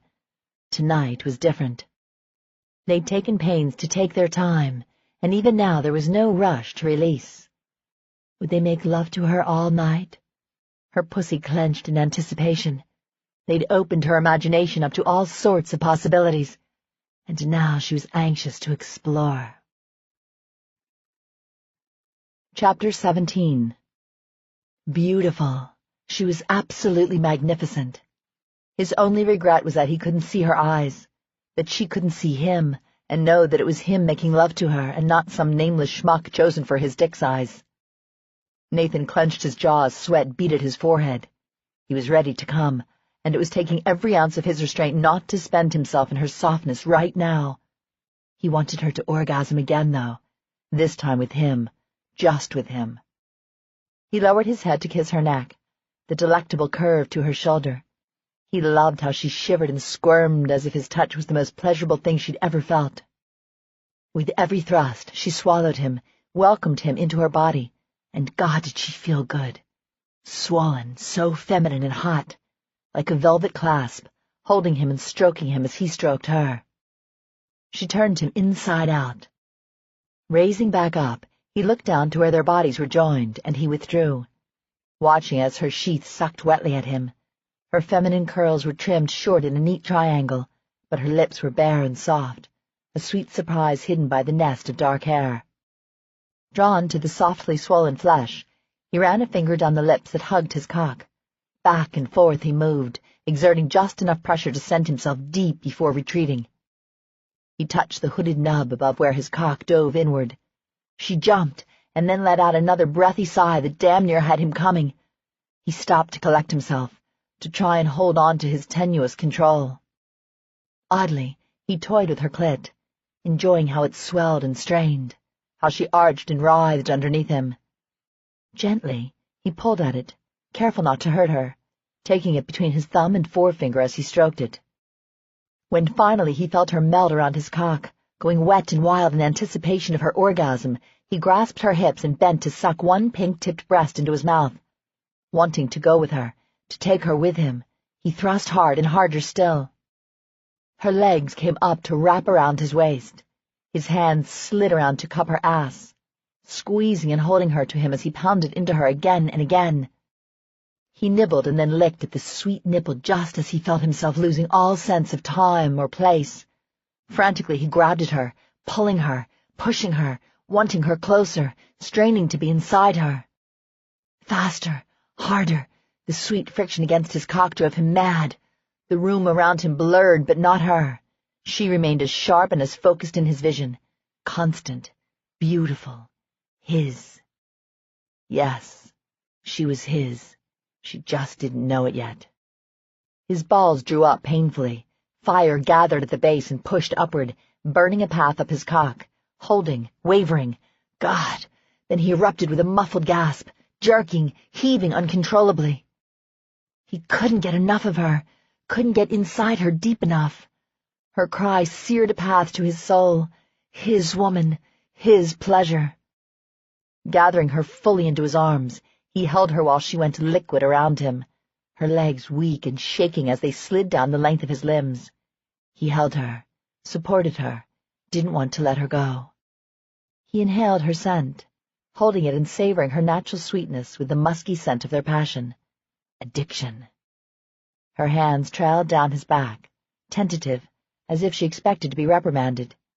He closed his eyes, luxuriating in her touch, the silky feel of those wonderful hands. Hands that he'd spent so many hours enjoying, fantasizing about when he wasn't with her. Hands that knew him intimately, that had touched every inch of his body. Just for a moment, he let her, because the alternative was pulling away. Beautiful, he whispered against her skin softly so she wouldn't hear. Beautiful. He'd called her beautiful. At first she thought she'd imagined it. So faint was his whisper. But the word had spilled over her skin and carried to her ears. It aroused her in a way no physical motions ever would. They lay there, him blanketing her infused with his warmth, their bodies still joined. Finally he stirred, withdrawing from her with careful ease. Coolness rolled over her skin, and she hugged her arms to her chest in a protective measure against the loss of his heat. To her surprise and dismay, she heard the rustle of clothing and then the sound of the door opening and closing. Disappointment rendered her motionless. She lay there on the bed, arms folded over her middle as the chill settled more firmly over her.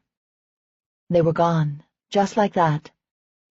The door opened again, and her heart leapt. Gentle hands, different hands, soothed over her shoulders and then to the sash around her eyes. She blinked at the sudden light, and Cole's face came into focus as he stared down at her. "They wanted to give you a break," he said.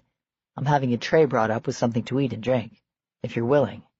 They'll be back in half an hour." She struggled to sit up, and he reached for her hand to help her. Yes, he'd seen her naked, but it was still discomforting to sit around in the buff while they discussed her sexual debauchery. "Thank you," she said huskily. "And yes, I'm willing." Cole smiled, and his blue eyes twinkled. "They are lucky men to have such a willing woman." She glared for a moment before realizing he was yanking her chain. "Damon's told you about me, I take it?" "Not in so many words. There are some things about a woman that a man doesn't need to be told. Take you, for instance. Strong-willed, beautiful, defiant. Not a woman a man could ever easily rein in." Beautiful. An odd flutter scuttled in her stomach. The words seemed to come so naturally to the men here, as if they appreciated the female form in all its varieties and not just those generally accepted in society. She cocked her eyebrow as his other words settled in. "Why the hell would you want to rein a woman in?" He chuckled. "Why, indeed? I think, Julie, that you are a woman who is all the more breathtaking for that fact." A flush of pleasure spread over her cheeks. "You think I'm flattering you?" She shook her head slowly. "No, Cole. I think for whatever reason the men here are different." He eyed her questioningly. "It would seem that Damon has the good sense to surround himself with men who appreciate and celebrate the differences in women, not the sameness." Cole flashed her a gentle smile. "I'd say you have the good sense not to listen to the men who don't appreciate your differences." "Damn straight," she said with a grin. "I'm very tempted to dismiss the two men who wait so anxiously to make love to you again," he murmured. Her eyes widened. "Now why would you do that?" "So I could have you all to myself. And trust me, Julie, you wouldn't miss having the extra guy around." Well, damn! A hot buzz sizzled up her spine. At least now she knew what Faith and Serena saw in this place. She didn't have to be submissive to appreciate the reverence with which women were treated here. A knock at the door sounded, causing Julie to jump and then cover herself with her hands, which was pretty laughable given her bountiful attributes and the amount of skin not covered by her graceless pose. Calmly, Cole went to the closet and drew out a robe. He settled it around her shoulders, then waited as she put her arms through the holes. When she was done, he tied it snugly at her waist, and then called for the person at the door to come in. Another handsome man entered carrying a tray. Were there no ugly men on the premises? While it was nice from a feminine perspective, it seemed a bit unrealistic. But then, this place was all about fantasy. Cole took the tray and dismissed the young man with a simple gesture. As he carried it to the bed, He met her gaze with a questioning glint in his eyes. Want company, or would you prefer to eat alone? She looked down. Well, now that I'm not naked, I'd prefer company unless you have other debaucheries to attend. He laughed and settled onto the bed beside her. I like you a lot, Julie. You're different. So many women and men come here, most curious. A few rubbernecks, most having no idea of themselves. You, on the other hand.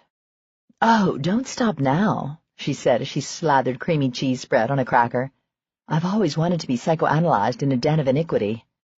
You present a man the best kind of challenge. She rolled her eyes. Please don't give me the line about wanting to chase down and subdue me. Nope. A different sort of challenge. The challenge is to meet your needs and expectations. Her eyebrows went up. Ah, now, that challenge I can live with. What woman wouldn't like the thought of a man busting ass to please her? I have a feeling many have tried and failed. I'm not so sure about the trying part, but yeah, plenty have failed all right. She licked her fingers and then reached for the bottled water on the tray. She drank thirstily, closing her eyes in pleasure. When she opened them, Cole was staring at her with quiet intensity. You're coming on to me, aren't you? His expression didn't change, but a hungry gleam entered his eyes. If I am? She cocked her head to the side. Doesn't it strike you as odd to be having this sort of conversation after I've just fucked two strange men and plan to fuck them again after intermission? That would bother most guys. I'm not most guys. All you have to do is say the word, and it'll be you and me. Only I'd prefer to take you away from the den of iniquity, as you put it. She stared back at him, considering all he'd said. He was truly a gorgeous man, and she just knew he'd be a generous lover. But what? What the hell could possibly be holding her back? With a disgusted sigh, she recapped her water and shoved it away. The truth is, I don't know what I want right now, she said quietly. Furthermore, I don't want to have to make decisions. I wanted to chase a few fantasies, dust myself off after making an ass of myself over a man. That's why I'm here. So far, I'm not complaining. Fair enough, Cole said with a nod. But when you're done with your chasing, you know where to find me. I can be a patient man, particularly when the outcome is worth waiting for. And, honey, just so you know, you should never have to make a fool of yourself over a man. There are plenty of us only too willing to be the fool for you. Wow, just wow. What the hell was she supposed to say to that? You make it damn hard to not be all self-centered, she said. White teeth flashed as he grinned. I want you to be self-centered. Indulge while you can, because if you ever come knocking on my door, I'm not likely to let you out of my bed, ever. I do love a selfish man, she said mournfully. He checked his watch as she slid the last piece of fruit between her lips. Your guys are waiting, I'm sure, as I would be if I were in their place. She pushed the tray away and stretched sensuously. He stood by the edge of the bed and ran his finger lightly over her cheekbone. At least let me help you undress again. It's the least you can do for rejecting my advances. She laughed. You seem so sure my rejection will stand. I think your interest is held elsewhere.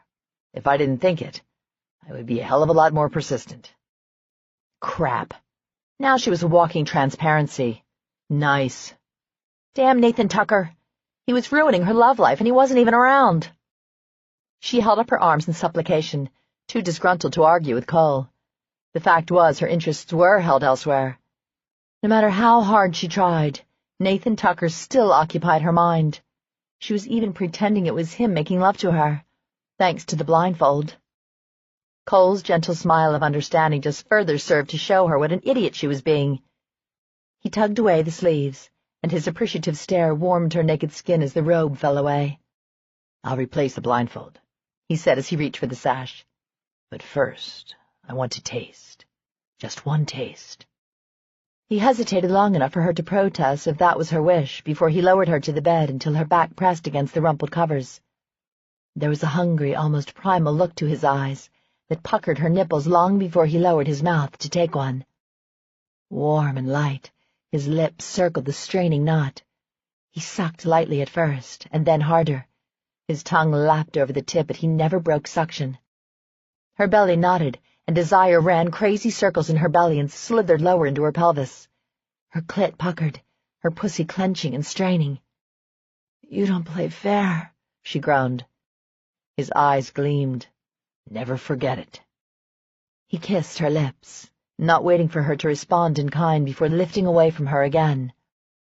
He secured the sash around her eyes, and the room went dark once more.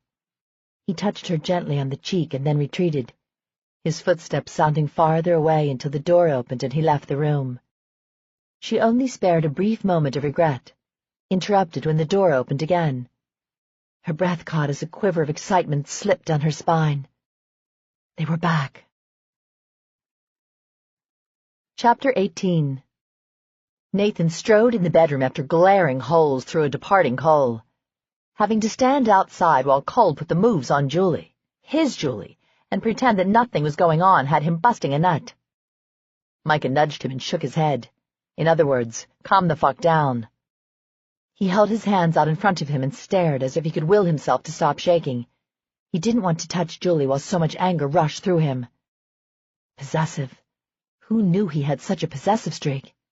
If asked, he'd have never thought he was the jealous type. Too much mental energy involved.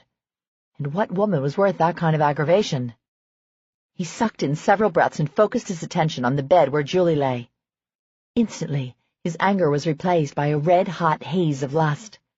All he had to do was look at the woman and he was a walking hard-on. He snuck a look at Micah, who, while not unmoved by the sight of Julie, didn't exhibit the insanity that Nathan felt.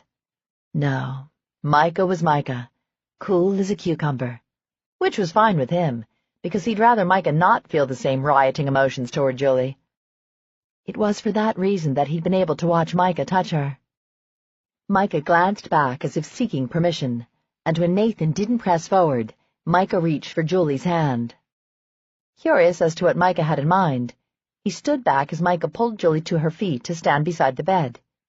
He could see her trembling from his vantage point, and he wanted to soothe her, to let her know he wasn't going to allow anything to happen that she didn't want. But then he realized it was excitement, not fear, when her nipples beaded and formed hard points. She clutched Micah's hand trustingly as he guided her toward the middle of the room. He stopped her and lowered her hand to her side. He touched her cheek and held a finger over her lips in a signal that they'd be just a moment. Then he stepped back and looked over at Nathan as he reached for the fly of his jeans.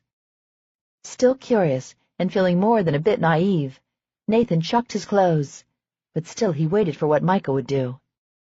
When Micah tossed the last of his clothing away, he reached out to touch Julie's shoulder. With a firm grip, he pushed downward until she got the message and bent her knees, sliding gracefully to the floor. Nathan frowned, then hurried over to the bed to get a pillow. He came back and motioned for Micah to lift her back up. Confusion riddled Julie's features until he tucked the pillow under her knees, and then she smiled her thanks. Now that her mouth was directly in line with his cock, he knew exactly what Micah had in mind. So did his dick. It surged upward, straining outward just an inch from her lips. Nathan touched her hair, running his fingers through the strands that hadn't been tied down by the sash. With a shaking hand, he cupped her chin and angled her so that his cock was aimed at her lips. A delicate feminine sound escaped her mouth as she parted her lips. Was there ever a sweeter torture for a man? When she sucked lightly as he slid into her mouth, he had his answer. It just didn't get any sweeter. He rose up on tiptoe in order to get as deep into her throat as he could. His ass tightened, his balls tightened. He was one big muscle spasm from head to toe as she flicked her tongue over the head of his dick. Wanting to make it as easy for her and as pleasurable for him, he cupped her face between his hands and held her gently in place while he fucked back and forth. Like quicksilver, his release gathered, fiery and sharp. He pulled away abruptly and pinched the head of his dick between his fingers. Christ, he'd been in her mouth all of a minute and he was ready to blow his top. Micah moved in, nudging her chin over. She turned, blindly seeking him even as she reached a hand to steady herself on Nathan's leg. Her touch reassured him, steadied him as Micah found her mouth and sank in deep. It did odd things to him, watching his friend fuck his woman's mouth. It appalled and aroused him in equal parts, until, quite frankly, he wasn't sure what the hell he thought about the whole thing. And then it hit him. It was her. If it had been any other woman, he'd be turned on as hell, He'd fuck her brains out alongside Micah and have a hell of a time doing it. But this was Julie. Julie, who he considered his. Julie, who he had some fucked up feelings for. He nearly groaned aloud. This was all wrong, and he was helpless to stop it. After the first time Micah turned her to him, she readily caught on and halted Micah's session on her own, turning back in Nathan's direction. He cupped the back of her head tenderly, his fingers caressing her scalp. While the first time he'd done most of the moving, this time she moved her head back and forth, sucking him deep, licking and rolling her tongue around the flared ridge of the head. As much as he wanted to come all over her mouth, he wanted to make her squirm in absolute pleasure. He didn't want her on her knees in front of him. He wanted her under him, beside him, next to him, on top of him, flesh against him, skin on skin. He wanted to feel her body ripple against him as she came undone. He pulled away, and before she could turn to Micah again, he reached down and lifted her up, hoisting her upward so that her legs fit over his hips.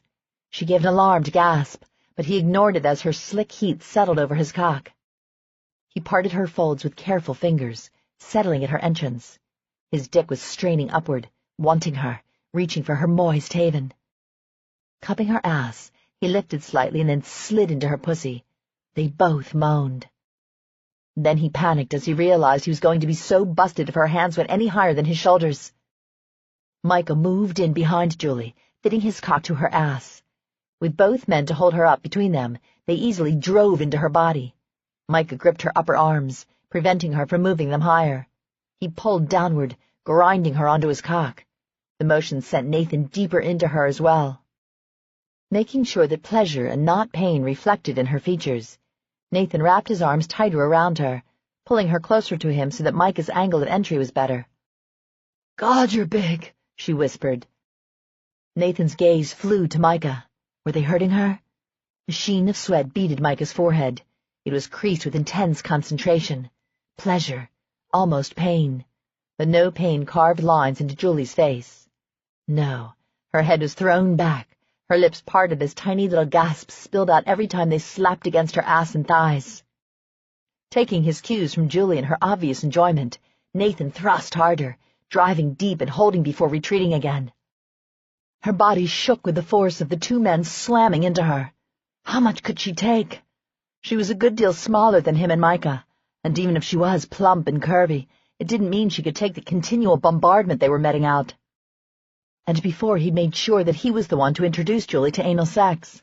Not that he knew if he was her first. It didn't matter.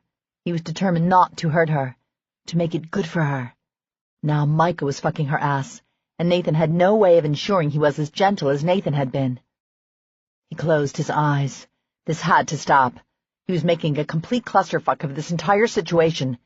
His dick was starting to shrivel under the weight of his brain overloading. Carefully, he pulled her away from Micah and started toward the bed.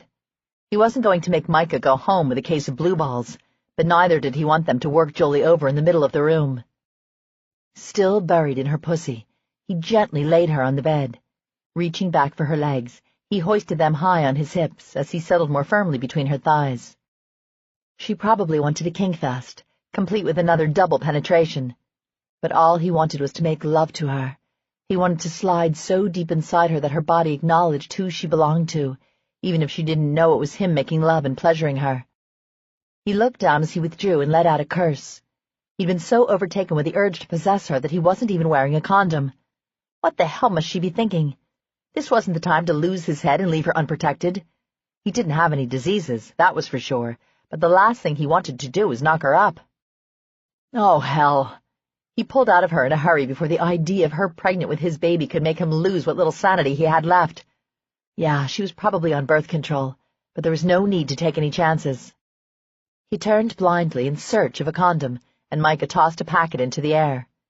With clumsy fingers, he tore the wrapper off and hastily rolled the latex on. Now that he'd felt her sleek heat, he loathed the idea of a barrier. He stared down at her luscious body, and he knew in that moment he wanted nothing more than her on top of him, her sweet rounded ass cradled on his thighs, his hands cupped around that sweet ass. He lay down beside her, then reached for her. Micah was there to help her as he turned her and urged her to straddle Nathan's hips. For a moment, Nathan merely stared up at her. his hands roaming over the curve of her hips to her plump breasts. He loved the feel of all that silky, satiny skin over his palms. She was soft where he was rough. She made him feel strong, an able protector. To his surprise, she didn't wait for him. She reached down and curled her hand around his cock. She didn't hurry, though. She toyed with the band of the condom, touching the bared portion of his cock below before gliding her hand over the latex-sheathed portion. Then she dropped her hand again and cupped his balls in her soft palm. A groan escaped, billowing up from the deepest portion of his chest. She fondled them carefully, and with each touch, he grew harder until he was one giant painful erection. Laughing softly, she arched upward and tucked his cock between the satiny flesh at her apex.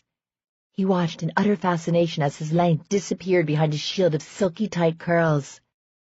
She landed against him with a tight shudder, her hips quivering, her pussy fluttering like a butterfly's wings. Behind them, Micah stood, stroking his cock as he watched, his eyes hooded and intense. For just a moment, Nathan ignored him, wanting this moment when Julie was all his, when her pleasure was his. He bowed upward, sending himself deeper into her depths. She gasped and reached down to brace herself on his belly. He took her hands, so small in his, and held them as she began to ride him. Her breasts bobbed above their joined hands. Pale blue veins ran underneath the soft brown skin, rendering them delicate-looking.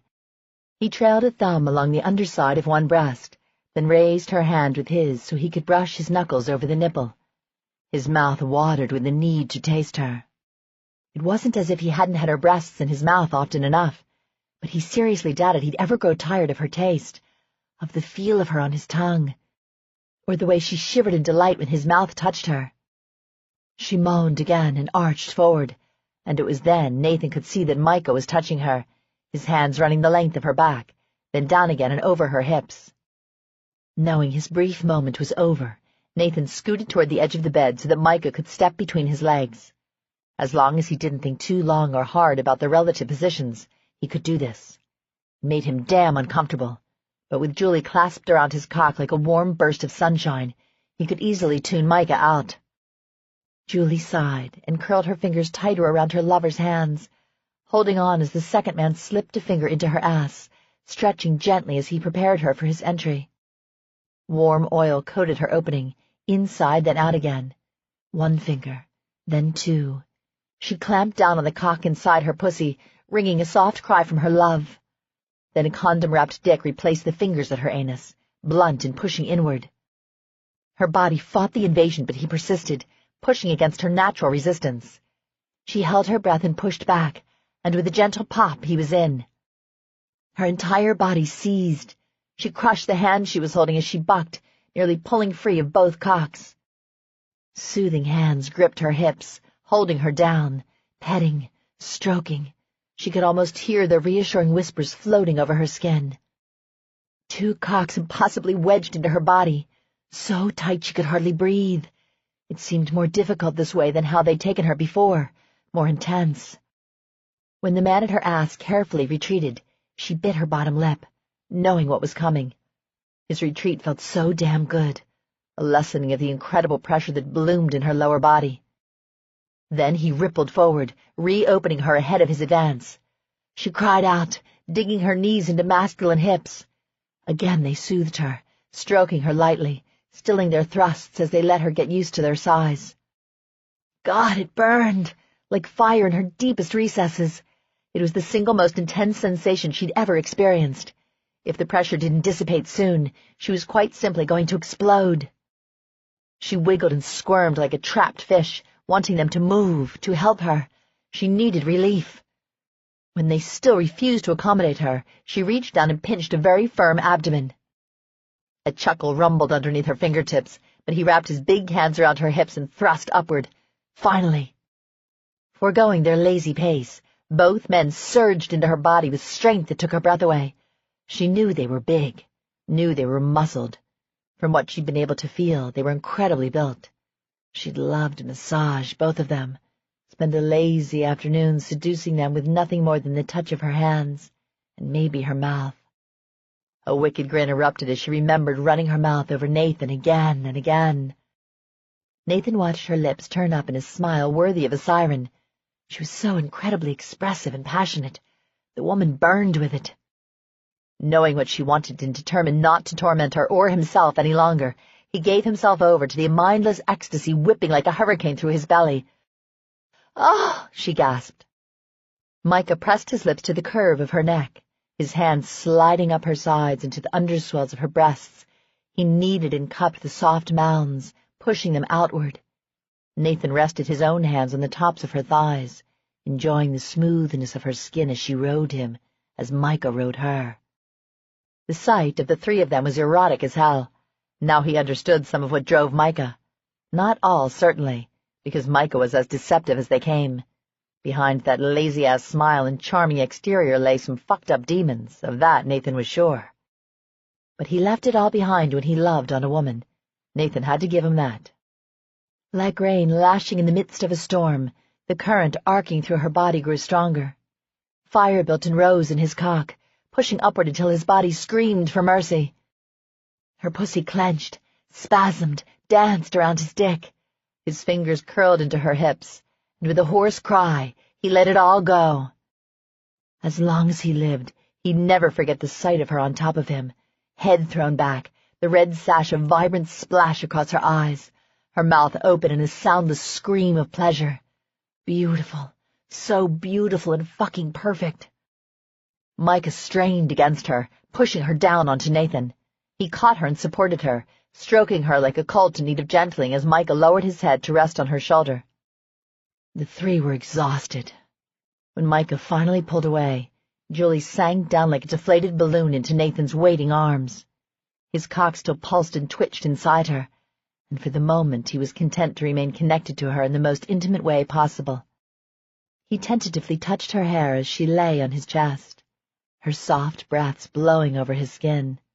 How he wanted to remove that hated blindfold and look into her eyes. After tonight, he wouldn't do this again. And if he had his way, he wasn't going to be replaced with some other guy who didn't give a shit one way or another. Chapter 19. Nathan hurriedly pulled on his clothes, and with one last look at Julie, he left the room behind Micah. The halls were mostly quiet. Only the faint sounds coming from the common room filtered down the passageway to where they stood. "I need to talk to you," Nathan said in a low voice. "Come downstairs. We can go into Demon's office and have a drink. He won't care." Nathan followed him down and through the living room where many people mingled over drinks and appetizers. He didn't see them, though. His thoughts were consumed with Julie and what he needed to tell Micah. "You seem more bothered tonight," Micah said after he closed the door to the office behind them. Nathan dragged a hand over his scalp and cupped the back of his head with his palm. "I can't do this again, man." "Okay," Micah said calmly. He opened and closed several cabinet doors before finally dragging out a bottle. "Damon's shit is all too refined," Micah said in disgust. "The man doesn't believe in having a fridge full of beer on hand." Nathan gave a half laugh and waited as Micah poured them both drinks. Glancing around at the rich furnishings, he felt vaguely uncomfortable, like an interloper. Micah handed him a glass. "Have a seat." Nathan sank into one of the leather seats and had to suppress a sigh of appreciation. He was boneless after the last few hours with Julie. All he really wanted to do was go hunt her down and lay down with her for the next 48 hours or so. Sex was entirely optional. He wanted to sleep with her curled in his arms, her sweet body pressed to him in all the right places. "Now what's bothering you?" Micah asked curiously. Nathan grimaced and set his drink down on his knee. His hand curled cautiously around it to keep from spilling it on his pants. "I'm going to come clean with Julie." Micah arched a brow. "Uh-oh." Nathan shook his head. "I should have been up front with her from the beginning. This was a stupid idea, and it can only come back to bite me on the ass."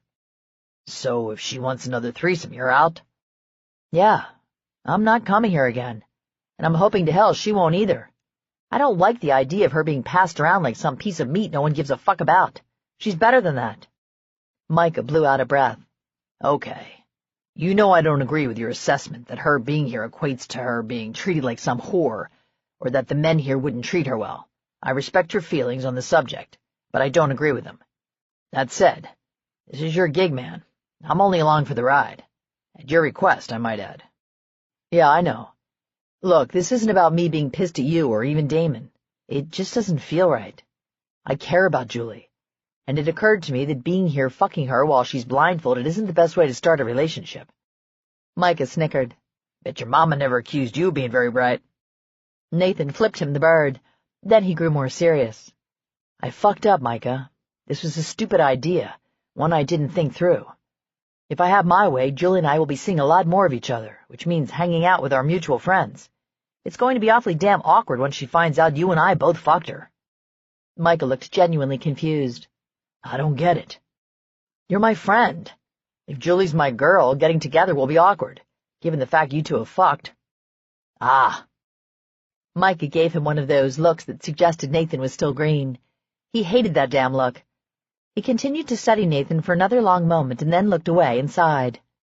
Look, man, what I'm about to tell you goes no further than us. Normally I'd cut my lips off before I'd say anything about either of these women, particularly if there was any chance it would get back to them and embarrass them. Nathan crooked an eyebrow. Leave it to Micah to get all brooding and mysterious. Okay, you've got my attention. Spill. I've slept with Faith. Nathan's jaw dropped. Faith? Our Faith? Little sister Faith Malone? Micah snorted. If all you see is baby sister when you look at Faith, you need your equipment examined. The girl is hot with a capital H. Nathan stared incredulously at him. You're serious, aren't you? When the hell did you sleep with her? Does Gray know? Considering he was there, yeah. Nathan blinked owlishly. Okay. You mean you and him? Micah nodded. Yeah, a threesome. Right before Gray was shot and Faith was kidnapped. Wow. I'd have never guessed. Exactly.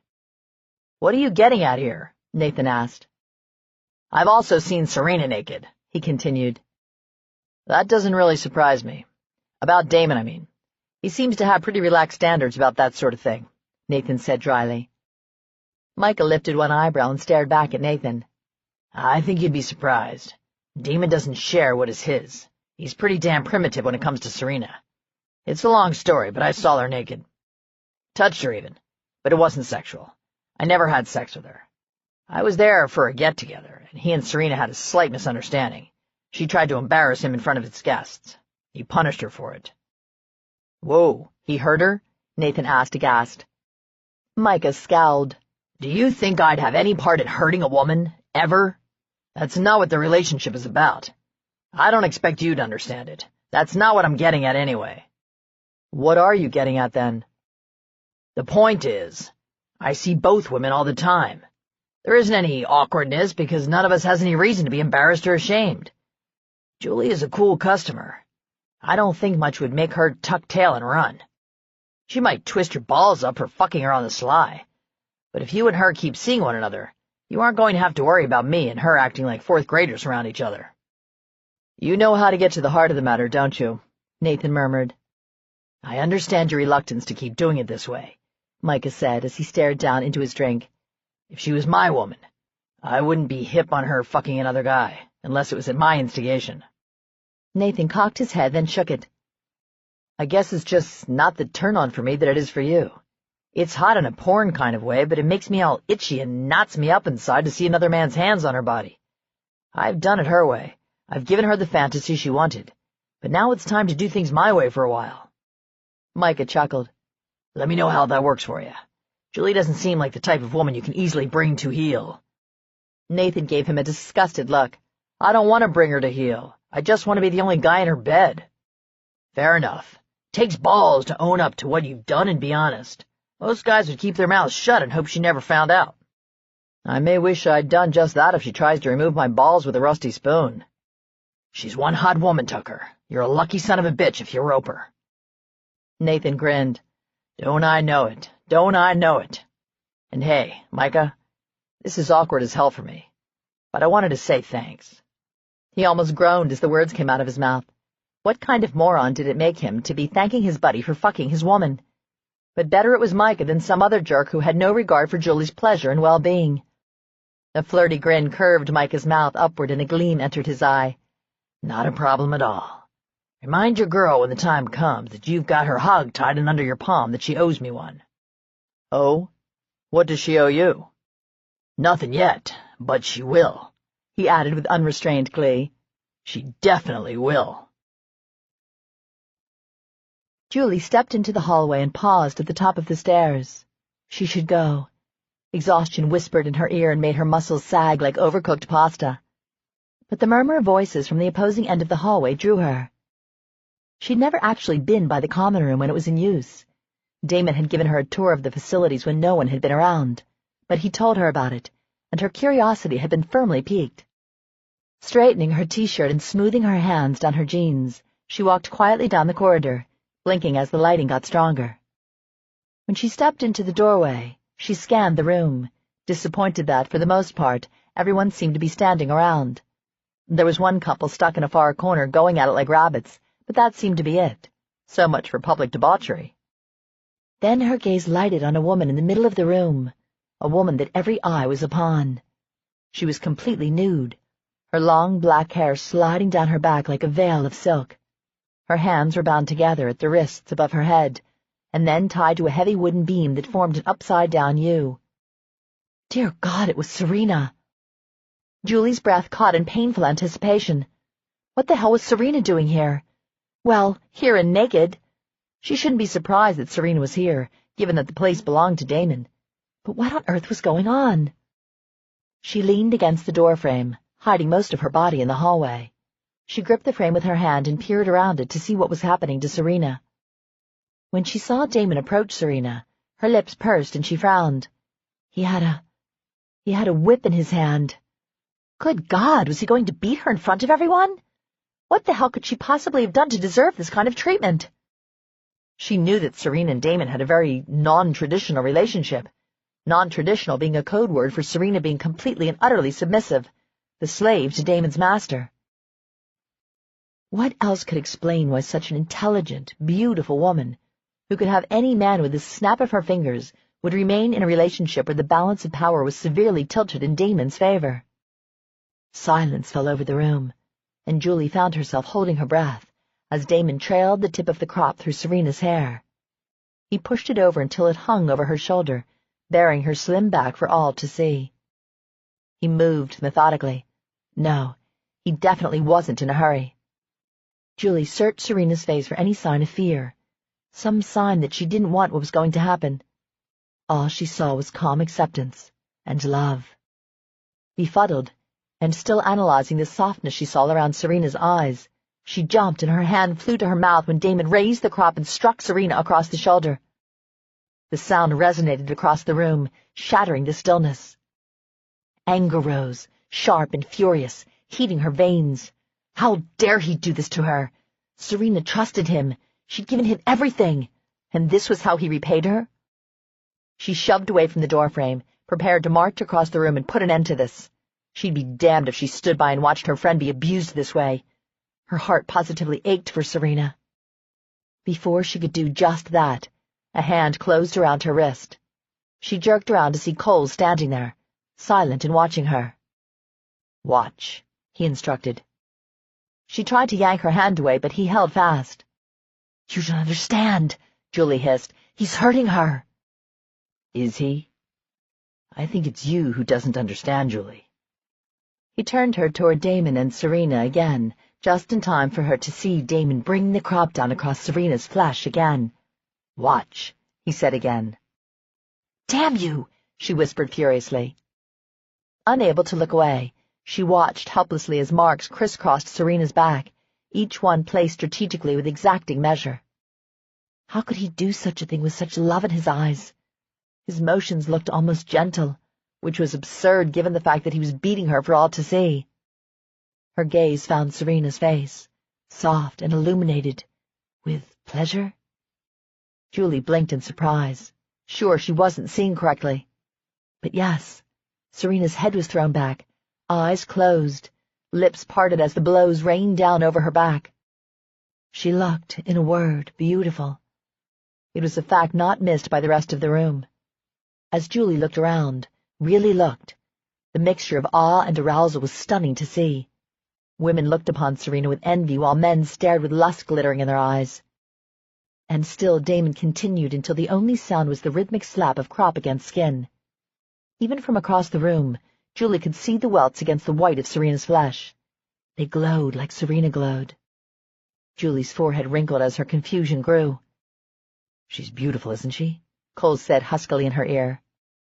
Julie started. She'd forgotten he stood here. Forgotten everything but the sight of Serena stretched beneath Damon's crop. Her mouth went dry. What kind of a friend did it make her to agree that Serena was beautiful? Not just beautiful in her normal way, because Serena was gorgeous, no doubt. But tonight, she shined. Slowly she turned her face up to Cole. "Why do you find her so beautiful?" It was a question born of genuine curiosity, and Cole seemed to take it as such. He nodded toward Serena. "See how she trusts him? She's placed herself and her care directly into his hands. She's vulnerable to him, and he knows it. Her trust is a powerful thing, more potent than the most powerful aphrodisiac. She knows he'll take care of her." Why does he like hurting her? That, more than anything, Julie didn't understand. If Damon loved Serena so much, how could he bear to cause her pain? Cole smiled gently. If he thought for a moment he was truly hurting her, he'd cut off his arm before allowing it to happen. He loves her, Julie. The deep, bone-wrenching kind that a guy only feels once in his life, and that's only if he's damn lucky. Then why? "Look again," he said patiently. "Look at the pleasure in her eyes. Look at the pleasure in his. Your fantasy revolved around two men to see to your every need. Serena's fantasy is this, just what you see. How is Damon providing for her any different than your men providing for you?" She did look, and what she saw was painful. Her eyes opened wide, and the veil lifted. Serena's fantasy was real. She and Damon weren't play-acting. He loved her, and she loved him. How much more powerful, how much more sexy did it make the scene playing out before her? For the first time she understood Serena's struggle, her fear that her love for Damon was rooted in make-believe. But for anyone watching the reverence in Damon's actions, there was no mistaking the reality of his feelings for Serena. Julie's own romp between the sheets seemed such a farce now, nothing like this beautiful display of love and devotion. Julie was hiding behind her blindfold just as surely as Serena was standing in the sun, letting the world see who it was she belonged to. The power of her revelation weakened her. Hiding. For a woman who prided herself on taking the world by the nuts, this was hard to swallow. Coward. She winced at the word. "I can't do this again," she said in a low voice. Cole cocked his head to the side, his blue eyes curious. "Does it upset you so much to see Serena worshipped by the man she loves?" Julie laughed huskily, ashamed of the tears that swelled in her throat. Worshipped. What an apt word. That's precisely what Damon was doing. "No, not now that you've explained it. Not now that I've seen and understand. She's very lucky." The wistfulness in her voice made her cringe, but calling it back would have been impossible when every piece of her yearned to be looked at like Damon looked at Serena. "What is it you can't do, then?" She met his gaze and wondered if he would ever look at her the way Damon saw Serena. No, he wanted her, even desired her. But he didn't see her. And now it seemed so important that a man look at her with everything in his eyes. God, she was losing her mind. She didn't want a relationship. She didn't want promises of forever. Words were so damn cheap. But she wanted that look. She would die for that look and never ask for anything else. "I've been playing games," she said ruefully. "It's what I do best." Cole moved closer, touching her cheek with gentle fingers. "There's nothing wrong with games, Julie. Not everything has to be about love and commitment." She laughed. 2 hours ago that would have been music to my ears. Who knows, maybe when I wake up in the morning and kick my ass around a bit, it'll sound wonderful again. But tonight," she sighed. "Will you do me a favor and let Damon know that I won't be back? I'll call him and thank him later. He's truly the best. Serena is one lucky bitch." Her gaze went back to the center of the room to see Damon's hands gliding over the marks on Serena's skin. His lips followed a similar path. She swallowed against a dry tongue when Damon unfastened his pants and moved behind Serena. God, he was going to make love to her in front of everyone else. Cole remained silent next to her as they watched. There was no discomfort evident to Serena or Damon. No, they were focused solely on each other. The rest of the world didn't exist for them. Serena arched against her bonds as Damon grasped her hips and guided his erect cock into her depths. Julie tried to look away. She shouldn't be watching. This was her friend. Their lovemaking should be a private matter. But she couldn't tear herself away from the beauty of the two people allowing their love to shine over the entire room. A knot formed in her throat. Tears shimmered in her vision. Never had she been so affected by sex. But no, this wasn't just sex. Sex was a paltry word to describe what was before her. Beautiful, magnificent, soul-stirring. As long as she lived, Julie would never forget this night and what seeing Damon and Serena had done to her on a primitive level. Later she would marvel at how much they had changed her outlook, her own desires and needs. Damon held Serena, lifting her so that her weight wasn't borne by the rope securing her wrists to the wooden beam. His movements weren't entirely gentle. In fact, he made love to her almost brutally, and yet his love for her was so obvious in each touch, the gentle caresses intermixed with the savagery of his thrusts. The combination aroused Julie. The hot flush pooled in her belly and spread outward until her face flamed, her nipples thrust outward, beating and straining. Hot, kinky sex was something she'd fantasized about, something she'd gone to great lengths to make happen, and it had been good. But how much better would it be to have a man make love to you with absolute devotion, to know he loved you more than life itself? She shook her head mutely as if by doing so she could deny that she wanted, no needed such a thing from a man. Damon lowered his head to press a kiss to the middle of her back. Such a simple gesture, and yet Julie felt that kiss to her soul. Never again would she poke fun at Serena for her relationship choices.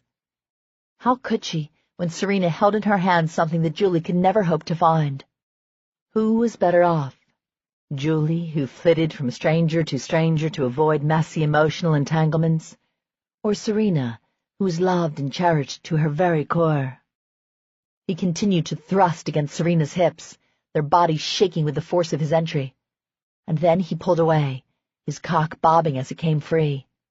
He closed his hand around the base and jerked up and down, aiming at Serena's skin. Julie watched in absorbed fascination as jets of Damon's semen erupted, splashing onto Serena's back, vivid against the rosy blush of the welts. "He's marking her," Julie whispered in surprised realization. Dear God, how primitive! How abso-freaking-lutely hot! What the hell was wrong with her that she went positively liquid inside at the idea of being marked by a man?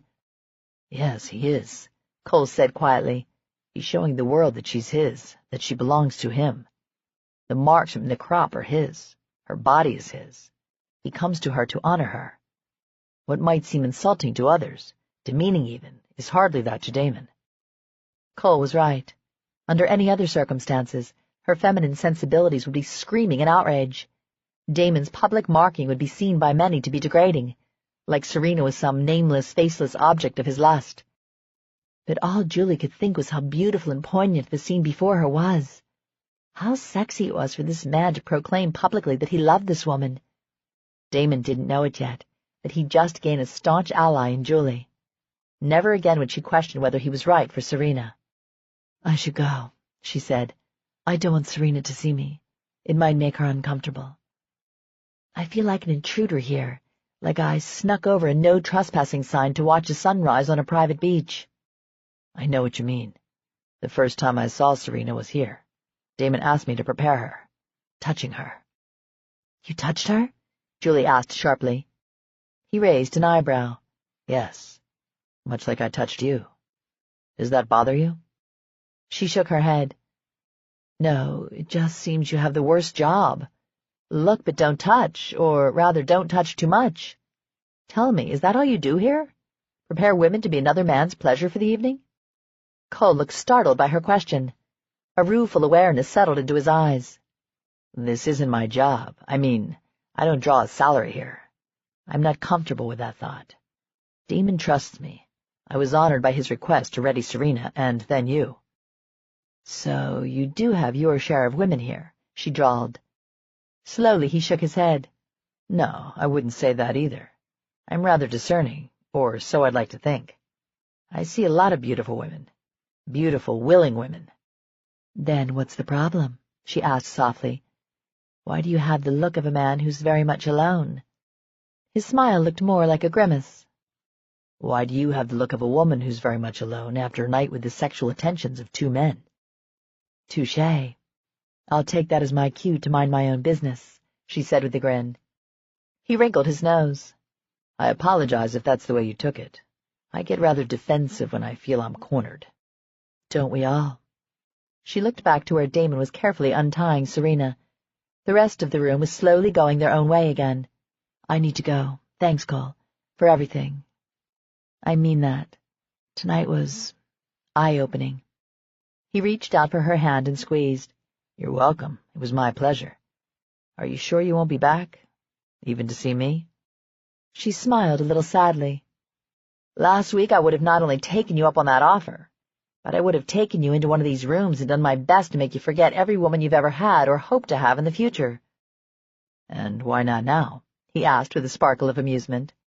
She glanced back one more time to where Damon and Serena stood. Because now I want someone to look at me the way he looks at her. She looked back at Cole, whose wry look told her he understood exactly what she was saying. You want me. You find me attractive. But you'll never look at me that way, and we both know it. Does it make any difference for me to tell you that if I could look at a woman that way, I'd want it to be you? She laid her palm against his cheek. You're very sweet, Cole. And you'll look at her that way. One day. He caught her hand when she would have pulled it away and kissed her open palm. It was truly my pleasure to look after you these 2 nights, Julie. If there is ever anything you want or need, you have only to contact me. I'll see to it you get it. She rose up on tiptoe and kissed his cheek. Good night, Cole. Not looking back, she hurried toward the stairs, feeling his intense gaze the entire way. Chapter 20. Julie hugged her arms around her middle as she hurried down the stairs. A chill that had nothing to do with the actual temperature had settled into her bones. After leaving the warmth of the common room, every other place just seemed cold. Amazing how love could make you feel the actual rays of sunshine. She walked down the hallway with the doorway ahead her only objective. She could hear the buzz of conversation, laughter mingling with the clinking of glasses. But she wasn't in the mood to be social. She just wanted to go home. Ahead, a door opened, and she prepared herself to be assaulted by a couple in the throes of passion. Instead, she found herself nearly run over by Nathan Tucker and Micah Hudson. She halted, unsure of who was more surprised, her or them. A guilty look flashed across Nathan's face about the time she caught his scent. Sure she was mistaken, she inhaled sharply. He didn't smell like Nathan normally did, and she was all but an expert on what the man smelled like. No, he didn't smell like Nathan. He smelled like her mystery lover, her gentle lover, which would explain the guilt flashing in those green eyes. And that could only mean that Micah was her more impatient lover. You disguised your scent. You actually changed your smell. She babbled like a fool, but she honestly couldn't come up with anything else. She was too freaking stunned. Nathan held out his hands in a placating manner. Julie, listen to me, please. His eyes were soft, his mouth turned down in an expression of regret. Micah wore a grimace that plainly said he'd rather be anywhere but here. Well, join the club. That made 2 of them. She laughed. Maybe it wasn't the most sensible action, but she was too wrung out to be all cool and collected and in control. Well done. I mean, wow. Changing your scent. That took a hell of a lot of forethought. I would have never even considered that. That would explain why you never let me touch you. I guess this is where I say touché and that we're even, right? No. We're not damn well even, Nathan growled. That's not what this was about. Or at least it's not now. She raised an eyebrow. Come on, Nathan. Be straight with me at least. You can't tell me you didn't want a little payback for what I did at my salon. He huffed, his face reddening with either embarrassment or anger, she wasn't sure which. Yeah, I did want payback. But more than that, I didn't want strange men fucking you. Damn it, Julie, what the hell were you thinking? You were just setting yourself up to be hurt or raped or God knows what else. So, you fucked me to save me from these men, she drawled out. Really, how self-sacrificing of you, Nathan. She slid her gaze to Micah, who leaned against the wall, hands shoved into his pockets. "What's your excuse, Hudson?" "Do I need an excuse to fuck a beautiful woman?" he asked lazily. "No, I guess you don't," she said quietly. "If you two will excuse me, it's been a long day, and I'd really like to get home." "Julie, don't go," Nathan said as he reached for her hand. "You and I need to talk." Fatigue dragged at every muscle. This was just the icing on an already draining evening. The only thing she wanted to talk about was how fast she could get home and into bed. Her bed. Alone. "We could probably say a lot and not get anywhere. Let's just chalk it up to experience and call it good, okay? I always knew sex with you would be nothing short of spectacular, and you proved me right. I should be thanking you, right? You and your fuck buddy here," she said with another sideways glance in Micah's direction. "You're tired and just got dealt a hell of a surprise, baby doll," Micah said quietly. "Don't make it worse by lashing out and saying things you don't mean. Go on home and get some rest. Nathan and our apologies will wait." Her smile warbled, and she finally gave up on trying to pretend it didn't matter. "You're right. I'm being a hysterical female. And worse, I'm not taking as good as I gave. I had it coming. It was amusing when the shoe was on the other foot, so I need to suck it up and take it like a big girl. I do appreciate you two making it so good for me, though. I'm not lying about that. The sex was incredible." She walked past, ignoring Nathan's outreached hand and his growl of protest. She heard Micah tell him to lay off. Willing herself not to react, not to feel, she left the house and got into her little sports car. The smooth leather cupped her as lovingly as Nathan had earlier. She loved her car. She'd worked damn hard for it. The leather was as smooth as a baby's bottom, like butter. The engine roared to life and purred like a contented cat. Ideally, she'd be in bed purring like that contented cat after the bone-melting sex she'd had. But there were two problems with that scenario now.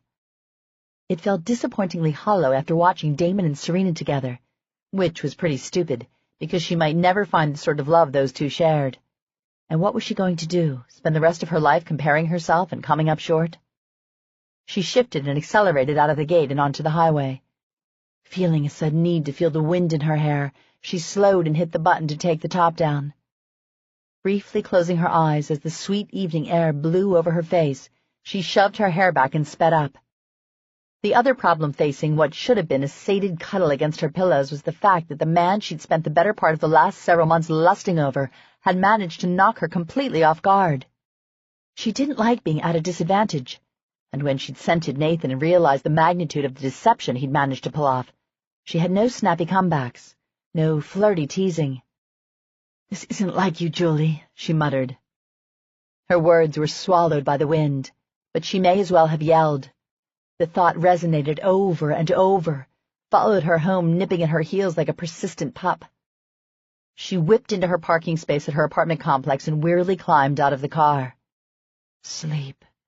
A few hours sleep and you'll be your old self again. As she let herself into her apartment, she wondered if lying to herself had become her new mantra. Chapter 21. A knock at her door wrung her from the deep dredges of a dreamless sleep. When the person showed no signs of going away, Julie grumbled and rolled out of bed. She didn't bother trying to make herself presentable because the way she saw it, whoever had the audacity to show up at such an ungodly hour deserved to see her looking like a hungover hag. She glanced at the clock on her way out of the bedroom. Oops, maybe 10:30 wasn't exactly an ungodly hour, but still, it was Sunday and Julie's only full day off. Almost to the door, she had the unsettling thought that it could be Nathan here to take up where they'd left off the night before. She already felt like a train wreck. Facing Nathan right now would be like getting backed over by a Mack truck, repeatedly. Remembering Nathan's admonition about opening the door to just anyone, she cracked it, leaving the chain on, and peered out. "Julie?" She quickly opened the door and yanked the chain off, then opened the door wide. Serena stood there, her expression troubled. "Can I come in?" Julie tilted her head in confusion. "Of course, come in. Why on earth would you need to ask a question like that?" She turned and led the way into the living room, Serena's soft steps pattering behind her. "I was worried you might be angry with me, or with Damon." Julie stopped and turned in front of the couch. Do you want something to eat or drink? I just got up, so I'm not at my best right now. Serena took her hands in hers and urged her to sit down with her on the couch. Are you angry with us? Julie smiled. No, hun. I'm not angry with you and Damon. Why would I be? Damon said you found out about Nathan and Micah. Nathan's worried about you. So are Micah and Damon. So am I. Nathan said you looked... well...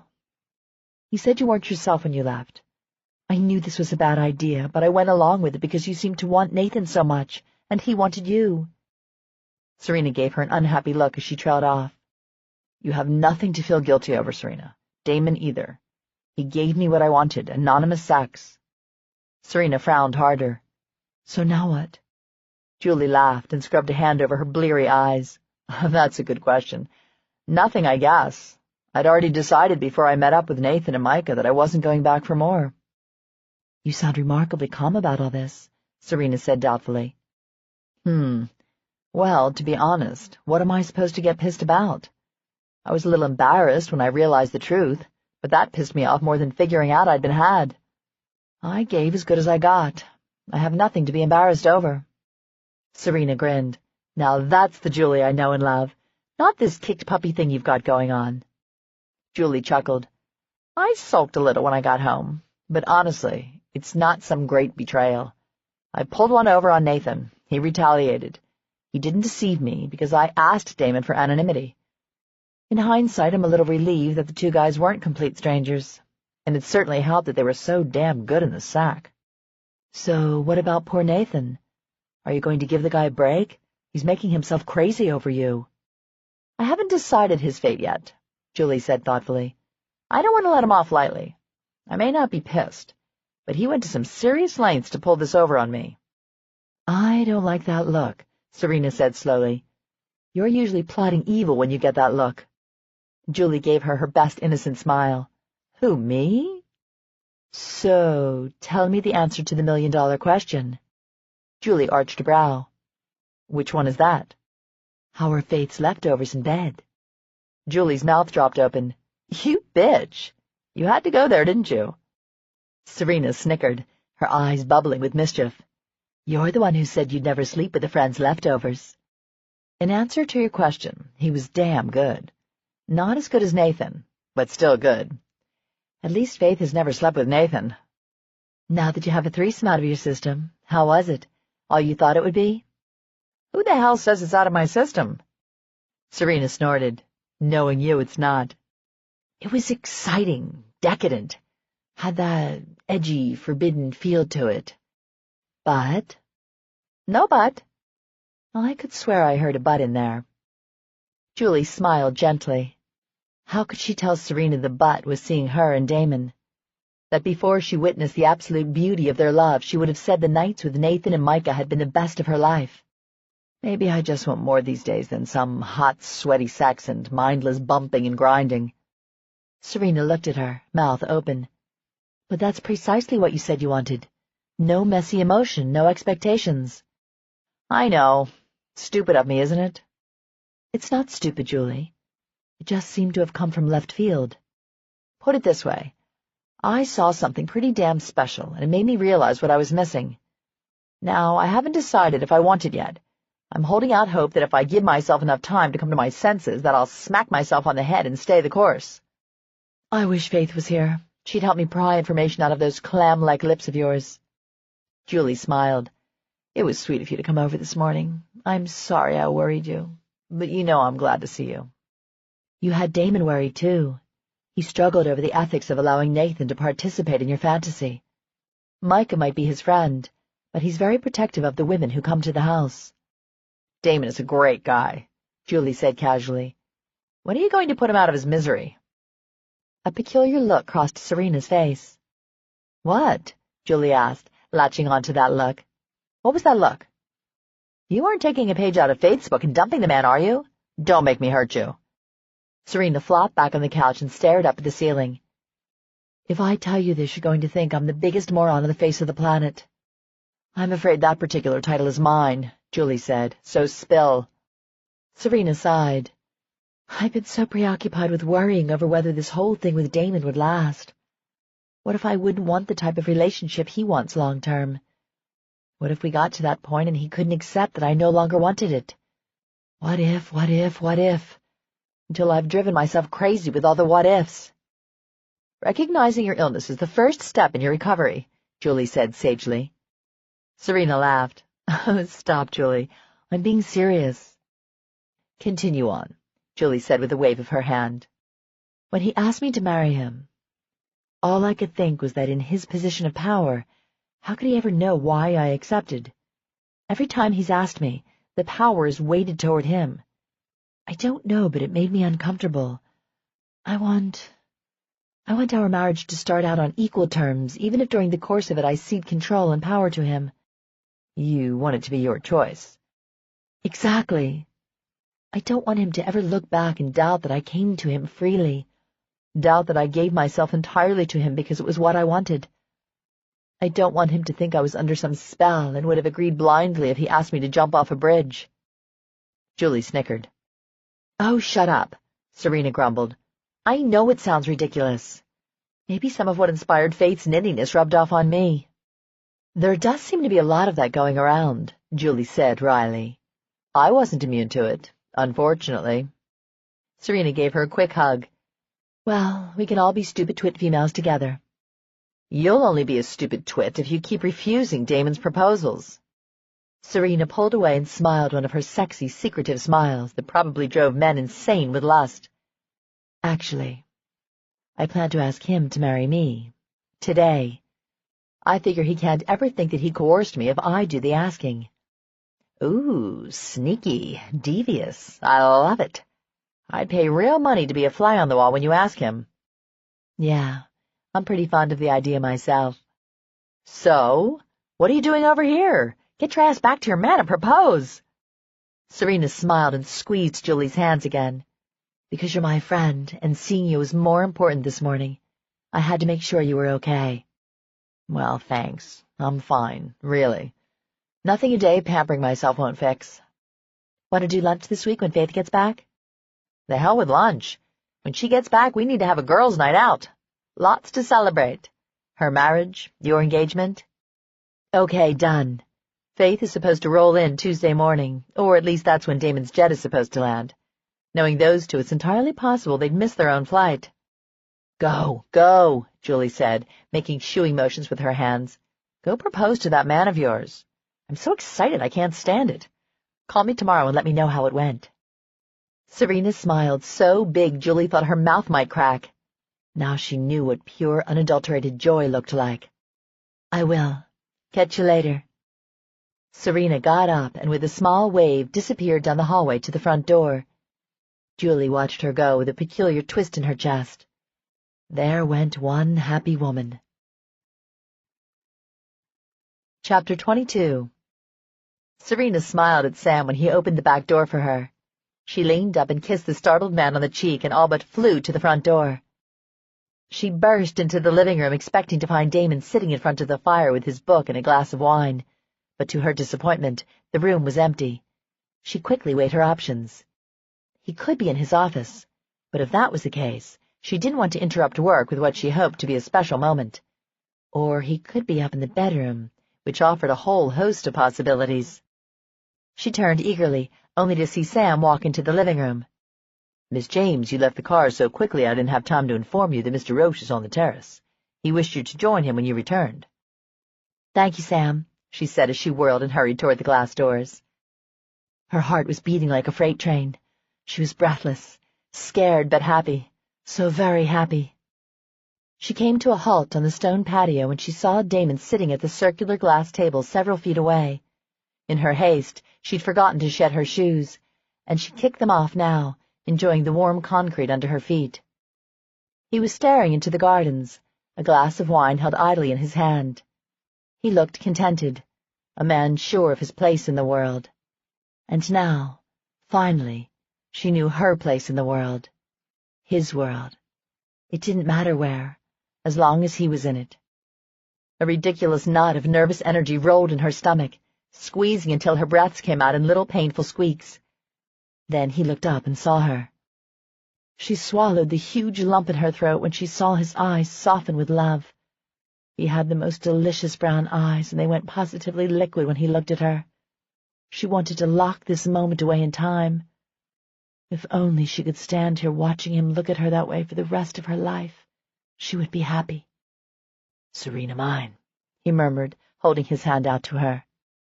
She rushed forward, taking his hand and dropping to her knees beside his chair. She rubbed her face over his leg, closing her eyes as his fingers tangled in her hair. "No, love, you're going to hurt your knees. The stone is too hard and rough for you out here." She shook her head. Knees? What knees? All she could feel was his love, wrapping securely around her, holding her when she couldn't hold herself. "Come here," he said quietly, pulling her into his lap. When she was settled against his chest, he stroked her long hair from her face with gentle fingers. "What's wrong, Serena?" She expelled her breath in a quivering rush and smiled. "I love you. Do you know that, Damon? Do you know how much?" He looked stunned by her announcement. His pupils flared, and his fingers stilled in her hair. "I know. I hope I know." He pressed his lips to her forehead, and she could feel him trembling against her. "I love you too, Serena mine. So damn much I ache." She pulled away and caught his hand, pulling it from her hair to cradle it between her palms. For a moment, she studied their entwined hands, thinking of all the time she was bound to him, for him. Only this time it was her doing the binding. She was in control. When she looked back up at him, he was studying her with those deep brown eyes. Dropping his hand, she leaned forward, putting her palms against his face. "Will you marry me, Damon? Will you be my husband and my lover for the rest of our lives?" His eyes widened. First shock and then joy flooded them, so warm and vibrant that tears clogged her throat, burning and squeezing. If she'd had any reservations, any concerns, they vanished as she saw his relief. Had he been so worried she wouldn't marry him? "Yes," he said solemnly. "I'll marry you, Serena mine. Any time, anywhere. I don't care as long as you'll be mine." She brought her lips to his, kissing him hungrily. Then she wrapped her arms around him and hugged him fiercely, content to just hold on and feel his strength and his love. "I don't want to wait," she whispered against his neck. "Then we won't wait," he said simply. "I want to be yours." "You're already mine, Serena. No ceremony or lack thereof will ever change that. You'll always, always be mine." She smiled and squeezed him a little tighter. "We need to call your mom, and mine. She and Dad will want to fuss." She pulled away and sat up to look him in the face. "I don't want to fuss, but I don't want to disappoint my mom either. Maybe we could compromise and keep it small, just friends and immediate family." He cupped her cheek in his palm and smiled lovingly at her. "Do you know how happy you've just made me?" "Are you sure, Serena? You seemed to have doubts before. I want you to be sure this is what you want. I won't push you for more, you know that." "I do know. Oh, Damon, I love you so much." "It figures you would catch me so unprepared," he said ruefully. "The ring I've carried everywhere with me over the last few weeks is sitting upstairs in the drawer of my dresser." "We can get it later. All that matters right now is you and me." She squirmed with excitement on his lap. "I'm getting married. Holy hell, that's scary." He administered a light smack to her hip. "Marrying me should not be in the least bit scary. You should be swooning with joy." She grinned. "Okay, I'll stand up and swoon, but if you don't catch me, I'm going to kick your ass." "I'd rather carry you upstairs, tie you to my bed, and make love to you all afternoon long. Then maybe I'll let you up so we can call our families." "And they say romance is dead," she murmured as she closed her mouth over his.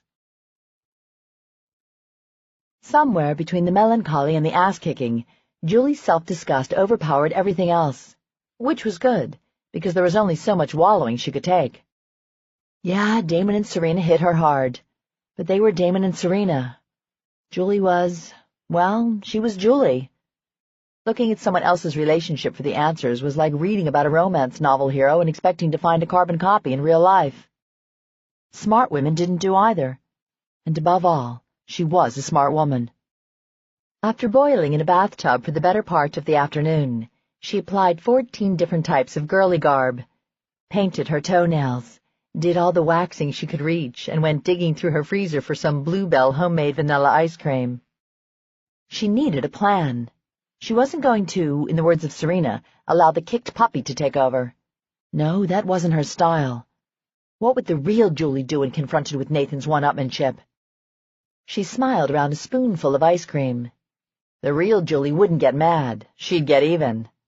And that posed all sorts of delectable possibilities. Luring him in for another massage would never work. He'd see that one coming a mile away. Besides, she was nothing if not original. No, she wanted something bold, something he'd never see coming in a million years, something that gave her the upper hand. Easier said than accomplished, however. She sighed a little mournfully as she licked the sweetness from the spoon. The only thing that irked her about the entire experience, now that she knew who her mystery men were, was that she hadn't been able to look at Nathan and Micah, especially Nathan, while they were fucking her mindless. A woman should never be blindfolded when making love to men who looked that good. That was her own stupidity. But then again, if she hadn't made that stipulation, Nathan wouldn't have seized his opportunity. But still, she groaned as her body went all fiery again just thinking about Nathan's naked body lying over hers, his hips flexing, muscles bulging while he thrust. Even ice cream wasn't going to help this burn. Micah was probably nice to look at, too, in the buff. But with Nathan in the room, she doubted she would have even seen Micah, which was too bad, really. When a woman stopped noticing a good-looking man, she was either in love or struck blind. She was going with the latter, since lust didn't equal love in her world. She let the spoon rest on her tongue as she stared dreamily into the distance. Nathan Tucker in her bed, powerless, hers to do with whatever the hell she wanted. Nathan Tucker tied to her bed. Oh, hell yeah. Her girly parts were singing at the idea. What she could do to a man who could do nothing but lie there and take it. Oh, she'd treat him very, very well. He'd enjoy his captivity before she turned him back into the wild. Wow. Her chill bump said chill bumps as she imagined all she could get away with if she had him completely at her mercy. It would be the perfect payback. A man like him would chafe at being subdued by a little old woman like her. He'd huff and snarl, but in the end, she'd bring him gently to heel. He'd be purring like a well-trained kitten by the time she finished pleasuring him. She frowned as she dug back into the ice cream. As fantasies went, this one was stellar. But the execution, now there was a deal-breaker. How the hell was she going to get Nathan Tucker in her bed, naked and bound? She could ask Faith for handcuffs, the good police-issue ones, because she didn't want the kind he could break out of in 2 seconds flat. Faith was a kinky bitch, and Gray was an ex-cop. They had to have a few lying around, didn't they? It still didn't answer the problem of how to get Nathan into them, however. Well, just because she didn't have an immediate answer didn't mean she was going to give up. Some things were just too good to let go of. Nathan naked at her mercy was one of them. She polished off the rest of her ice cream and sat back with a satisfied yawn. After last night she had that yummy kind of lethargy that spoke of great sex and multiple orgasms. Going back to bed wasn't a bad idea. She had a full day of client appointments to start off her week. She'd worry about how to take down Nathan tomorrow. Today, she was going to stare at the back of her eyelids and dream of all she'd do when she did run him to the ground. Chapter 23. "Where the hell is Micah?" Nathan asked. Pop looked up from the scattered paperwork on Faith's desk while Connor stood to the side staring over Pop's shoulder as they looked for an invoice. "I forgot this was his time off," Pop muttered. "You gave him time off when we're short Faith and Gray?" Nathan asked in disbelief. "Well, it wouldn't be my first choice, but the only time he ever asks for is every year on precisely the same days. He has a standing request in. Never changes them. Never calls in any other time, so I have a hard time telling him no." Nathan frowned. Come to think of it, Micah did take off every single year on the same days. Even stranger, he disappeared, and no one knew where he went or had heard from him until he came back to work. "Faith and Gray will be home tomorrow," Connor offered. "At least we'll have decent coffee again." Pop grunted, his lips curled into a surly line. None of them was worth a damn without their supply of coffee. Problem was, no one knew what kind Faith used. It was her highly guarded secret. She used it as a weapon in case they ever got any crazy ideas about firing her. As if. So how'd your date with Julie go anyway? Connor asked. Haven't had a chance to ask you since you two went out. Nathan blinked. They didn't normally talk about their damn personal lives, but he saw the gleam in Connor's eyes and scowled. It went fine. Yeah? She stick around long enough for you to call it an actual date? You're asking for it, Malone. Leave the boy alone, Pop said with a wave of his hand. We've got enough to do without you two bickering like a bunch of children. Connor sent him a sideways look and grinned slyly. I was thinking if you two aren't going out regularly, I might ask her out. I've only met her a couple of times, but she's seriously hot. Nathan rocketed to his feet. Over my dead body. Pop gave him a disgusted look. Sit down, son. You're way too damn easy. Connor chuckled. Who says I wasn't serious? That girl would eat you alive, Pop said, not looking up from his search. Look at what she's done to Nathan. You like your conquests to be easy, and I'd say Julie's anything but easy. Nathan snickered. You like 'em easy, eh, Connor? There's a word for that, you know. Fuck you. I just like girls who don't rank up there with crazy ex-girlfriend status. You've had your share of crazy exes, Pop muttered. Oh, Nathan hooted. Do share, Pop. Don't we have work to do? Connor asked. Pop grinned and looked over the paper he was holding. I'll never forget the one girl who waited for him naked in bed. He was coming home on leave, and he'd broken things off with her before he shipped out last. Only problem was, it was my bed she took possession in. I'd like to have never got her out of there. Connor hid in his bedroom like a damn coward. Nathan laughed until his sides hurt while Connor glared holes in his dad. There was also the one who painted herself in camo colors and decided that was all the clothing she needed. Pop, enough already. Connor sounded a little desperate, which made Nathan all the more determined to hear Pop out. Ignoring Connor's frantic attempts to hush him, Pop laid the stack of papers to the side and leaned back in his chair, his teeth flashing in a smile. The girl had brass. I have to hand it to her. Connor and I were at the local pizza place having dinner, with Connor's new girlfriend, I might add, when Miss Camo in all the right places waltzes up to Connor and plops herself onto his lap. Yeah, my new girlfriend dumped me over that, Connor grumbled. I've sworn off psycho women. Julie's not psycho, Nathan growled. Connor grinned. I never said she was. I want to ask her out, remember? Quit yanking his chain, Pop said. Wouldn't hurt you to ask someone out, though. I'm not getting any younger. I'd like grandchildren before I'm too old to see them. We could always set 'em up, Nathan snickered. I'm sure Micah knows someone. I don't need your goddamn help finding a woman. The day I do is the day they put my ass in a pine box. Nathan held up his hands. Touchy today. It's called not getting any, Pop said with a perfectly straight face. The laughter Nathan had been trying to hold back poured out. Connor rolled his eyes and sighed in resignation. When you two are through dissecting my love life, I'll be out in the truck waiting. Someone has to do the goddamn work around here. Connor stalked off while Nathan was still laughing. Connor could give with the best, but he damn sure couldn't take it. Still chuckling, Pop hauled himself up and grabbed his keys. Well, come on. Let's go join my grumpy-ass son so we can get this job done.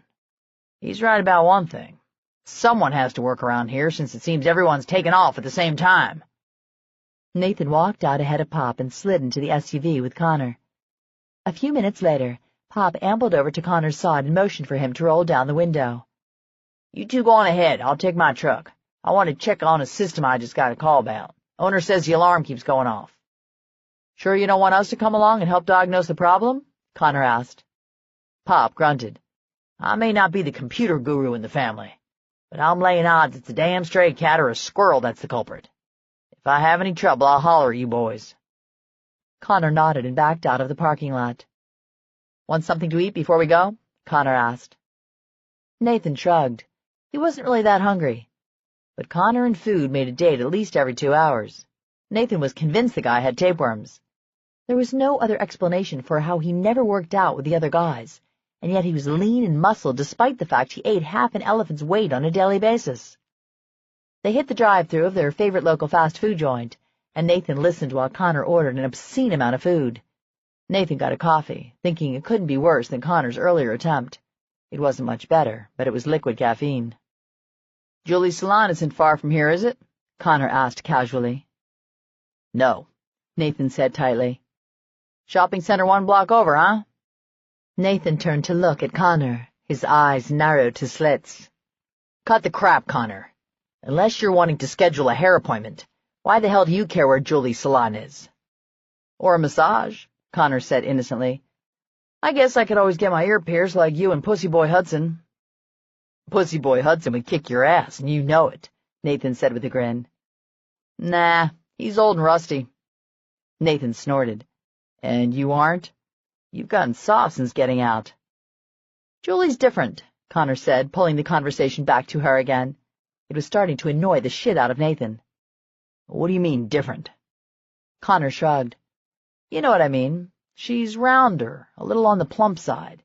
You usually date the tall, lean blonde types." Nathan stared at him agape. Plump? Was he trying to insinuate that Julie was fat? Connor glanced over at him and cocked an eyebrow. "Why do you look so appalled, man?" "What the hell are you trying to say?" "Just that she's not your usual type. She's got hips, breasts." "She's fucking perfect," Nathan growled. "Ain't a goddamn thing wrong with her." Hips and breasts. Was Connor sitting there seriously criticizing Julie's attributes? If he wasn't driving, Nathan would kick his ass on the spot. "I wasn't bad-mouthing her, dude, just citing the differences." "How about you don't even fucking look at her, and you won't have to worry about her differences." Connor chuckled and held up one hand in surrender. "Hey, speak of the devil, isn't that her?" Nathan blinked at the abrupt change in topic, but looked in the direction of Connor's attention. Sure enough, Julie's sporty convertible darted into traffic from the on-ramp and surged ahead 3 cars. Her hair blew behind her head, whipping in the wind like strands of silk. She handled the little car like a pro, and she obviously enjoyed the ride. There was a hint of daredevil in her as she weaved back and forth in the busy traffic. "On second thought, I can see why you're hot for her," Connor murmured as he accelerated to keep up. "Something about a chick in a hot car." Nathan rolled his eyes. Julie could be driving a grandma car and Nathan would still be hot for her. Ahead, Julie moved over to the far right lane and put her blinker on to exit. At that precise moment, a truck came barreling up the on-ramp and T-boned the small car without ever coming close to yielding. "Son of a bitch!" Nathan yelled. Julie's car spun crazily into traffic, and cars scattered across 4 lanes in an effort to avoid a collision. The asshole driving the truck never even slowed. He careened wildly around several cars, regained control, and roared off. Julie slammed into the far left concrete divider and came to a halt. In a maneuver eerily reminiscent of Julie's crazy skitter across the freeway, Connor roared over, executing a sharp U-turn and narrowly missing an 18-wheeler that had slowed when the accident occurred. Nathan was out and running as soon as Connor came to a stop. Connor was already on the phone. Nathan's only thought was to get to Julie. The car was facing the wrong way, and the battered passenger side rested against the concrete dividers. Julie's head lolled to the side, blood dripping from a cut above her eye. So much for the goddamn airbags. He glanced around and then to the steering wheel.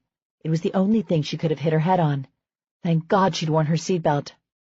Julie, honey, can you hear me?" A soft moan was her only response. He touched her shoulder, too afraid to touch her anywhere else. He didn't want to jostle her or have her move her neck unnecessarily. If she hit the steering wheel, she'd have a hell of a case of whiplash and who knows what kind of neck or back injuries. Her eyes flickered open and she stared fuzzily back at him. "Nathan?" she whispered. "Yes, honey, it's me." Her brow crinkled in confusion and pain. "Am I dead?" His guts clenched at even hearing such a thing. "No, you're not dead. I need you to stay with me, though, okay? Can you keep those gorgeous eyes open until the ambulance gets here?" By now, more than one person had stopped. 2 cars had parked in the inside lane to keep traffic diverted around Julie's car, a fact he was grateful for. The last thing he wanted was for them to get plowed again, and he wasn't going to leave her, nor was he going to move her out of the car. In the distance, sirens wailed, which meant either the cops or the ambulance was already en route. The sooner they got Julie the hell off the freeway, the better he'd feel. Am I going to be all right? She asked anxiously, her eyes focusing unsteadily on him. I don't feel so well. Panic surged through his system. He reached tentatively for her hand, doing a quick look to see if there were any obvious injuries before curling his fingers gently around hers. You're going to be fine, honey. I promise. Please don't let him have just handed her a huge lie. Connor hurried up to stand next to Nathan. Don't move her. Wait for the ambulance. Nathan tempered his irritation. Connor was only doing what was best for Julie. I know. I'm just trying to keep her calm. Connor leaned over to stare at the blood seeping down Julie's face. Julie, sweetheart? Did you hurt anywhere else but your head? She clutched at Nathan's fingers a little tighter, her pupils dilating a bit in fear. That had to be good, right? He remembered one thing about head injuries. It was good if the pupils were equal and reactive. And she was awake, not entirely lucid, but she just had the shit scared out of her. He could hardly expect her to act normally. I don't know. My head hurts. Her brow wrinkled in concentration. My shoulder, I think. She glanced down and both Connor and Nathan shouted a quick no. She blinked in confusion. Don't move your neck, honey, Nathan said soothingly. Try and stay as still as possible. He rubbed his thumb across her knuckles and tried to ease the shaking in her hand. Connor nudged Nathan's arm. The ambulance just pulled up. Connor moved out of the way, but Nathan stayed with Julie, holding her hand until the paramedics hurried up and asked him to step aside. Though he hated to get too far away from her, he was only in the way as they began the process of extricating her from the car. 2 policemen were talking to Connor, and Connor called him over. He and I both witnessed it, Connor explained when Nathan walked up. Yeah, Nathan said distractedly as he looked back to see the progress they were making with Julie. I got the plates on the truck that hit her. I'd like your statement, one of the police officers said as he stepped away from Connor and the other cop. Look, can it wait? I want to go to the hospital with her. The cop gave him a curious look. You know her? Yeah, I do. Let me have your contact information. If I don't catch you at the hospital, I'll get in touch with you later this afternoon. We'll need what information you can give us so we can prosecute this as a hit and run. Damn right, Nathan growled. The son of a bitch wasn't looking where he was going, and then he left without even slowing down. I'd like to wring his damn neck. One of the paramedics motioned for Nathan. They had Julie on a stretcher and were wheeling her toward the ambulance.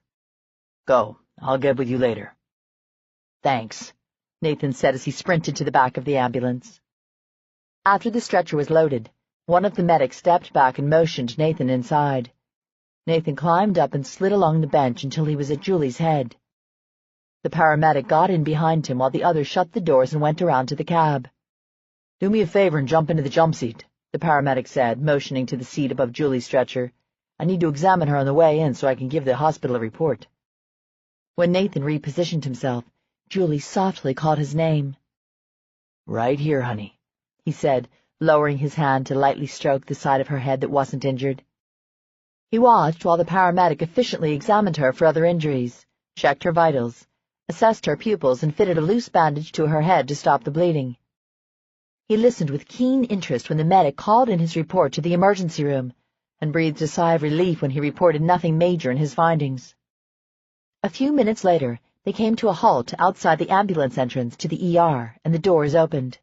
He and the medic piled out and he waited to the side while they removed Julie's stretcher and wheeled her inside. No one shooed him from the exam room, so he stood back out of the way while they poked and prodded, hooked her up to monitors and ascertained her level of consciousness. She looked frightened and incredibly vulnerable.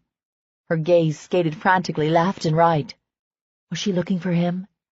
He told her he wouldn't leave her, but how was she to know that now if she couldn't see him? He stepped forward just enough that he could get into her peripheral vision. When her gaze settled on him, her eyes flooded with relief. She seemed to relax under the straps holding her to the backboard. One of the nurses turned to him, putting her hand on his arm. We need to clear her spine before we remove the C-collar and take her off the backboard. We're also going to get a CT of her head. She's doing fine so far. Her vitals are stable, blood pressure is good. She's reacting to normal stimuli. You can stay with her until we do the x-rays. Thanks. As soon as she moved, Nathan beat a path to Julie's bed. Her gaze moved upward when he stood over her and their eyes locked. "Thank you," she whispered. "For what, honey?" "I don't know where you came from, but I was so scared, and you made me feel safe. That was the single most terrifying moment in my life. I'm so glad you were there." He lowered his head to brush a kiss over her forehead. "Glad I could help. You scared the life out of me when I saw that truck hit you." A shudder quivered through her body, and he touched her cheek with his fingers, caressing lightly in an attempt to soothe her. "You're going to be fine, Julie. Just a knock on the head, it looks like. And hey, if a part of your body is going to get abused, it might as well be your hard head." She grinned and then winced. He frowned when he saw a little tiny cut in the corner of her mouth. Had she bitten it? Before she could close her lips again, he leaned down and gently fused his mouth to the cut. She went still, her quick intake of breath her only reaction. "Better?" he murmured as he pulled away. "Better," she whispered. His mind was already doing swift calculations. He knew she lived alone and didn't have anyone to look in on her, much less take care of her. Taking her home with him was probably out of the question, and she probably wouldn't appreciate his sloppy-ass bachelor den anyway. He seriously needed to clean it up because he didn't want her to run screaming the first time she came over. And she would be coming over. But he could definitely go home with her and make sure she took her pain pills, ate right, and didn't fall on her face on her way to the bathroom. She could end up lying there all night and nobody would ever know. His scowl deepened as he imagined her cold, alone, and in pain. No, he could stay with her. It was just as well the independent heifer learned to have him around, because he didn't plan to go anywhere, despite her repeated attempts to shake him. She might be stubborn, beautiful, willful, a handful of luscious woman, but stubborn nonetheless. But he hadn't grown up with 4 women just to turn out to be some namby-pamby pushover. He was skilled at getting what he wanted. Hell, he had to be in a house full of hormonally deranged females. 2 male techs entered Julie's room. "Hi, gorgeous. My name is Steven, and my partner here is David. We're going to take some pictures of you." He glanced up at Nathan. "We won't be long if you'd like to wait in the waiting room. She won't be coming back in this room. This is sort of our triage holding area. We'll be moving her to a different exam room until it's determined if she'll be admitted or not." "You'll get me when she comes back?" Nathan asked. "Sure, I'll holler at you myself. What's your name?" "Nathan Tucker, and thanks." "No problem, man. We'll take good care of her, I promise." Nathan leaned down and kissed her forehead again. "I'll see you soon, okay?" She gave him a half smile. "Okay." Nathan waited until she'd been wheeled out before he made his way to the waiting room. Connor was standing there, hands shoved into his pockets, leaning against one of the windows. He straightened when Nathan came out.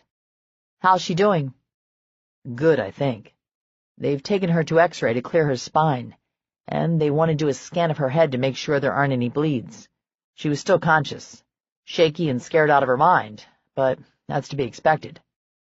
"You staying?" Connor asked. Nathan nodded. "Yeah." "Okay. If you want, Pop and I'll run your truck over and park it in the garage. I'll find you to give you the keys." "Thanks. I'd appreciate that. Not sure what's going on here. They won't know if they're keeping her until they get the X-rays back." "Not a problem. I called Pop and let him know what was going on. You might want to call her friend Serena. No sense worrying Faith if Julie's going to be all right. She and Gray are flying in tomorrow morning. I don't want to ruin their last night in Vegas." "Yeah, I agree. I'll give Serena a holler when I know more. I don't want to freak her out." "Okay, see you in a bit." "Thanks, man." "You bet," Connor said as he walked toward the exit. Chapter 24. Julie breathed a sigh of relief when they unfastened her sea collar and carefully pulled it away from her neck. "There you go, Miss Stanford. Can you move your head a bit?" Julie stared up at the nurse and moved slowly from side to side. "Good. Does that hurt? Any tenderness?"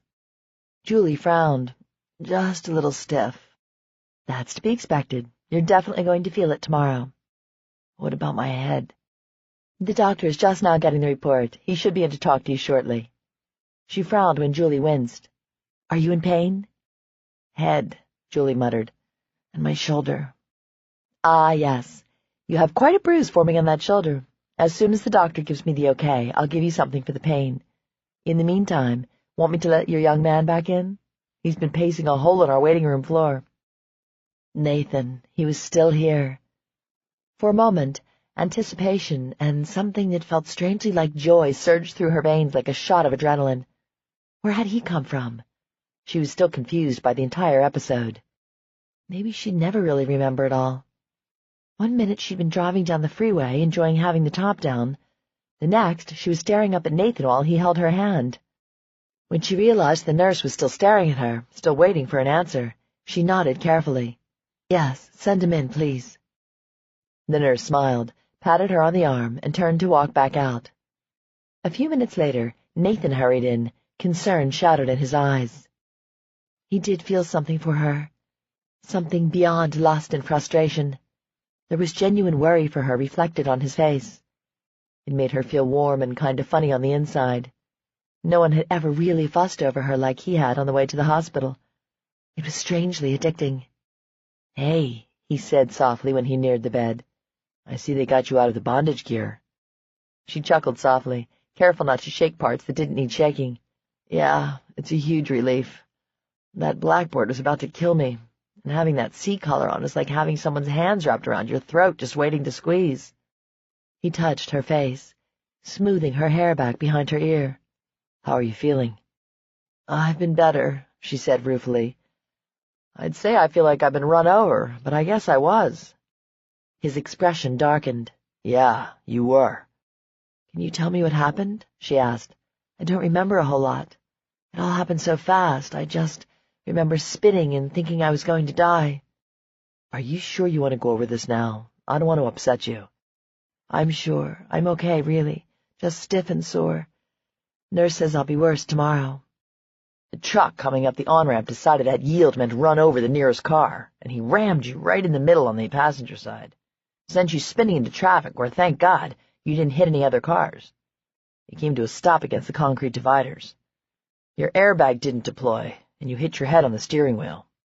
She tentatively reached to touch her shoulder, wincing at how tender it felt. That would explain the shoulder, too. She glanced back up at him. "You saw all this?" "Connor and I were behind you when you got hit." "Oh." "They say whether they're keeping you yet?" She shook her head. "I'm waiting on the doc to go over the results of the scan. X-rays were all negative, so that's good." "Yeah, that's great. You scared me, honey." She allowed the endearment to roll around, even tasting it silently on her tongue. It sounded good coming from him, all soft and lovey-sounding almost. Nothing like the affectionate hun she used when talking to Faith or Serena. Coming from him, it sounded damn sexy. I scared myself. Then reality hit her square in the chest. "My car," she said mournfully. "What?" "My car. She's totaled, I bet." He looked confused by her emphasis on the car, and she couldn't blame him. She was lucky to be alive. But damn, she loved that car. Tears brimmed in her eyes, which really pissed her off. The last thing she wanted was to turn into a weepy mess in front of Nathan. But her car! That vehicle represented an essential part of her freedom. It was an absolute celebration of herself, warts and all. She'd bought it the day after she'd gained back her weight, and grew back her self-esteem. "Aw, honey, don't cry. I'm sure if the car is totaled, the insurance will pay for a new one." She sniffed indelicately, and wondered for the 100th time why she couldn't cry like Faith. "It won't be the same. That car was special." It was obvious he hadn't the first clue how to respond to her, but he still hated to see her cry, which was cute. He probably thought she did have a head injury, and was even now plotting his immediate escape. "I understand. I had a car like that. Well, it was a truck, actually. A 1968 Ford short bed. Was the ugliest shade of green you'll ever see. I called it the Green Machine. I rebuilt it myself from a rusty old shell I got from a junkyard. Took me a year, but I was driving it to school by my senior year. Man, I loved that truck." "What happened to it?" His lips twitched and turned down into a frown. "What usually happens to a man's pride and joy, a woman." She laughed at the look of disgust on his face. "Girlfriend?" "Sister. She went around with one of the local bulls, and, needless to say, she and the truck came out the loser." "A bull? Are you serious?" Yeah. Got out of a downed fence. Ambled across the road about the time my sister rounded a corner. She was forever getting the gas and the brake mixed up when she got flustered. She hit the gas and hit the bull like a brick wall. She broke her collarbone and her wrist. Damn lucky she didn't kill herself. My truck was a complete and utter write-off. I had a funeral for it and everything. She grinned, knowing just how he felt. Maybe we can give my piece of scrap metal a proper send-off to the junkyard. It's a date, he said solemnly. They were interrupted by the nurse's arrival. She walked to the head of the bed, holding a capped syringe. The good news is the doc gave me the go-ahead on the pain meds, which means you're just fine. He'll be in to make it official, but we had a trauma patient come in a few minutes ago, so he'll be there for a little bit. In the meantime, I'll give you this to make you more comfortable. Julie smiled up at her. Thanks, I appreciate that. Slight burn when the medicine hits your bloodstream. It should go away about the time it hits your shoulder. Then you'll be feeling no pain. Sounds good, Julie said faintly as she felt the slight discomfort of the medicine. Then, as the nurse predicted, she traced the sensation to just below her shoulder and a warm hum settled in. Nice, she murmured. The nurse chuckled. That's what they all say. Get some rest. I'll be back to check on you in a few. Nathan? Right here, honey. You can go, you know, she said, amused by how her words slurred. You don't have to stay with me. She thought he frowned at her, but couldn't be sure. The ceiling and his face were doing this interesting sort of swirly thing. You're stuck with me, so deal with it. She laughed. You're cute when you get all grumpy. Is that why you try to drive me insane? Because you think I look cute? I don't think, she said dreamily. I know. Men shouldn't be that good-looking. Makes them too cocky. So now you're adding cocky to my lists of attributes? There was a thread of amusement in his voice. Was he laughing at her? You have a nice cock, too. Thank you, I think. Maybe we should talk about something else. Do you like having sex with me? He took her hand and pressed his other hand gently to her mouth. Well? She asked huffily. Yes, he said in a resigned voice. I enjoyed it very much. Why the hell can't I get you to talk about this stuff when you're sober? Was he talking to her or to himself? Do you and Micah have sex together often?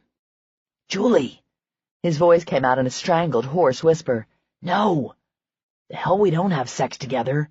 We had sex with you, not with each other. Jesus Christ, woman! You're a danger to society when you're under the influence. That's what I meant, she huffed. Do you two fuck the same chick together very often? Julie, honey, as much as it pains me to say this, we really need to talk about this another time, preferably when you know what the hell you're saying. Ask me these questions when you're not 3 sheets to the wind, and I'll gladly answer them for you, complete with visual aids and an in-depth description. Nathan? He sighed. Yes? I'm gonna go to sleep now. He leaned down and carefully pushed her hair away from her face. That's a very good idea, honey. She literally felt her eyeballs roll back into her head as the room went black around her. Chapter 25. When Julie next opened her eyes, she had the sensation of having cotton balls stuffed underneath her lids. They positively scratched across her eyes. Her mouth hadn't been spared the cotton ball treatment either. Oh, you're awake. Serena? She croaked, turning her head toward her friend's voice. Yes, sweetie, it's me. How are you? Oh my God, you had me so worried. Serena sat in a chair pulled up next to the bed, her hand curled around Julie's arm. Luminous blue eyes shone with concern, and Serena's forehead was creased with worry. I'm okay, promise, just a little stiff. Is there anything I can get for you, Julie? Julie turned to see Damon standing to the side, his eyes also mirroring his concern. It was damn nice to have friends, good friends, people who dropped things at a moment's notice when one of their friends were in need. Damn it, she wasn't going to get all weepy again. Must be the freaking medication. I'd love some water, she said around her scratchy throat. Damon pulled one of the paper cups from a canister by the sink and poured it half full with water. He went around to the opposite side of where Serena sat and carefully slid his free hand underneath Julie. Let me help you. Don't try to do too much at once, he murmured. Grateful for his strength, She leaned forward and sipped hungrily at the water. When she was done, he eased her back down. Better? A lot. Thank you so much. He smiled at her. No problem, Julie. Serena and I came as soon as Nathan called us. Her forehead crinkled. Where is Nathan, anyway? Pop and Connor brought his truck, and he went down to grab something to eat with them. She frowned. Have I been out that long? Serena smiled and squeezed her hand. Yep, several hours. Doc was by, said you were doing just fine, and you could go home when you came around as long as you were feeling up to it. Scans came back okay. Oh, that's nice. Bed. She sighed at the thought of curling up with the soft pillow. You're coming home with me and Damon, Serena said firmly. I am? You are, Damon said with a smile. Or so Serena assures me. She's informed me you have no choice in the matter, and truly we have plenty of room. My staff will fuss over you and spoil you endlessly. Think of it as a holiday. I hope you weren't trying to talk me out of it with that speech, Julie said with a tired grin.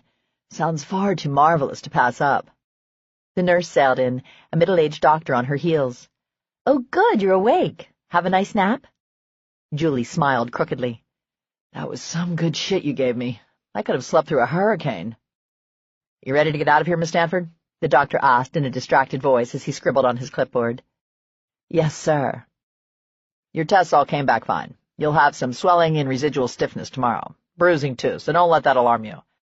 I prescribed muscle relaxers and pain relievers. A few hot baths probably won't hurt, and you can ice the shoulder afterward if it bothers you too much. Follow up with your family doctor in a few days, and if you have any nausea, dizziness, or sudden pain, come back to the emergency room immediately. Julie smiled and reached for the scripts. Thanks, Doc. I appreciate it.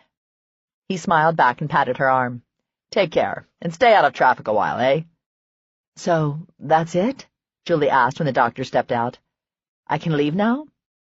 Yep, the nurse said. I need to finish writing your discharge papers. If you want to get dressed, I'll be back in just a minute to give you your copies, and you can be on your way. Julie looked down at her hospital gown. Oh, boy, she murmured. Serena reached down and picked up a duffel bag from the floor. She held it with one finger and grinned at Julie. Julie's shoulders sagged in relief. What would I do without you? Die a fiery death, no doubt, Serena murmured. Julie shook her head at Damon. She has such an ego. Damon grinned. I'm afraid I'm not very good at tamping down that ego of hers. I encourage it way too much. Ooh, Serena! Julie latched onto her friend's hand and tugged it upward into better light. A huge diamond solitaire sparkled on her ring finger. Oh, it's gorgeous! Serena beamed, almost as bright as the diamond. I know. Damon has such wonderful taste. Of course he does. He chose you, Julie said loyally. You'll get no arguments there, Damon said. Not that I don't love you, Damon, but if you don't mind, could you step around so I don't flash you when I crawl out of bed to get dressed? Damon grinned. Not that it wouldn't be worth it to stay, but I'll slide on out and leave you girls to it. Are you sure you don't need any help? I don't want you to fall. Serena can help me, and if I fall flat on my face, all I ask is that someone cover my bare ass before you call for the orderlies. Damon chuckled as he walked to the door. I'll be sure to do that. I'll be back in a bit. I'll get the car pulled around, and I have a few phone calls to make. You sure you're up for this? Serena asked doubtfully. You know you could always spend the night in the hospital just in case. They just kicked me out, Serena, Julie said with a laugh. This isn't like a hotel. You don't get to stay unless they tell you to. Besides, hello, going to your house? That's better than a resort. All that's missing are the really cute cabana boys. Think Damon could hook me up? Damon's done enough hooking up for a while, Serena said dryly. Julie's smile faded. Oh yeah, Nathan's here. I should wait until he gets back. He was so sweet to me after the accident. I don't want to go while he's eating. Of course not. Just take your time getting dressed. Here, let me help you. With Serena's assistance, she struggled out of bed, and when her feet hit the floor, she wobbled and weaved like a drunken bobblehead. Damn! Either I'm still riding the effects of those drugs or my head got hit harder than I thought. Just take it slow. Stand here a minute and take some deep breaths. When you feel steadier, we'll get your pants and shirt on. Julie giggled. Yeah, screw the underwear. Can you imagine? Me on the floor like an octopus falling out of a tree wrapped up in my panties? They'd be talking about me for a week.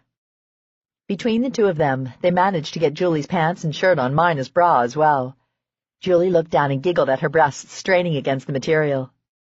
Let me guess, one of your shirts? Serena flushed. Yeah, well, it was lucky I had a pair of your jeans at the house. I wasn't so lucky with the shirts. Should have gotten me one of Damon's, dork. I didn't think.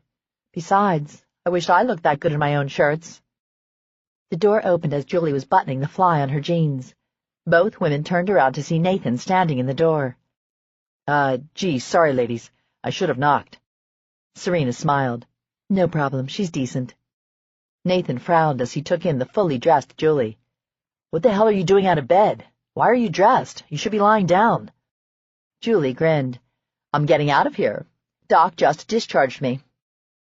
Nathan took a step toward her, his mouth pursed as if he was working up the nerve to say something. You shouldn't be going home alone, Oh, she's not, Serena piped up. Damon and I are taking her home with us. Nathan's face fell. Oh, well, that's good.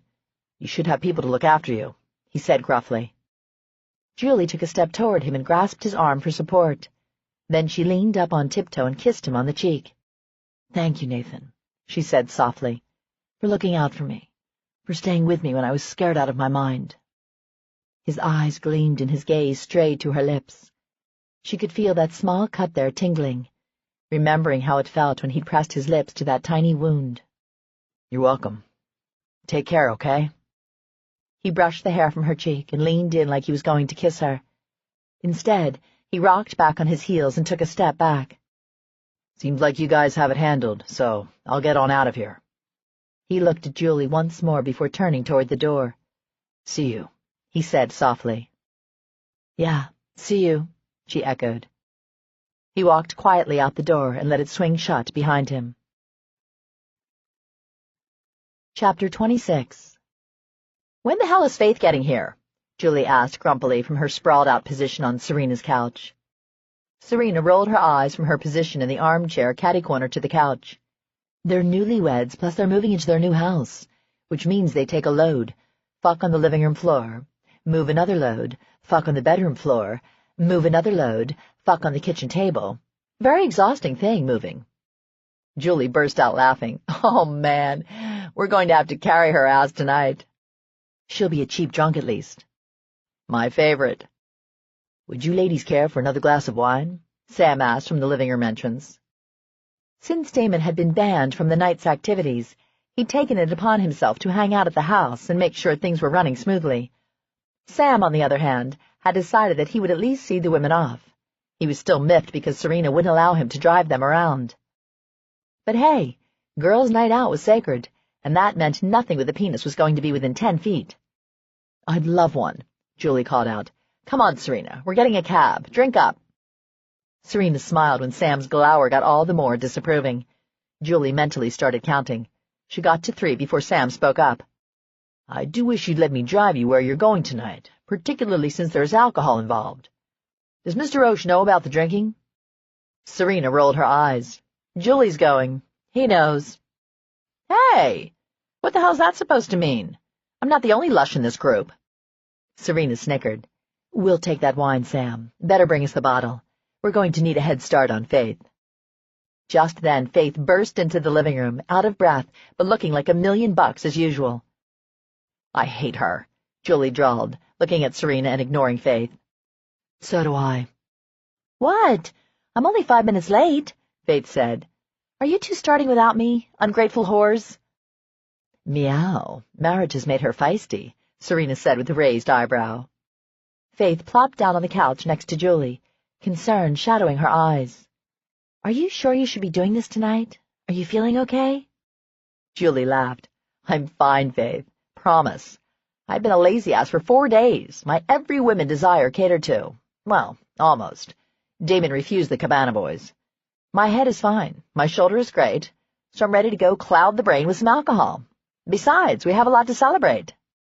Faith smiled and turned to include Serena in the warm gesture. Yes, we do. Gray and I are married. Serena is getting married, and Julie is alive. It's been a good week. I say we get shit-faced for the occasion, Julie said. After you, ladies, Sam grudgingly informed me that the cab has been waiting for the last half hour, and he is at our beck and call the entire evening thanks to Damon's cash and Sam's threats not to leave us even for a second. You know I love this house, Faith said as she hauled Julie to her feet. You can just smell the testosterone as soon as you walk in. Money and testosterone, Julie corrected. I'm strongly considering offing Serena and stuffing her into the trunk of the cab. Think Damon would notice if I showed up in his bed with a black wig? Faith studied her for a moment. The loss of 5 inches might tip him off. Not to mention the abundance of cleavage, Serena said dryly, although he might not complain about that part. The girls giggled and headed toward the door where Sam stood solemnly, his expression disapproving. May I tell Mr. Roach what time you plan to return? Julie snickered. With a perfectly straight face, Serena said, Well, you could, Sam, but I have no idea when that might be. You may tell Mr. Roach that I'll see him when I see him. They stumbled out of the house laughing as they headed toward the cab parked inside the Circle Drive. Where are we going, anyway? Faith asked as they piled into the cab. Julie looked at them sheepishly. You seriously aren't taking us to Cattleman's for girls' night out, Serena said. I mean like Cattleman's? Faith was quick to say. But this is a special night. We're back together again.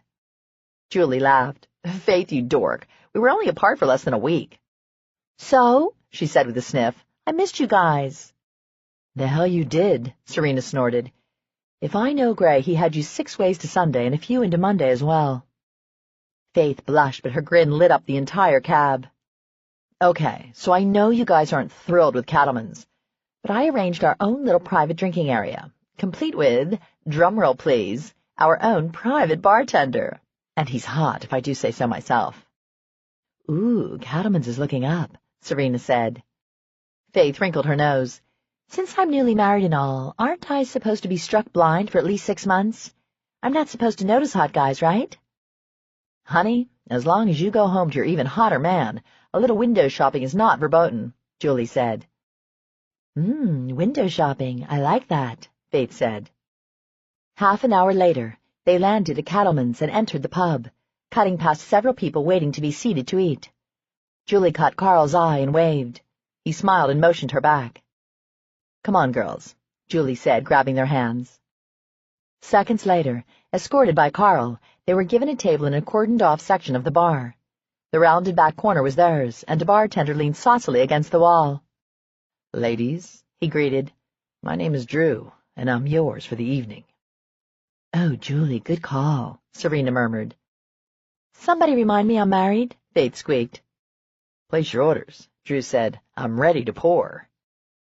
4 hours later, the crowd had filtered out.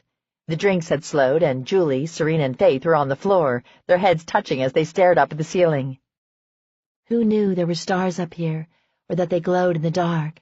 Faith said in a low whisper. Pretty, Serena agreed. Julie was still trying to get her tongue to work. A face appeared above her head, a grinning face. Ready to call it a night? Drew asked. Hell no, Julie muttered. Easy enough to find her tongue when it counted. I want one more. Just slide the straw down here so I don't have to get up. He chuckled.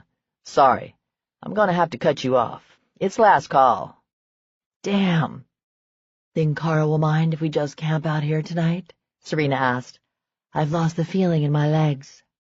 I'm not moving, Faith said. If I do, I'll probably puke. So, we stay, Julie said with a nod. She held up her hand, giggling when it waved precariously. Serena and Faith held theirs up, and it took 3 attempts, but they finally managed to high-five.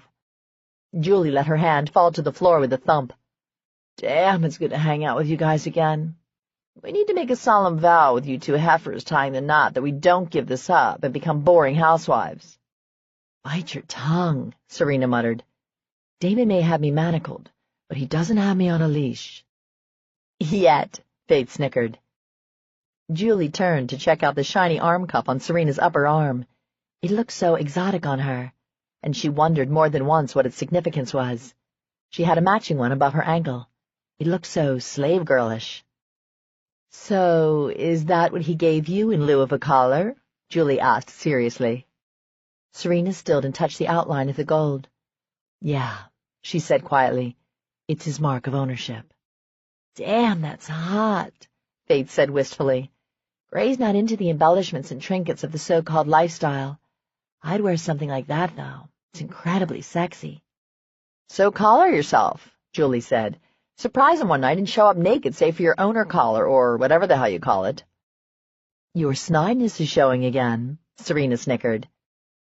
No, Julie said. I'm not snide at all. I think what you guys have is cool. It's not for me, but anyone with eyeballs can see how much Gray and Damon love and worship you two. If Faith thinks it's hot, then go for it. Get a leash while you're at it. I can think of all sorts of naughty things you could do with a leash, she added with a grin. I guess I'm too drunk or I lack imagination, but now I'm dying to hear these deviant ideas you have about leashes. Julie snorted. Come on, Faith. You're the resident wild child. If you can't figure that one out, you need to go watch some porn or something. I once raided Micah's stash, she admitted. He has some, interesting stuff. Both Serena and Julie raised their heads, or at least they tried. Julie's landed back with a thump, and she groaned. We're dying of curiosity here, Faith. Spill, Serena said. Lots of bondage stuff. Darker than I would have thought. Kinda scary, but it made me shivery at the same time, Faith said. Oh? Well, I kind of figured him for the bondage type. He's all brooding, and he seems to like submissive women, Julie said. Uh-huh, Serena said. There was something in that agreement, Faith needled. Serena laughed. I felt the sting of Micah's lash, she said ruefully. Damon allowed this? Julie asked. Oh, yes, she sighed. She went silent, and Julie didn't pry for more. So what else? Julie prompted Faith. She was curious as to Micah's proclivities, now that she knew he'd fucked her along with Nathan. Dark stuff. You already said that, Serena said patiently. What kind of dark stuff? Spankings, but not the light, fluffy kind. Pain, the edgy kind that crosses the line of pleasure. Hot wax. And when I say submission, I mean complete and utter submission. It's hard to explain. Had this dungeon feel to it. He seems to like threesomes, too. But then I guess we all know that, she added with a laugh. What do you suppose his story is? Julie murmured. A man like that has all sorts of juicy secrets, I'm willing to bet. Don't know, Faith said. In some ways he's an open book. In others he's so tight-lipped. For instance, he takes off the same time every single year. No one knows where he goes or what he does. He gets moody leading up to it, and then he disappears. When he returns, he's back to his old self. Oh, you're right, that does sound juicy, Serena said. We're women, which means we're nosy. Now I'm dying to know where he goes. Julie laughed. Ask him. No thanks. Like I said, I felt the sting of his lash. I don't think I'd ever want to piss him off. I know he's usually so easygoing, but I don't think I'd want to see him truly angry. Ooh, the stars are spinning now, Faith said. Serena snorted. That's your head, dumbass. Pretty, Faith said with a giggle. You lightweight, Julie said in disgust. Who's going to volunteer to get up first? Serena asked. Not me, Faith said. Or me, Julie added. So we just lie here. Works for me, Serena said. What on earth are you girls doing on the floor? Julie's eye cracked open at the amused, husky tone she'd spent the better part of the last 3 nights fantasizing about. Nathan? Chapter 27. Nathan looked down at the 3 women sprawled on the floor and tried like hell to suppress his grin. He squatted down next to Julie. I'm surprised you recognize me. There can't be that many gorgeous bald-headed guys running around Cattleman's, can there? He lost the battle with his twitching mouth and chuckled. Had a little too much to drink? Hi, Nathan, Faith said, holding her fingers up and waggling them. Hey, sweetness. Is Serena conscious over there? Serena let out a sound that he couldn't quite decipher. It didn't exactly sound human. He turned his attention back to Julie. So, how are you girls planning to get home, anyway? Cab. Ah, well, I have a better idea. He pulled out his cell phone, still chuckling. He got up and moved a few feet away as he punched in Gray's number. You're out late, Gray said as he answered the phone. So's your wife. Yeah, girls' night out. How did you know? Well, I'm staring at her, Julie and Serena lying flat on the floor of Cattleman's, Nathan said with a chuckle. What? What the hell? Relax, man, she's fine. They're drunk as skunks and having a good time as far as I can tell. They said they were catching a cab back to Damon's, but I didn't feel comfortable letting them pour themselves into a cab as drunk as they are. Thought you might want to come get Faith. Damn right. Thanks, man. Last thing I want is some joker to see 3 easy marks. What the hell was Damon thinking? I thought he was at least sending his mountain of a driver/security guard.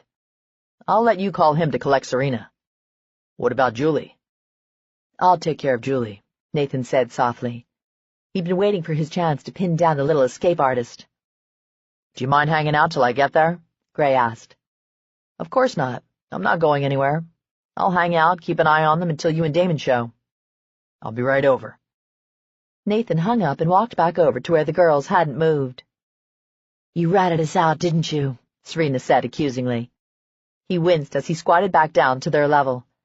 Sorry, sweetheart, but I did just that. Guys code and all that. When your girl's in trouble, you expect your buddy to call. Just looking out for 3 very special women. I don't want y'all climbing into a strange cab or have some stranger take advantage of you. Aw, that's sweet, Faith slurred. Yeah, kinda hard to be mad when he says shit like that, Julie mumbled. He tweaked Julie softly on the nose. You 3 sure are cute when you throw a drunk. But next time do it at home. If you don't want the guys around, banish them for the evening. Yes, big brother, Serena snorted. You all let get away with that crack, he said. You, however, better not ever even think of me in that capacity, he said to Julie as he touched her cheek. She grinned. I think we've already established that there's nothing fraternal about our relationship. Nathan hid his triumph. At least they were getting somewhere. She might be drunk, but at least she'd acknowledged something was going on between them. So, who's coming to get us? Faith piped up. That would be me, the husband, Gray said from behind Nathan. Nathan stood up to see Gray standing with his hands shoved into his pockets, a wide grin across his face. You didn't used to be that big, did you? Faith squeaked as she looked up at her husband. He squatted down as Nathan had done and smiled at her. Better. Faith scrunched up her nose. Are you here to take me home? I can't be the first to go home. It'd be embarrassing, like I'm an old married lady or something. Gray chuckled. But you're my old married lady, and I'd like to have my old married lady in bed with me. It's sort of lonely without you. Nathan watched in amusement as Faith melted into a gooey puddle on the floor. Oh, that's nice, Serena sighed. Want help up? Gray asked when he ran a hand over Faith's shoulder. I'm worried, she muttered. About what, baby? If I become upright, I might puke. Nathan chuckled and Gray's shoulders shook. Tell you what, I'll lift and get you back up onto the bar stool. He glanced up at the bartender who waved a large plastic basin from behind the bar. If you need to puke, there's a nice big puke bowl on the bar. Ugh, Faith moaned. Like I want to puke in front of everyone? Oh, shut up, Faith, Julie muttered, like you haven't held my hair up enough times.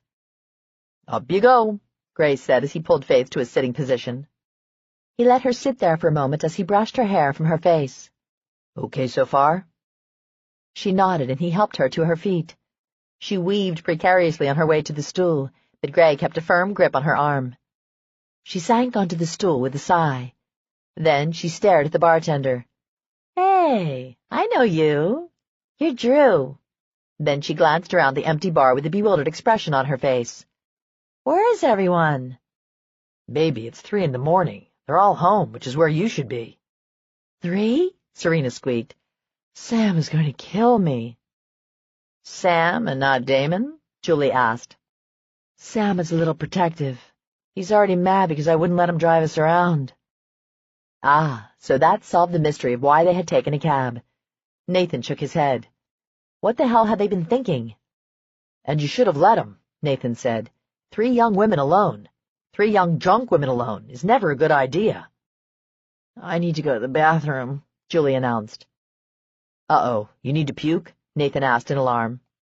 No, pee. His cheeks warmed, but he reached down to help her up all the same. Damn, she felt good, all limber and cuddly against him, like a kitten after a full bowl of milk. Hell, all she had to do was stretch and purr. She made it one step in the direction of the bathroom and listed heavily to the right. Oops! Then she turned an accusing eye to Drew, who was wiping down the counters. What was in that last drink? Drew's mouth twitched. Straight juice, doll. Orange juice.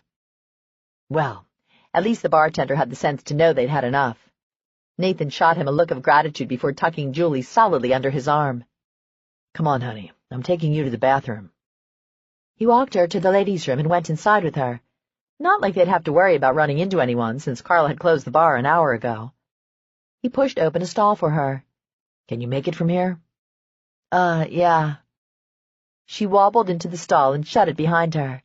She fumbled with the latch for a few moments, and he stepped back to wait. There was a long pause, and then, Nathan? Yeah? Turn the faucet on, please. Huh? Turn the faucet on. I don't want you to hear me pee. Holding his laughter in, he shook his head and went over to turn the water on. Then, to make her feel better, he hit the button so the blower on the hand dryer came on. It had just quit when the stall door opened again, and she stepped out. He waited while she washed her hands, and then, once again, he tucked her under his arm and headed back. She seemed to have regained her bearings, but he liked holding her. Any excuse to touch her, he was going to take full advantage of. When they got back to the others, Damon had arrived and had Serena on a bar stool, stroking her silky black hair. To most men, seeing the utter domestication of a friend might instill panic or even disgust. For Nathan, watching the two men with their women filled him with an odd longing. He'd never been opposed to love and commitment. He just hadn't ever found a woman that made him start thinking about it. Now, when he looked at the two couples, the way they communicated silently with just a touch or a look, it made him feel almost lonely. He looked down at Julie, and his grip tightened around her waist. If he could ever get her to stay still and in one place long enough, he'd show her just what it was he wanted from her. His brow furrowed just a bit at the last. What did he want from her? From the beginning, it hadn't just been about sex, though Lord knows he'd lusted after her to the point of insanity. He was perplexed by his reaction to her. She befuddled him, kept him solidly off balance. Was this how other guys felt when they met their woman? You have to go first, Serena, Faith said with a wave of her hand. Ah, yeah, so you don't look like a married old lady, Serena said dryly. Come on, Serena mine, Damon said with a chuckle. Sam is beside himself with worry. She looked at Damon, then looked doubtfully at the floor. Has the floor moved? Damon reached for her, pulling her down into his arms. He kissed the top of her head before tucking his arm around her waist. Come on, love. Good night, Serena called with a backward wave of her hand. Gray turned to Faith. Now can we go? Julie frowned. Would someone call a cab for me? Nathan scowled. Did she really think he was going to leave her here alone? I'm not calling you a damn cab. I'm taking you home. Oh. Content that she didn't offer any argument, he turned her toward the door and waved to Carl with a mouthed, thank you. Carl grinned and offered a two-finger salute as he drew a towel over his shoulder. Nathan opened the passenger door of his truck and hoisted Julie into the seat.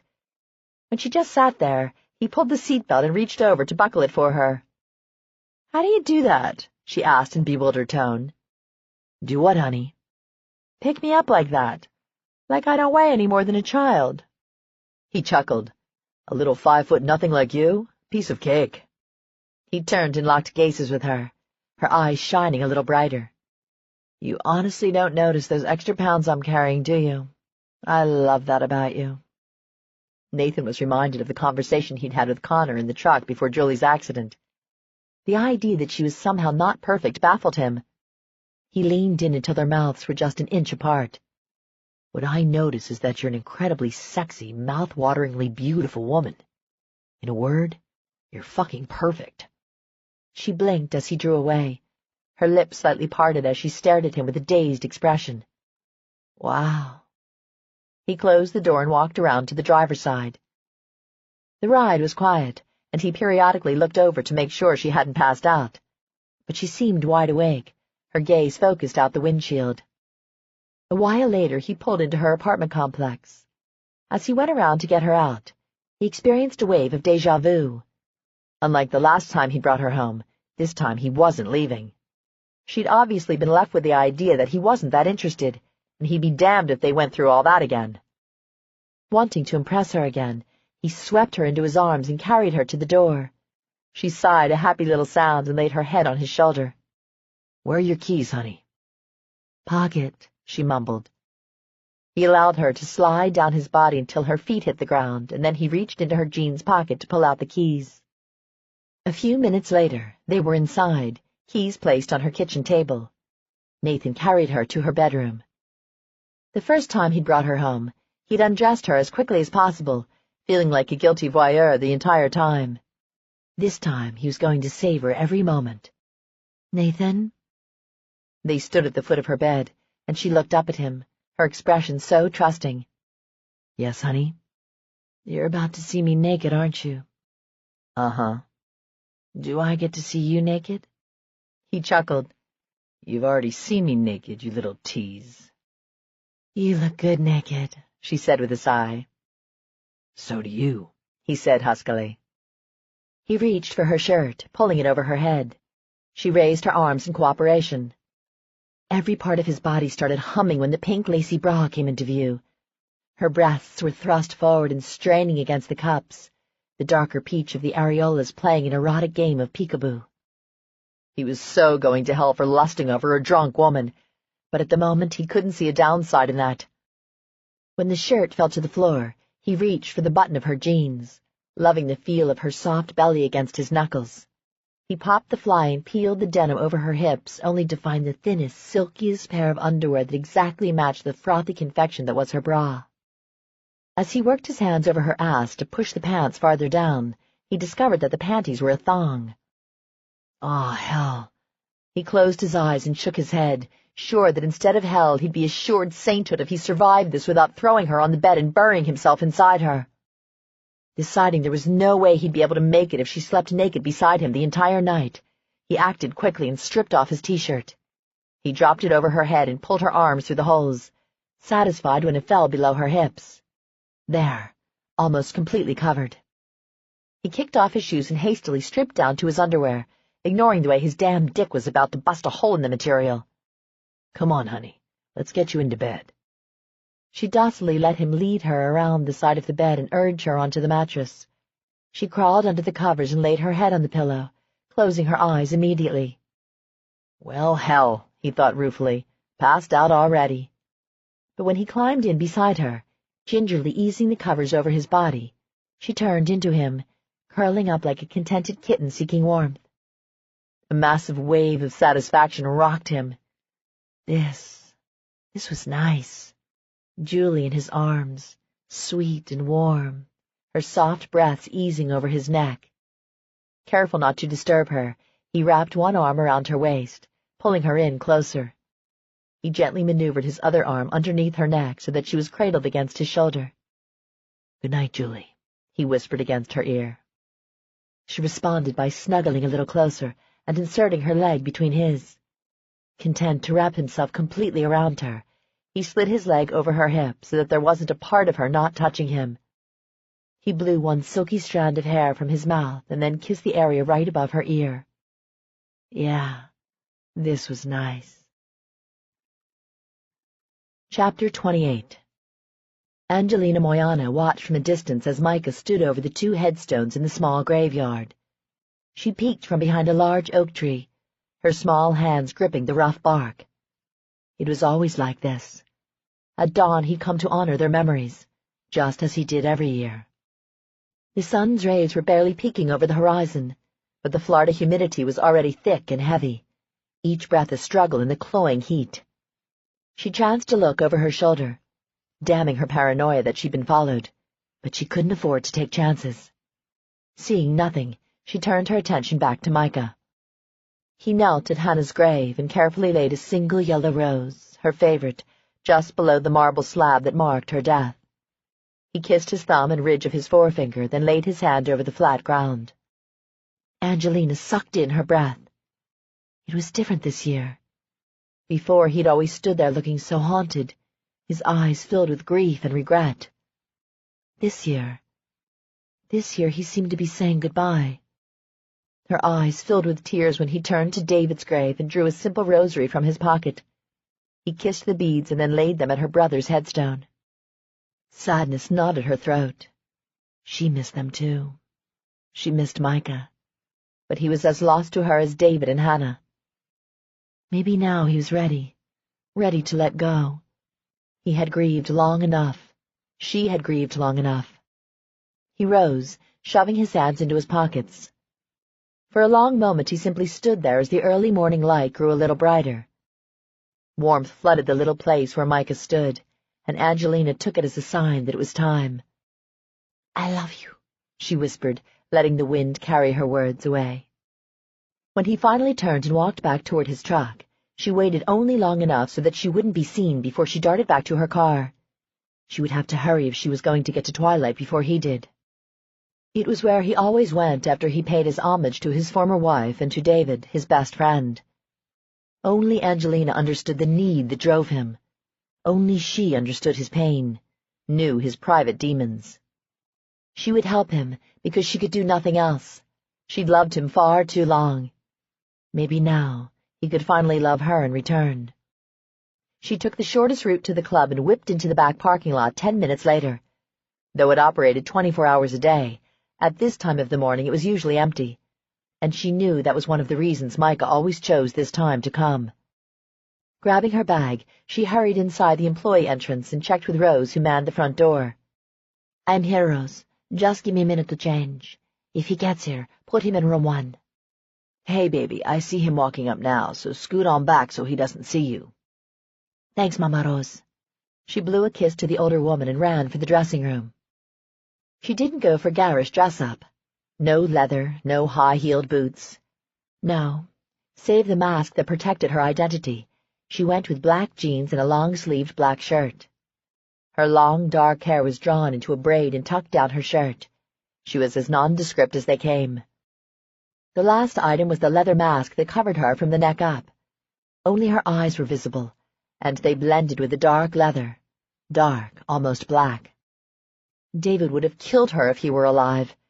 He and Hannah would both be horrified that David's little sister was for all practical purposes a surrogate daughter to a woman who owned one of Miami's most successful bondage clubs. Micah would look at her with those dark eyes and ask her what the hell a little girl like her was doing in a place like this. And it was all because of him. A soft knock at the door had her whirling around as Mama Rose stuck her head in. "He's ready for you." Angelina nodded and walked out the door and down the hall to one of the flogging rooms. When she entered, she sucked in her breath so hard her chest hurt. Her reaction to him never dimmed. The sight of such a powerful, proud man standing in the middle of the room, bared to the waist, his hands high above him, tied to a spreader. He was utterly magnificent. On another man, his pose might seem submissive, weak. Only she knew better. Underneath the seemingly calm surface was a man who seethed with emotion, dark and boiling, and she would call it to the surface. His head rose when he heard her footsteps. There was a vulnerability to his eye she hadn't seen in the past, like the emotion bubbled that much closer to the surface. Before, he'd buried it, only releasing it with his pain. Not everyone would understand his needs, but she did. Oh, how she did. She would set him free. She would give him what he needed. Don't go easy," he said in a low voice. She nodded her acceptance of his request. She alone understood his need for this kind of pain. They were more alike than he would ever know. She uncoiled the whip and let the end fall to the floor as she circled behind him. Such beauty. His back was broad, his waist lean and narrow. The muscles coiled and bunched between his shoulder blades as he readied himself for her strike. How long she had practiced, relentlessly perfecting her method, so she would never disappoint him. He was safe in her hands. The first lash landed against his skin with a deafening crack. He jerked, but quickly righted himself and went still, waiting the next. She flicked her wrist again, exerting just the right amount of force, and placed an identical stripe across from the first. She forced herself to relax, to not allow the welling emotion to bubble up. Calmly and methodically, she kissed his back with a lash, watching as he jumped and bowed under the whip. Sweat glistened on his back, dampened his hair until it fell in limp curls past his neck. Still she continued, sensing he needed more. She striped one side then the other, working a path down to his waist. As she worked her way back up, blood beaded and shone in the low light. Finally, release. Lightly, like a lover's kiss, she whispered the whip across his shoulders until they were slick with blood. It was like making a cut in a festering wound. The relief was profound as pressure and pain escaped the seething cauldron. His hands clenched in their bonds, his wrists flexing as he raised his head, looking upward as if he was seeking redemption. With every stroke she lavished him with her love. It was bizarre to someone who didn't understand, an unacceptable outlet for many. But this was his way. She accepted it as she did him. A heavy sigh escaped him, the only sound he made the entire time. His shoulders drooped, and she knew it was enough. She let the whip fall and walked around to face him. His eyes were closed, but his cheeks were streaked with tears. Her own eyes clouded with moisture. He'd never cried for them, not at the funeral, not at the graves, not afterward when he'd driven her home. And then he'd simply disappeared, dealing with his grief as he did everything else, alone. She ached to hold him, to tell him it was all right, that Hannah and David loved him too, that she loved him, that he didn't have to be alone any longer. Instead, she stepped forward and cupped his face lovingly in her hands. She pressed a kiss to his forehead and whispered in a husky voice he'd never recognize, "Vaya en paz." Go in peace. He looked up at her as she stepped away with glazed, unfocused eyes. Another tear slipped down his cheek, marking a raw trail on his face. "Thank you," he said in a husky voice. She simply nodded, knowing that even if she dared, she wouldn't have been able to speak around the knot in her throat. She kissed the shaft of the whip and laid it carefully at his feet. She left the room on shaky legs, knowing Mama Rose waited to free Micah and to attend to him in whatever way necessary. She also knew he'd refuse the older woman's attentions and would be gone within minutes. She shed her mask for the last time. It was all she could do not to run back down the hall and throw her arms around him, beg him to take her with him. Letting him go instilled her with a fierce ache, because this time he wouldn't be back. With that realization, she knew that it was now or never for her. She'd given Micah the time he needed to heal. Now it was up to her to go after him, show him it was okay to love again. He might not be coming back to Miami, but there was nothing to stop her from going to Houston. She had to go. She couldn't stay here. It wasn't safe, and Micah was all she had to run to. Chapter 29. Julie awoke to the smell of warm masculine goodness. She inhaled without opening her eyes, because if it was a dream, she wanted to make it last a little longer. Spicy, yum, just yum. She finally cracked open one eye and collided with the hard wall of his sculpted chest. She knew that chest. Shifting just enough that she could crane her neck, she looked up to see the chiseled outline of Nathan's jaw, roughened slightly with an overnight beard. She'd love to run her tongue over it. His right arm was thrown carelessly over his head while the other was tucked firmly around her, his fingers splayed over her ass. The innate possession in his touch sent a decadent thrill up her spine, rebounding and arcing through her body. Her entire ass tingled, and she shifted restlessly to alleviate the burn. Inspiration struck her right between the eyes, and she sucked in her breath as she weighed the possibilities. He presented her the perfect opportunity, just perfect. If she could just get out of bed without waking him, she could retrieve the handcuffs that Faith had given her from her dresser drawer. Then Nathan would be all hers. She was tempted to rub over him like a cat, but she could always do that later, after he was at her mercy. Barely containing her gleeful smile, she began the slow, agonizing task of slipping away. After every movement, no matter how slight, she studied him for any sign that he was waking. He never even stirred. When finally she slid out of bed, she hurried over to get the handcuffs, fumbling with the clasps in her haste. On his side of the bed, she studied how best to accomplish her goal. Ideally, she'd like both hands cupped to the iron headboard. One would be easy, And if she could get the right wrist secured without waking him, then she could possibly get the left one done as well. Bottom lip between her teeth, she stealthily moved in, securing the cuffs to the headboard first, and then carefully easing the bracelet around Nathan's wrist. When it went together with a slight snick, she held her breath, waiting for him to awaken. Mentally doing a fist pump, she hurried around to the other side. Now here she would have to forego stealth and make a mad grab for his wrist. Again, she attached the other set of cuffs to the headboard, her eyes darting back and forth between his hand and the cuffs. Well, hell, no guts, no glory, and one could never accuse her of being gutless. Holding her hand an inch above his wrist, she sucked in her breath and struck. She grabbed his wrist, hauled it upward, and about the time his eyes fluttered open, she snapped the cuffs shut around his wrist. Victory! What the hell? He looked blearily at her, and then at his wrist, and then back at her again. When he tried to move his right arm, the cuffs clinked against the headboard, and he yanked his head around in surprise. Julie, what the hell are you doing? Have you lost your mind? Let me out. She slid to her knees on the bed, far enough away that he couldn't pin her with his legs, and smiled at him in satisfaction. Oh, no, Nathan, she said softly. I've got you just where I want you. He lifted one eyebrow. And what do you intend to do with me? He didn't look overly alarmed, just confused and a little annoyed. She didn't think he'd be annoyed for long, though. With a saucy smile, she backed off the bed and stood at the end, her gaze never leaving him. The covers were bunched at his hips, but his dick was straining at his underwear in a very noticeable ridge. She gripped the hem of the t-shirt and looked down, realizing it wasn't hers. Nathan must have given his to her. Slowly she raised it, pulling it over her head and then tossing it aside. Nathan's breath sucked inward in an audible whoosh. Clad in only her panties, she sauntered toward the bed, gratified to see the ridge between his legs getting a lot larger.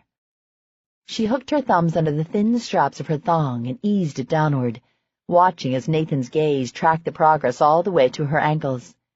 Then he returned to her pussy, his eyes flickering with lust and need. She reached for the covers and yanked them away until they gathered at the very end of the bed, nearly falling away from the mattress. She reached and smoothed her hand up his hair-roughened leg. Thick, muscular, and so very warm. She hoisted herself onto the bed, straddling his legs. The muscles jumped and trembled against her thighs, telling her without words just how much he wanted her. It was hard not to get a thrill out of knowing a man like Nathan was out of his skin with desire. For her. Leaning forward like a wanton on the make, she slid her hands up his lean torso, over the scattering of hair on his belly, and higher where the hair grew slightly thicker. She came to a stop when her head was nearly level with his. "Let me free," he said huskily. "I want to touch you so damn bad I'm about to explode." She shook her head, smiling. "Oh, no, Nathan. This is my show, my turn. You had your fun. Today you're mine. All mine." "God help me," he groaned. "I may not survive you, woman." She leaned down to nip at his neck, and then she nibbled a path to the shell of his ear. "You may not," she whispered, "but I guarantee it'll be a hell of a way to go." She laced her fingers behind his neck and worked her way up over the smoothness of his head. "Have I ever told you how hot you look with that bald head?" she murmured. "Glad Faith talked me into keeping it then." "And your earring?" She nipped playfully at it, holding the ring between her teeth. "Not all guys can wear an earring. It just makes you look like a badass. I love badasses." I'm afraid that around you I'm one big pussycat." She grinned. "You have the hottest body." She sat up, feeling his rigid erection in the cleft of her ass. It was all she could do not to moan as she remembered how delicious he felt deep inside her ass. "Perfectly muscled. You don't look like a steroid poster child, but it's obvious you take care of yourself." "You're going to give me a big head in more than one place," he said with a hint of embarrassment. "Oh, come on, Nathan. You have to be used to women throwing themselves at you. Some of them probably make downright fools of themselves. Sort of like I did," she said ruefully. "Now wait just a damn minute." "Shh," she said, placing a finger over his lips. "You're ruining my revenge." "Revenge?" "Well, yeah, I owe you one." He scowled at her, his eyes glittering with annoyance. That anonymous threesome was your idea, honey. If I'd had my way, your eyes would have been locked on me the entire time, and there would have only been 2 of us in that damn bed. Ooh, there was a lot more in that statement she wanted to explore, but she'd be breaking her own rule, damn it. She wanted to hear more of this, and more than that, she wanted to know why he went through with it if he was opposed to pretty much everything on her wish list. Later, I want to have this conversation. Much later. Right now, I want you to shut up while I fuck you. I've always said speech was highly overrated, he murmured. She leaned down again and kissed his belly, flitting her tongue out to circle the shallow indentation of his navel. He quivered in response and flinched. She smiled. Ticklish, was he? Deciding that his underwear had put up with enough strain, she dipped her hand inside the band and pulled his cock free. Oh, man, he was built. Beautiful, and she'd seen enough cocks that it was not a word she assigned freely when it came to that portion of the male anatomy. Some of them were downright ugly. But Nathan? Ah, what a man! His natural skin tone was a light tan, and the hair around his cock was light brown, not too bushy. She hated overly hairy men, but he was just right.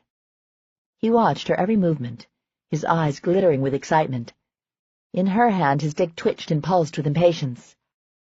Part of her wanted to mount up and sheath him with no workup or preamble, but the more devious part of her wanted to work him into a frenzy. She wanted him to beg again.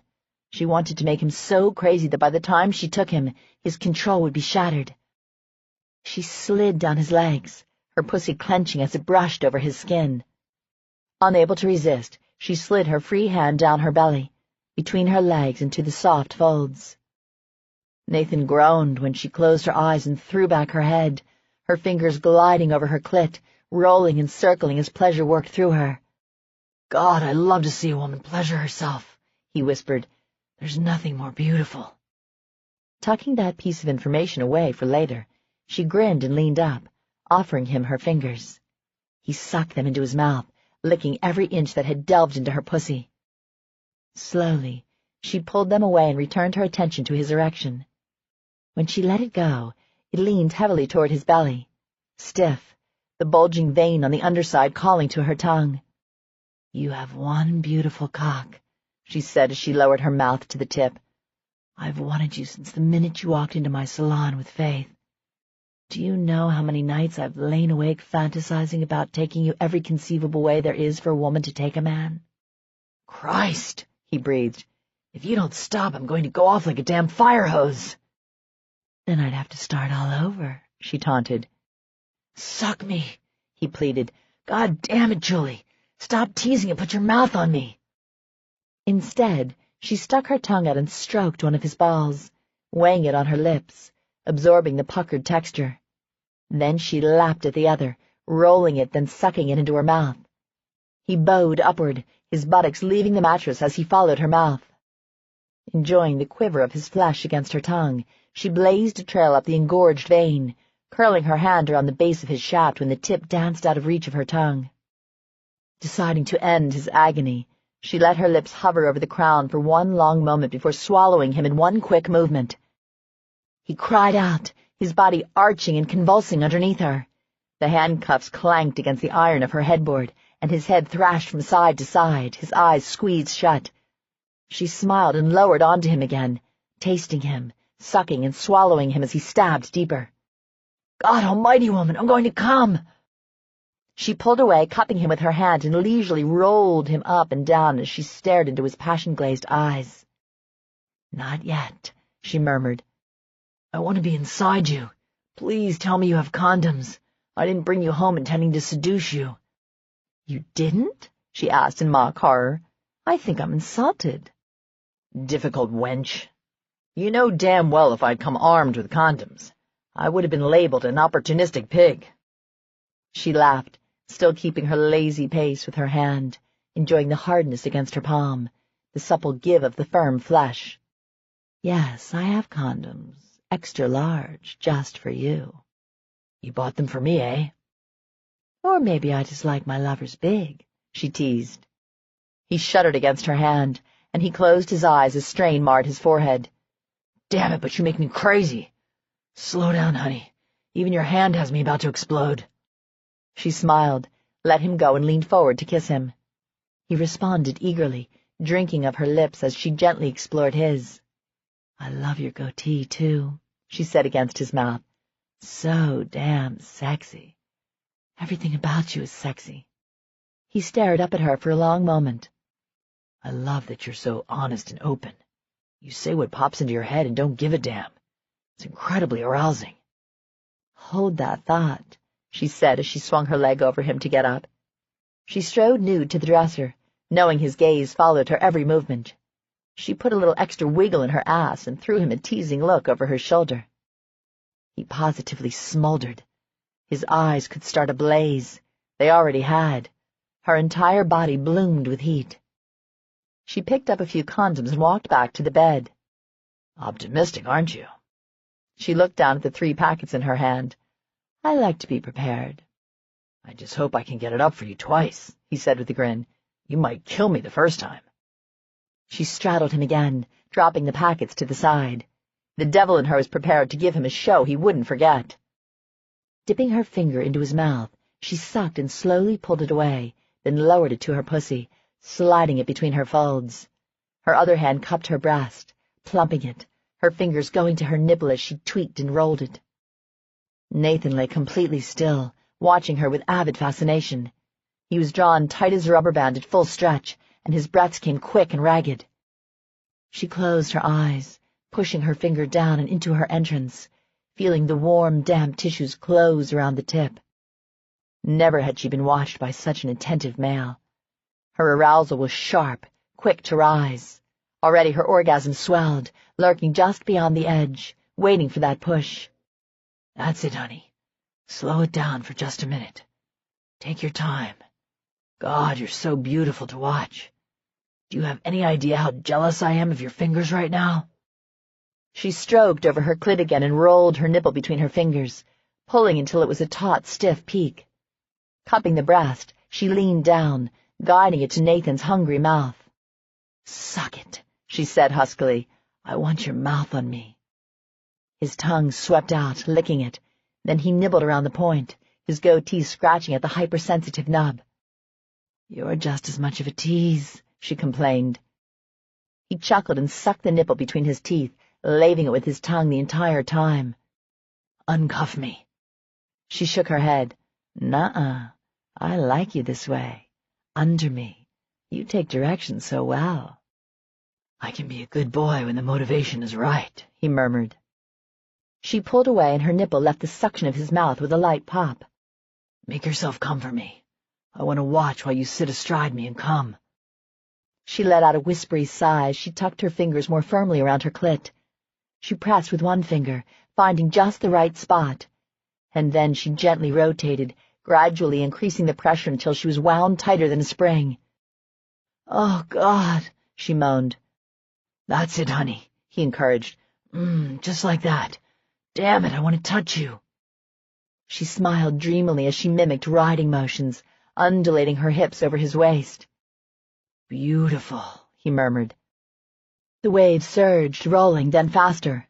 Higher it rose until she was bucking wildly over him, her head thrown back in abandon. Her fingers moved faster, and finally the wave broke, scattering her to the wind. She tensed, her face creased in near pain as she held still, only her fingers fluttering lightly as she coaxed herself down from the intensity of her release. Then she sagged forward, laying her head on his chest as she sucked in mouthfuls of air. His heart pounded against her ear, and he was breathing nearly as hard as she was. Get the condom on, he said through gritted teeth. Please, Julie. I'm not going to last whether I'm inside you or out. She dragged herself upward, her body still sparking from her orgasm. She snagged one of the condoms and ripped it open with trembling fingers. Then she hiked one leg so she could move back. His cock was full and straining, the head dark as the skin stretched tight. He was ready all right. Carefully, she rolled the condom down his length, avoiding too much pressure. Already a thick trickle of semen had moistened the crown. He was so close to bursting. You ready for me to mount up? She asked softly. His green eyes flashed dangerously, sending a shiver straight down her spine. Take me. Ride me hard, Julie. Don't let up. She grasped his cock and raised her leg so she could position him appropriately. The blunt head nudged against her swollen pussy, and they both uttered sounds of agony. Then he slipped inside, filling and stretching her. She paused for a moment with him only halfway inside, relishing the feel of this solid male tucked into her so intimately. "Finish it," he said in a hiss. "Beg," she taunted. "Honey, if I could, I'd be on my knees. Fuck me. Make me yours." She lowered herself onto him, taking him deep. His possession took them both by surprise. Her instant reaction was to place her hands on his belly to ease some of the pressure. Her gasp of shock mingled with his moan of sheer ecstasy. "Jesus, you're big," she gritted out. "Not too big. Not for you, sweetheart. Take me. Show me how well we fit."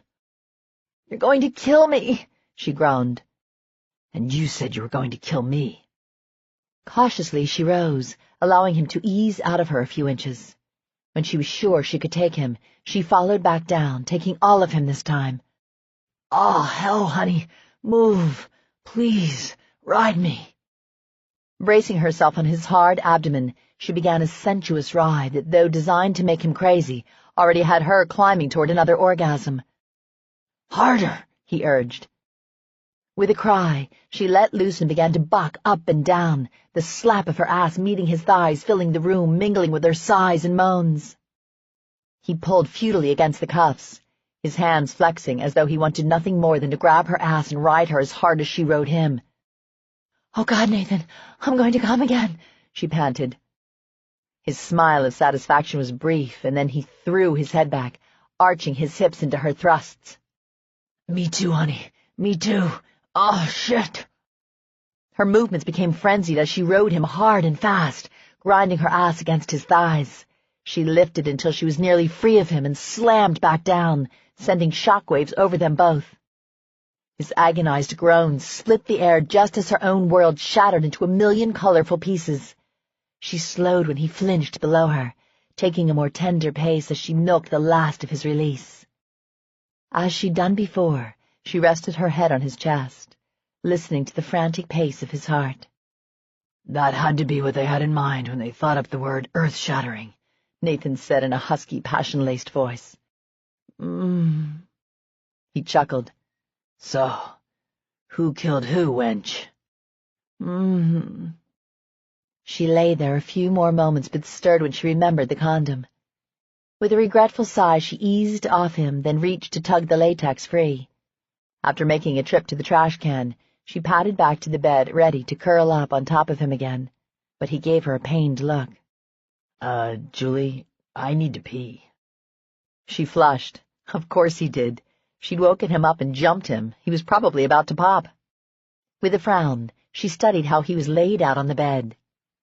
"If I free your left hand, and the right is close enough to the side that you could stand up beside the bed, I could get you a pan." Nathan's mouth dropped open. "Are you serious? Have you lost your mind?" "I can't let you go," she protested. He rattled the cuffs and scowled at her. "Julie, it was a fun game, but for God's sake, let's be reasonable. You can't keep me locked up here all day." "No? I thought it would be kind of fun." Nathan sighed. "You're serious, aren't you?" She nodded. He closed his eyes, then reopened them to stare at her. "Tell you what. You let me out so I can go pee, preferably in private, and I promise you I'll come back so you can recuff me." "Am I supposed to believe that?" she muttered. "You'd probably just cuff me." "Not that it isn't a highly tempting idea, but I promise you that I'll come back so you can continue to have your wicked way with me." She was an idiot to be sucked in by that charming, beguiling, wheedling smile. But she would be pissed if he tried to make her pee into some pan by the bed. And he had been nice and understanding the night before when he'd taken her to the bathroom. She sighed. "Okay. But if you break your word, I swear I'll knee you in the balls so hard you won't be able to get it up for a week." He winced. "Damn, woman, you're bloodthirsty." She retrieved the keys from her dresser and unlocked the cuffs, freeing his hands. He pulled them to his chest and rubbed his wrists. "Do they hurt?" she asked with a frown. She hadn't considered that it might be painful for him. "Nah, they're fine." He moved so fast that 1 minute she was kneeling on the bed beside him and the next she was in his arms. his body over hers, his lips devouring her mouth. Oh, but the man could kiss. I thought we had a deal, she whispered against his mouth.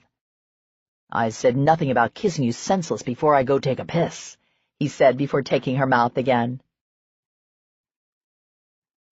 Chapter 30.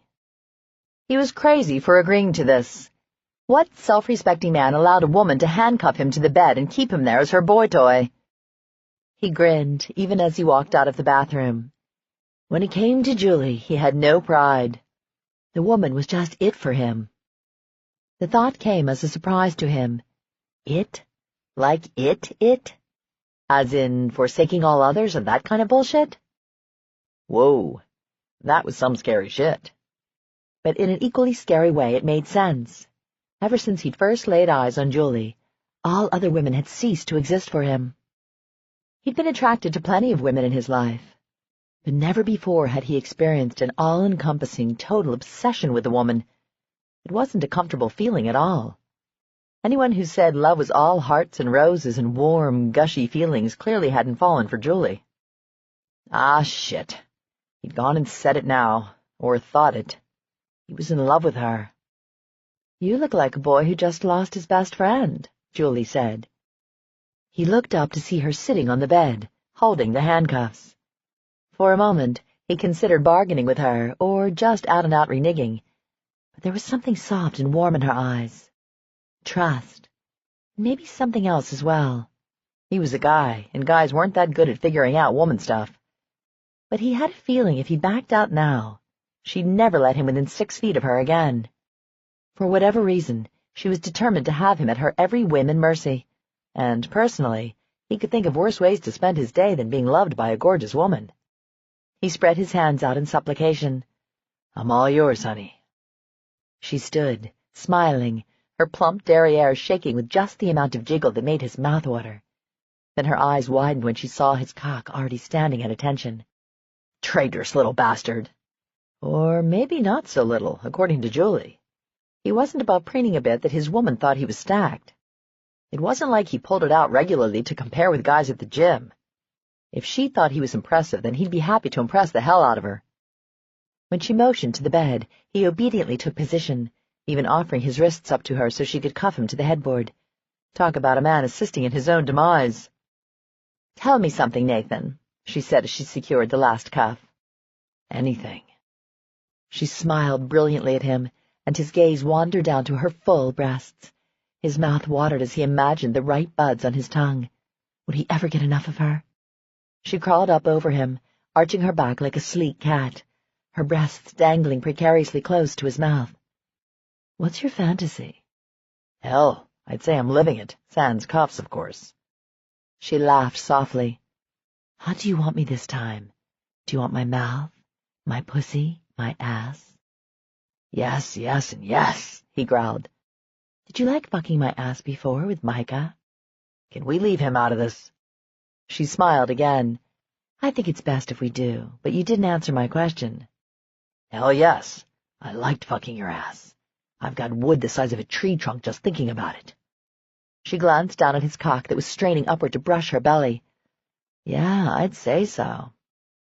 His entire body was on fire, remembering how tight her sweet little ass had felt around his dick. I want to take you without a condom. Do you have a problem with that? His body shuddered underneath hers. Christ! Did he mind? He was screaming hallelujah. But he also knew this was where he was supposed to exhibit a modicum of common sense. Clearly no decision should ever be made when a beautiful naked woman was sitting astride you. You're safe with me, he grated out.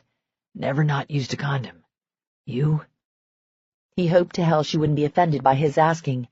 Some women got all huffy, as if you questioning their history made them flaming whores or something. Nope. Well, once, but I was in a committed relationship. A flash of pain shone briefly in her eyes, but was chased away as soon as it arrived. It was a few years ago.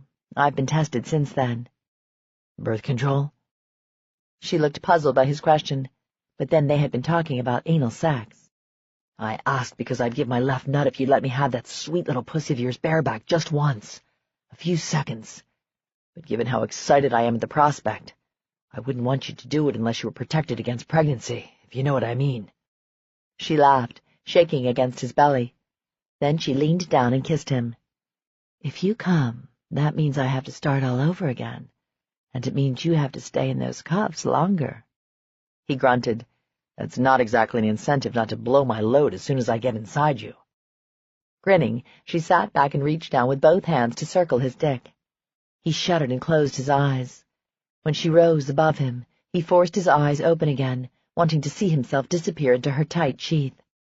The head nudged her entrance, and he clenched his fists with the effort it took not to surge upward and bury himself in her satiny warmth. Instead, he let her dictate the pace, and God Almighty, it cost him. He was going to lose his mind before this was over with. He watched in fascination as a host of reactions crossed her face. She sank lower, taking more of him, biting her lips with extreme concentration. Was it as mind-bending for her as it was for him? For a moment, he simply marveled in the erotic feel of her swollen tissues clasping tightly around him, sucking him deeper. He'd never look at condoms quite the same way again. Up and down, slowly and gently, as if she knew just how close he was to erupting. She controlled the pace, never allowing him to go too far over the edge. The woman was a goddess. The women in his past? All girls. This was a woman who knew how to please a man, and man did she look beautiful doing it. She closed around him again, taking him as deep as she could, and then she rested there, allowing him to remain buried inside her. "Oh, hell," he whispered when he felt her convulse around him, the tiny muscles in her vagina working him like a vice. "I thought that shit was a myth." She smiled, the warm, sultry smile worthy of the goddess label he'd assigned her. Then, to his utter dismay, she rose up, releasing him from her depths. He moaned in disappointment when she got off the bed. "Be right back. Need to get the KY." "Hurry," he rasped. "It'll give you time to come down some," she said with a grin as she stroked him once with her hand. "Not bloody likely," he muttered. She returned a moment later with a tube of KY and straddled him again just below his balls. He probably looked utterly ridiculous, cuffed to the bed, flat on his back with his dick waving in the wind like a damn flag.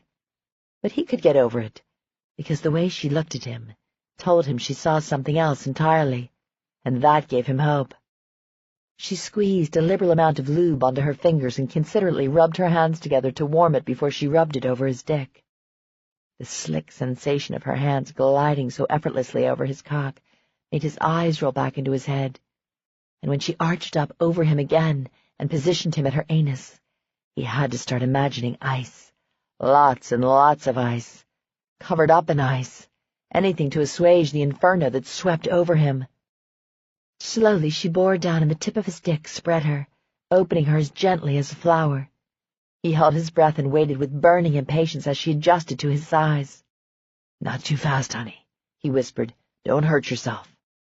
She smiled and gripped him a little tighter as she opened up more around him.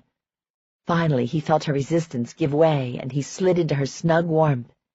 She took him all the way to the balls, and he lost the ability to breathe. "Are you okay?" he asked anxiously, because if she wasn't, he wasn't going to be. Please, please let her be okay, because he needed her to move. She uttered that same purr of contentment she had earlier, and he knew it was going to be all right. He arched his hips, loving the way he went just a little deeper and how she opened more for him. For a long while she remained still, his cock buried so far up her ass that his balls strained against her tush. "This is the first time I've ever done this in this position," she said ruefully. "You're doing fantastic," he breathed. "Just move a little. Just like that," he said when she eased up just a bit. "You like my ass?" she asked teasingly. "I love your ass." She leaned forward until her breasts swayed intoxicatingly over his chest. "What about my breasts?" "You're teasing a helpless man, honey. I want to touch them so bad. I want to taste them. You have the most gorgeous breasts on a woman I've ever seen." "And my pussy?" she whispered. God damn. He closed his eyes and took several short breaths that reminded him of all those damn Lamaze advertisements. I want to live in your pussy, he gritted out. She laughed and settled over him again like a hot glove. Then she grew somber, her hot gaze sliding over him like a razor's edge. You're so beautiful, Nathan. Do you have any idea how much I loved giving you massages? Then why the hell did you quit? He burst out. She gave him a sad smile. Because you never saw me. That's a load of bullshit. How can any living, breathing male not notice you? She rose and sank down, leisurely, rippling over his cock, squeezing him for all he was worth. We'll talk about this later, he said in a pained voice. This isn't the time. Agreed, she said huskily. I want you to come inside me. I want to feel you hot and liquid in my ass. Jesus, move, honey. I'm coming. Damn it. She took mercy on him and began riding his thrusts, her ass bouncing off his thighs with a loud slap. The rise came swift, gathering like lightning. A bolt of white-hot electricity seared up his dick and exploded outward. She clutched greedily at him, taking everything he gave her. Hell if she didn't demand more, riding him hard and fast. He loved that about her. No wimpy woman was this. She took what she wanted. She was fierce. When he couldn't take any more stimulation, he pleaded for mercy. She didn't even tease. She sank onto his chest with an exhausted sigh. He pulled against the cuffs in irritation. He wanted to hold her. He wanted to stroke her back and say absurdly sweet things to her. Well, he couldn't touch her, so he'd have to make do with the sweet stuff. Julie. She stirred against him, lifting her head so that he saw her dark, sleepy eyes. I love you. Her eyes went round with surprise. Her mouth opened, then shut again. Shit. He hoped he hadn't just made a huge mistake. Chapter 31. Julie's stomach was in knots. Not just one of those nervous little twitches. She felt like she was going to puke. All because the man said he loved her. She paced anxiously around the bedroom, stopping to listen every once in a while. Nathan was still in the shower, a fact she was grateful for. What did she say? What did she do? She wanted a man that looked at her like Damon looked at Serena. She wanted a man who looked at her with that everything glint in his eye.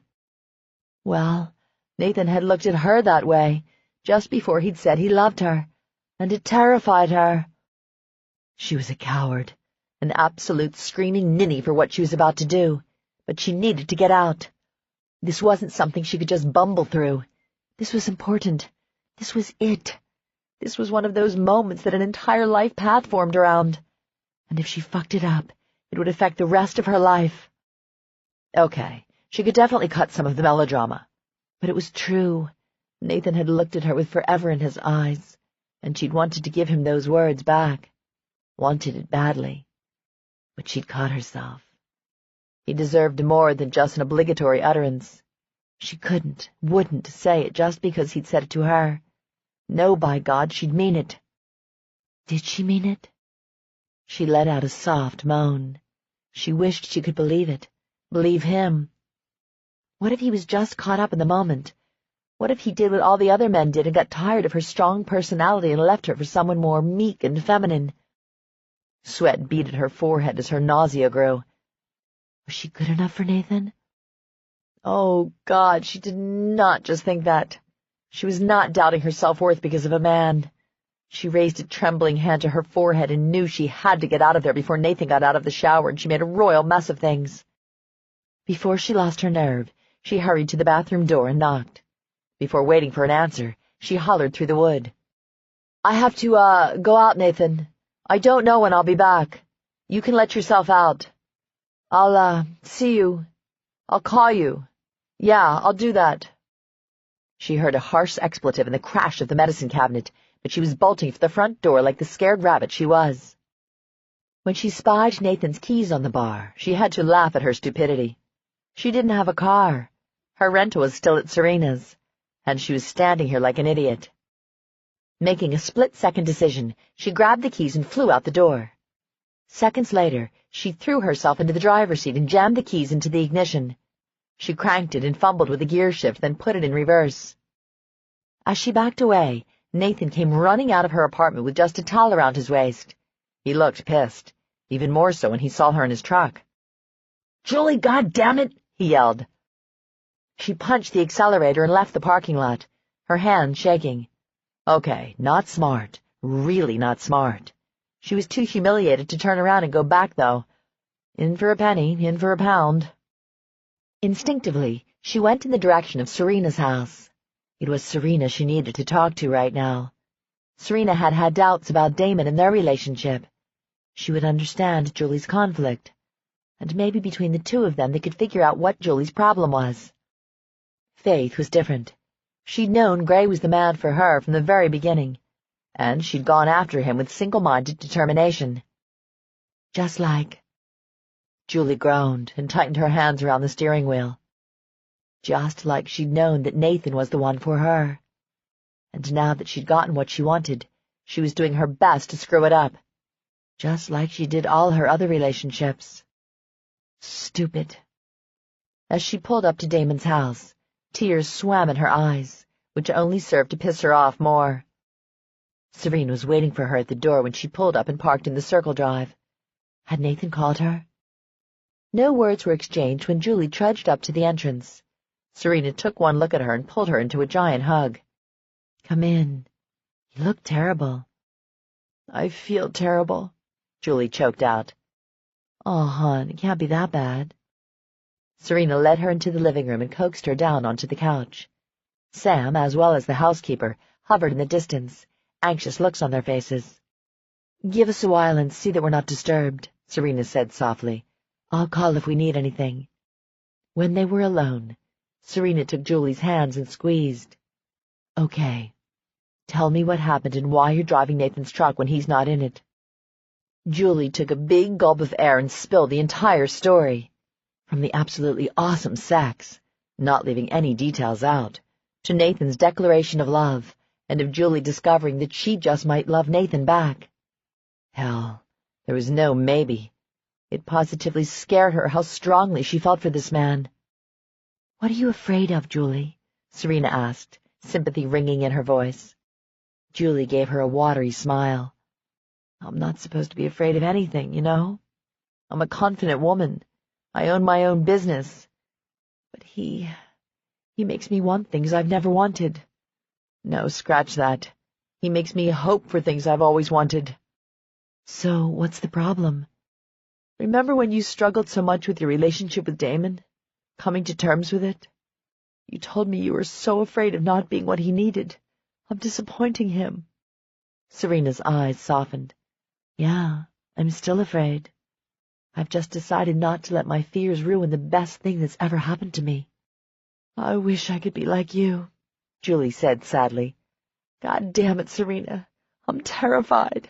Terrified." "That he'll leave you?" Serena asked gently. Julie wavered for a moment, her breath coming out all shaky like she was a hare from crying. She hated that, hated coming off like a weak-kneed emotional twit. I'm afraid he'll wake up one morning and the very things that first attracted him to me will be the very things that turn him away." "I'm not sure I understand." "I'm a bitch, Serena." "No, you're not."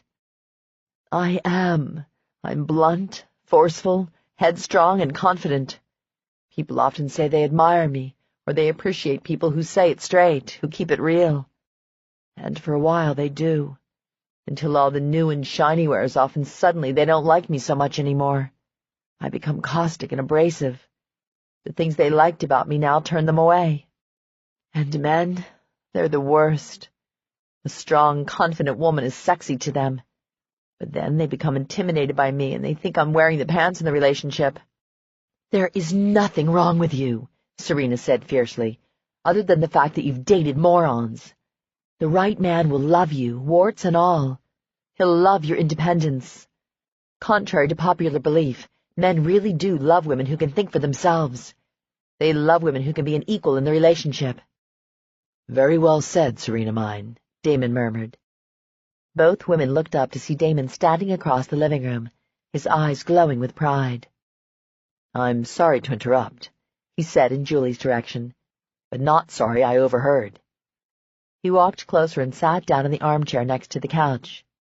Serena's right, Julie. A woman who needs protecting, the helpless female persona, can be enticing. But beyond that first brush, that first shine of the relationship, it dulls really fast. A needy woman may appeal to the male ego, but a strong, independent woman is a treasure for the long haul. Julie cocked her head. But you... She cleared her throat uncomfortably. You can say what you like in front of me, he said gently. You like submissive women. She cast an apologetic look at Serena, because she didn't want her friend to think she thought she was wimpy. How can you say those things about a strong, independent woman when you crave submission? Damon's eyes twinkled. Serena is a strong, very independent woman in her own right. She chooses to submit to me. I have no desire for a doormat. For as long as Serena is mine, I will always take care of her. However, I need to know she can take care of herself. Julie's eyes watered. Do you know why I decided not to go back to the house? Both Serena and Damon gave her puzzled looks. I saw you that night. Again she looked at Serena in apology. You and Damon in the common room. Serena's mouth formed an O. Damon's expression was no less perplexed. I'm sorry if you were offended, Julie. No, she said huskily. I won't lie. When I first saw what you were doing, I wanted to run over and kick your ass and then put my arms around Serena. You're a very loyal friend, Damon said with a smile. You changed something in me that night. I decided I wanted a man who looked at me the way you looked at Serena. Ah, Julie, Serena murmured as she stroked a hand through Julie's hair. Nathan looked at me like that, she choked out. He said he loved me. And you don't believe him? Damon asked. I do, she whispered. That's what scares me so much. If I thought he didn't really love me, I could laugh it off and know that his infatuation would wear off, and it wouldn't bother me because I'd know from the beginning that it wasn't real. But I can't stand the thought of him growing to hate me. A chill overtook her, and she shook uncontrollably. She rubbed her hands up her arms in an attempt to infuse some warmth. She hated the cold that had settled into her bones ever since she'd run from the apartment. Julie, I'm going to be honest, Damon said. I understood Serena's concerns about our relationship, because she shared them with me. Julie flashed and closed her eyes. In other words, Serena wasn't the stone-cold coward Julie was. I understood them, but I was frustrated all the same, you see, because all I wanted was a chance. Silence fell as his meaning settled over her. All you can do is give him a chance, just like I asked Serena to give me. If he loves you, if you love him, you owe it to both of you to give him and yourself a chance. What do you have to lose? Everything, she whispered. But think of what you could gain, Serena said gently. Think about it, Julie. You were ready to kick my ass, remember? You kidnapped me and ratted me out to Damon. Don't make me tell you what a dumbass you're being now. Julie laughed, even as a tear trickled down her cheek. I love you, you know. Yeah, I know. I seem to have that irresistible quality that no one can resist. Conceited bitch, Julie said without heat. Damon chuckled. I'm going to leave you ladies now. I just wanted to make sure you were all right. If you need... The front door crashed open, causing Julie to jump. They all looked up to see Nathan barrel around the corner, a murderous gleam in his eye. Sam appeared from nowhere, stepping between Nathan and the other occupants of the room. To Julie's astonishment, Nathan curled his hands around the big man's shirt, snarled and shoved him out of the way. Sam appeared equally astonished and gaped as Nathan passed him on his way to Julie. Ignoring both Serena and Damon, he bent over, trapping Julie by placing his hands on either side of her hips on the couch. I've tried doing this your way, he growled. I've tried being patient, understanding, gentle even. I didn't want to come across as some knuckles-dragging-the-ground Neanderthal, because I was afraid you'd run hard in the other direction. Ha! Well, I'm done with that. This time we're doing it my way. She squeaked in utter shock when he simply hauled her up and tossed her over his shoulder. Damon, Serena, he said in a calmer voice, I appreciate you being here for Julie when she needed you. But from now on, if I can help it, I'll be the one she runs to and not from when she does her little panic act. Now, if you'll excuse us, she and I have a hell of a lot to discuss, and I'd rather not do it in front of an audience." "You be careful with her," Serena said fiercely as she rose from the couch. Julie was getting a kink in her neck from peering around Nathan's back. And why the hell wasn't she putting up a fight? She was honest to God too stunned to do more than just lie there like a complacent twit. "I'm going to do what I should have done a hell of a long time ago," Nathan said evenly, "and that showed Julie that she damn well belongs to me, and that all these silly games are over."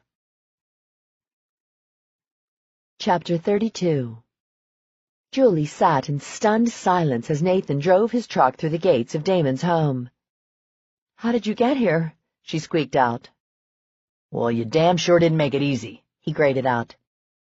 She sighed and huddled on her seat. "Damn it, Julie, don't you look like that. I could cheerfully strangle your ass right now, but you can give up that kicked puppy look." "I'm sorry, Nathan," she said quietly. Nathan sighed, then reached over and took her hand. "What I want is for you to sit quiet and let me get over the urge to strangle you. We're going to go back to your place where we're going to have a sane, reasonable discussion about the direction of our relationship. And make no mistake, Julie, we are having a relationship." "Damon says I should give you a chance." "No, you should give us a chance. And you damn sure should need someone else to tell you that." She acknowledged the truth of his words, but fell silent for the remainder of the drive. She had to gear up to say just the right thing or face losing the one thing she most wanted. Several long minutes later, Nathan pulled back into her apartment complex, and they both got out and walked to her door. His anger seemed to have faded, and in its place a wary unease shadowed his face. They walked into the living room, and Julie stood there awkwardly, not knowing what to do or say next.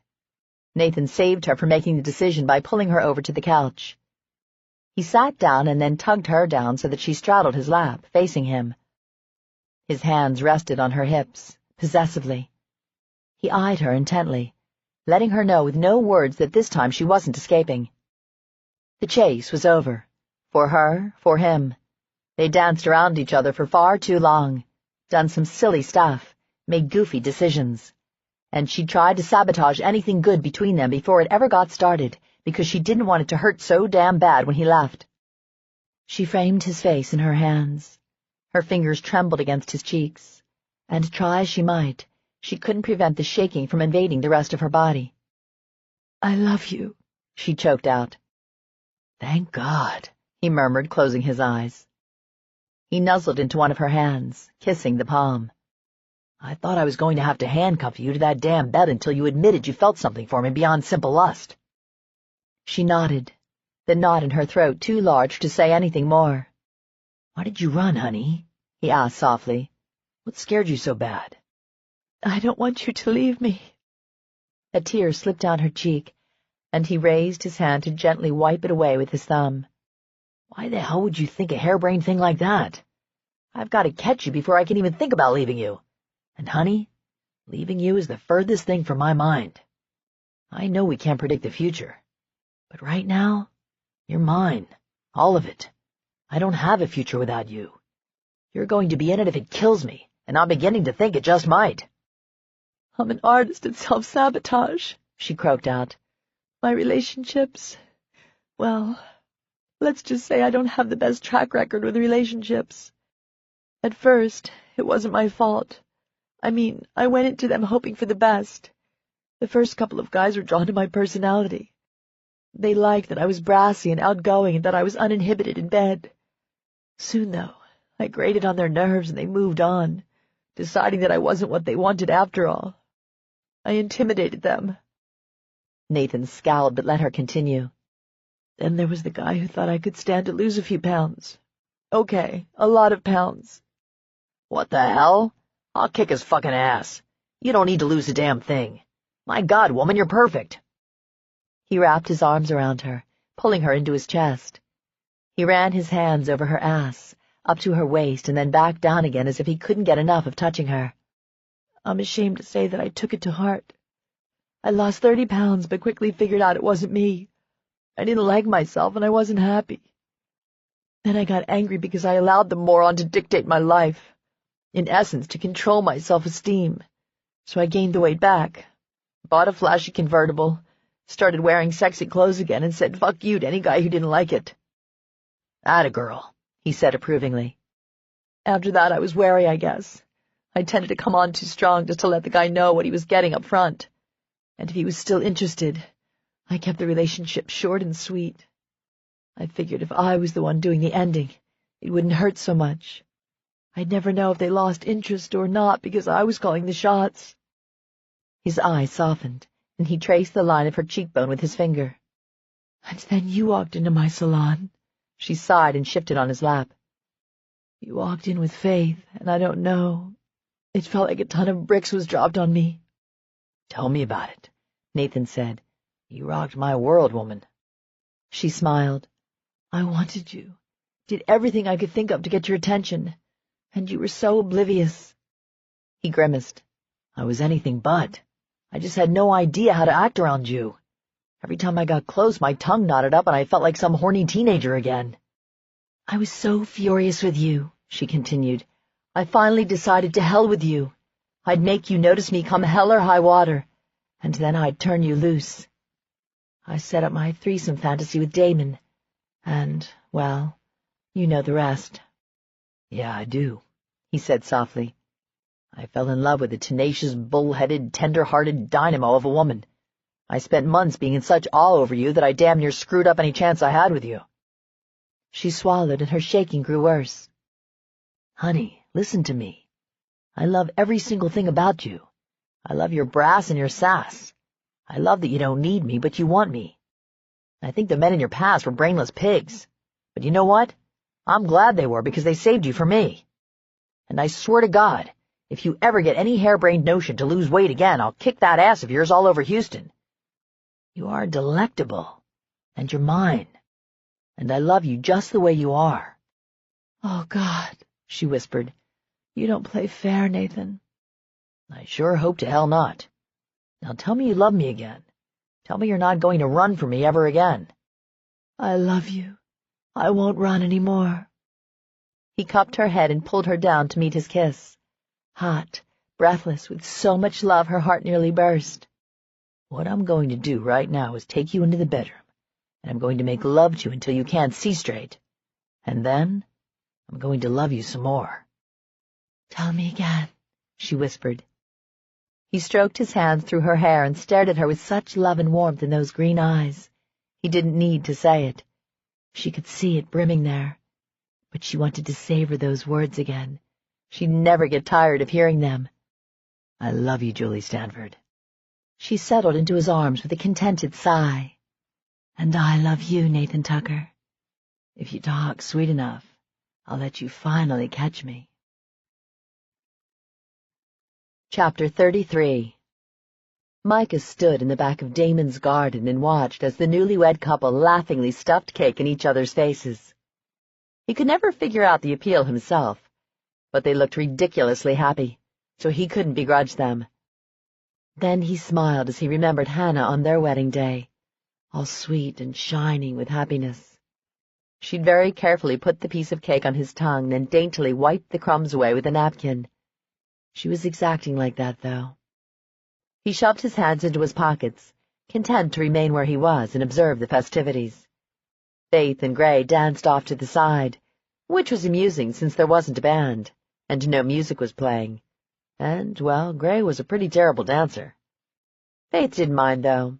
She was wrapped all around him, her sweet smile warming the entire garden. And then there was Nathan and Julie. He grinned. Nathan. The dude was done. Stick a fork in him. He was never out of touching distance of Julie. He had a hand on her shoulder, or her elbow, sometimes resting on the back of her hair, idly stroking downward. At times he pulled her into his side, his arm around her waist, while other times he linked his fingers through hers. It was pretty damn funny to see the big bald guy positively brought to his knees by the tiny package that was Julie. All she had to do was smile up at him, and Nathan's entire face lit up with a goofy, shit-eating grin. A funny sort of wistful note crept through his mind. He missed having a woman look at him like that. He loved women.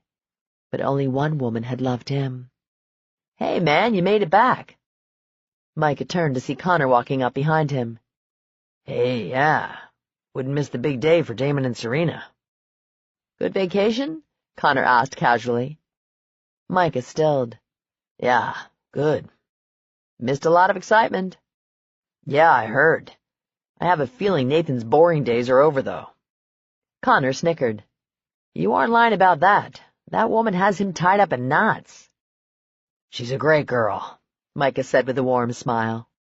"Yeah," Connor said easily. "She is." "Pop here?" Connor shook his head. "Nah. He doesn't really know Damon. I don't either, for that matter. I guess I'm here as his secondary guest." Just then Nathan looked up and saw Micah.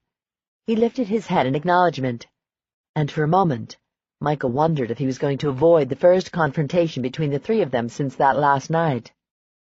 Nathan lowered his head and said something to Julie, who looked his way and waved with a grin.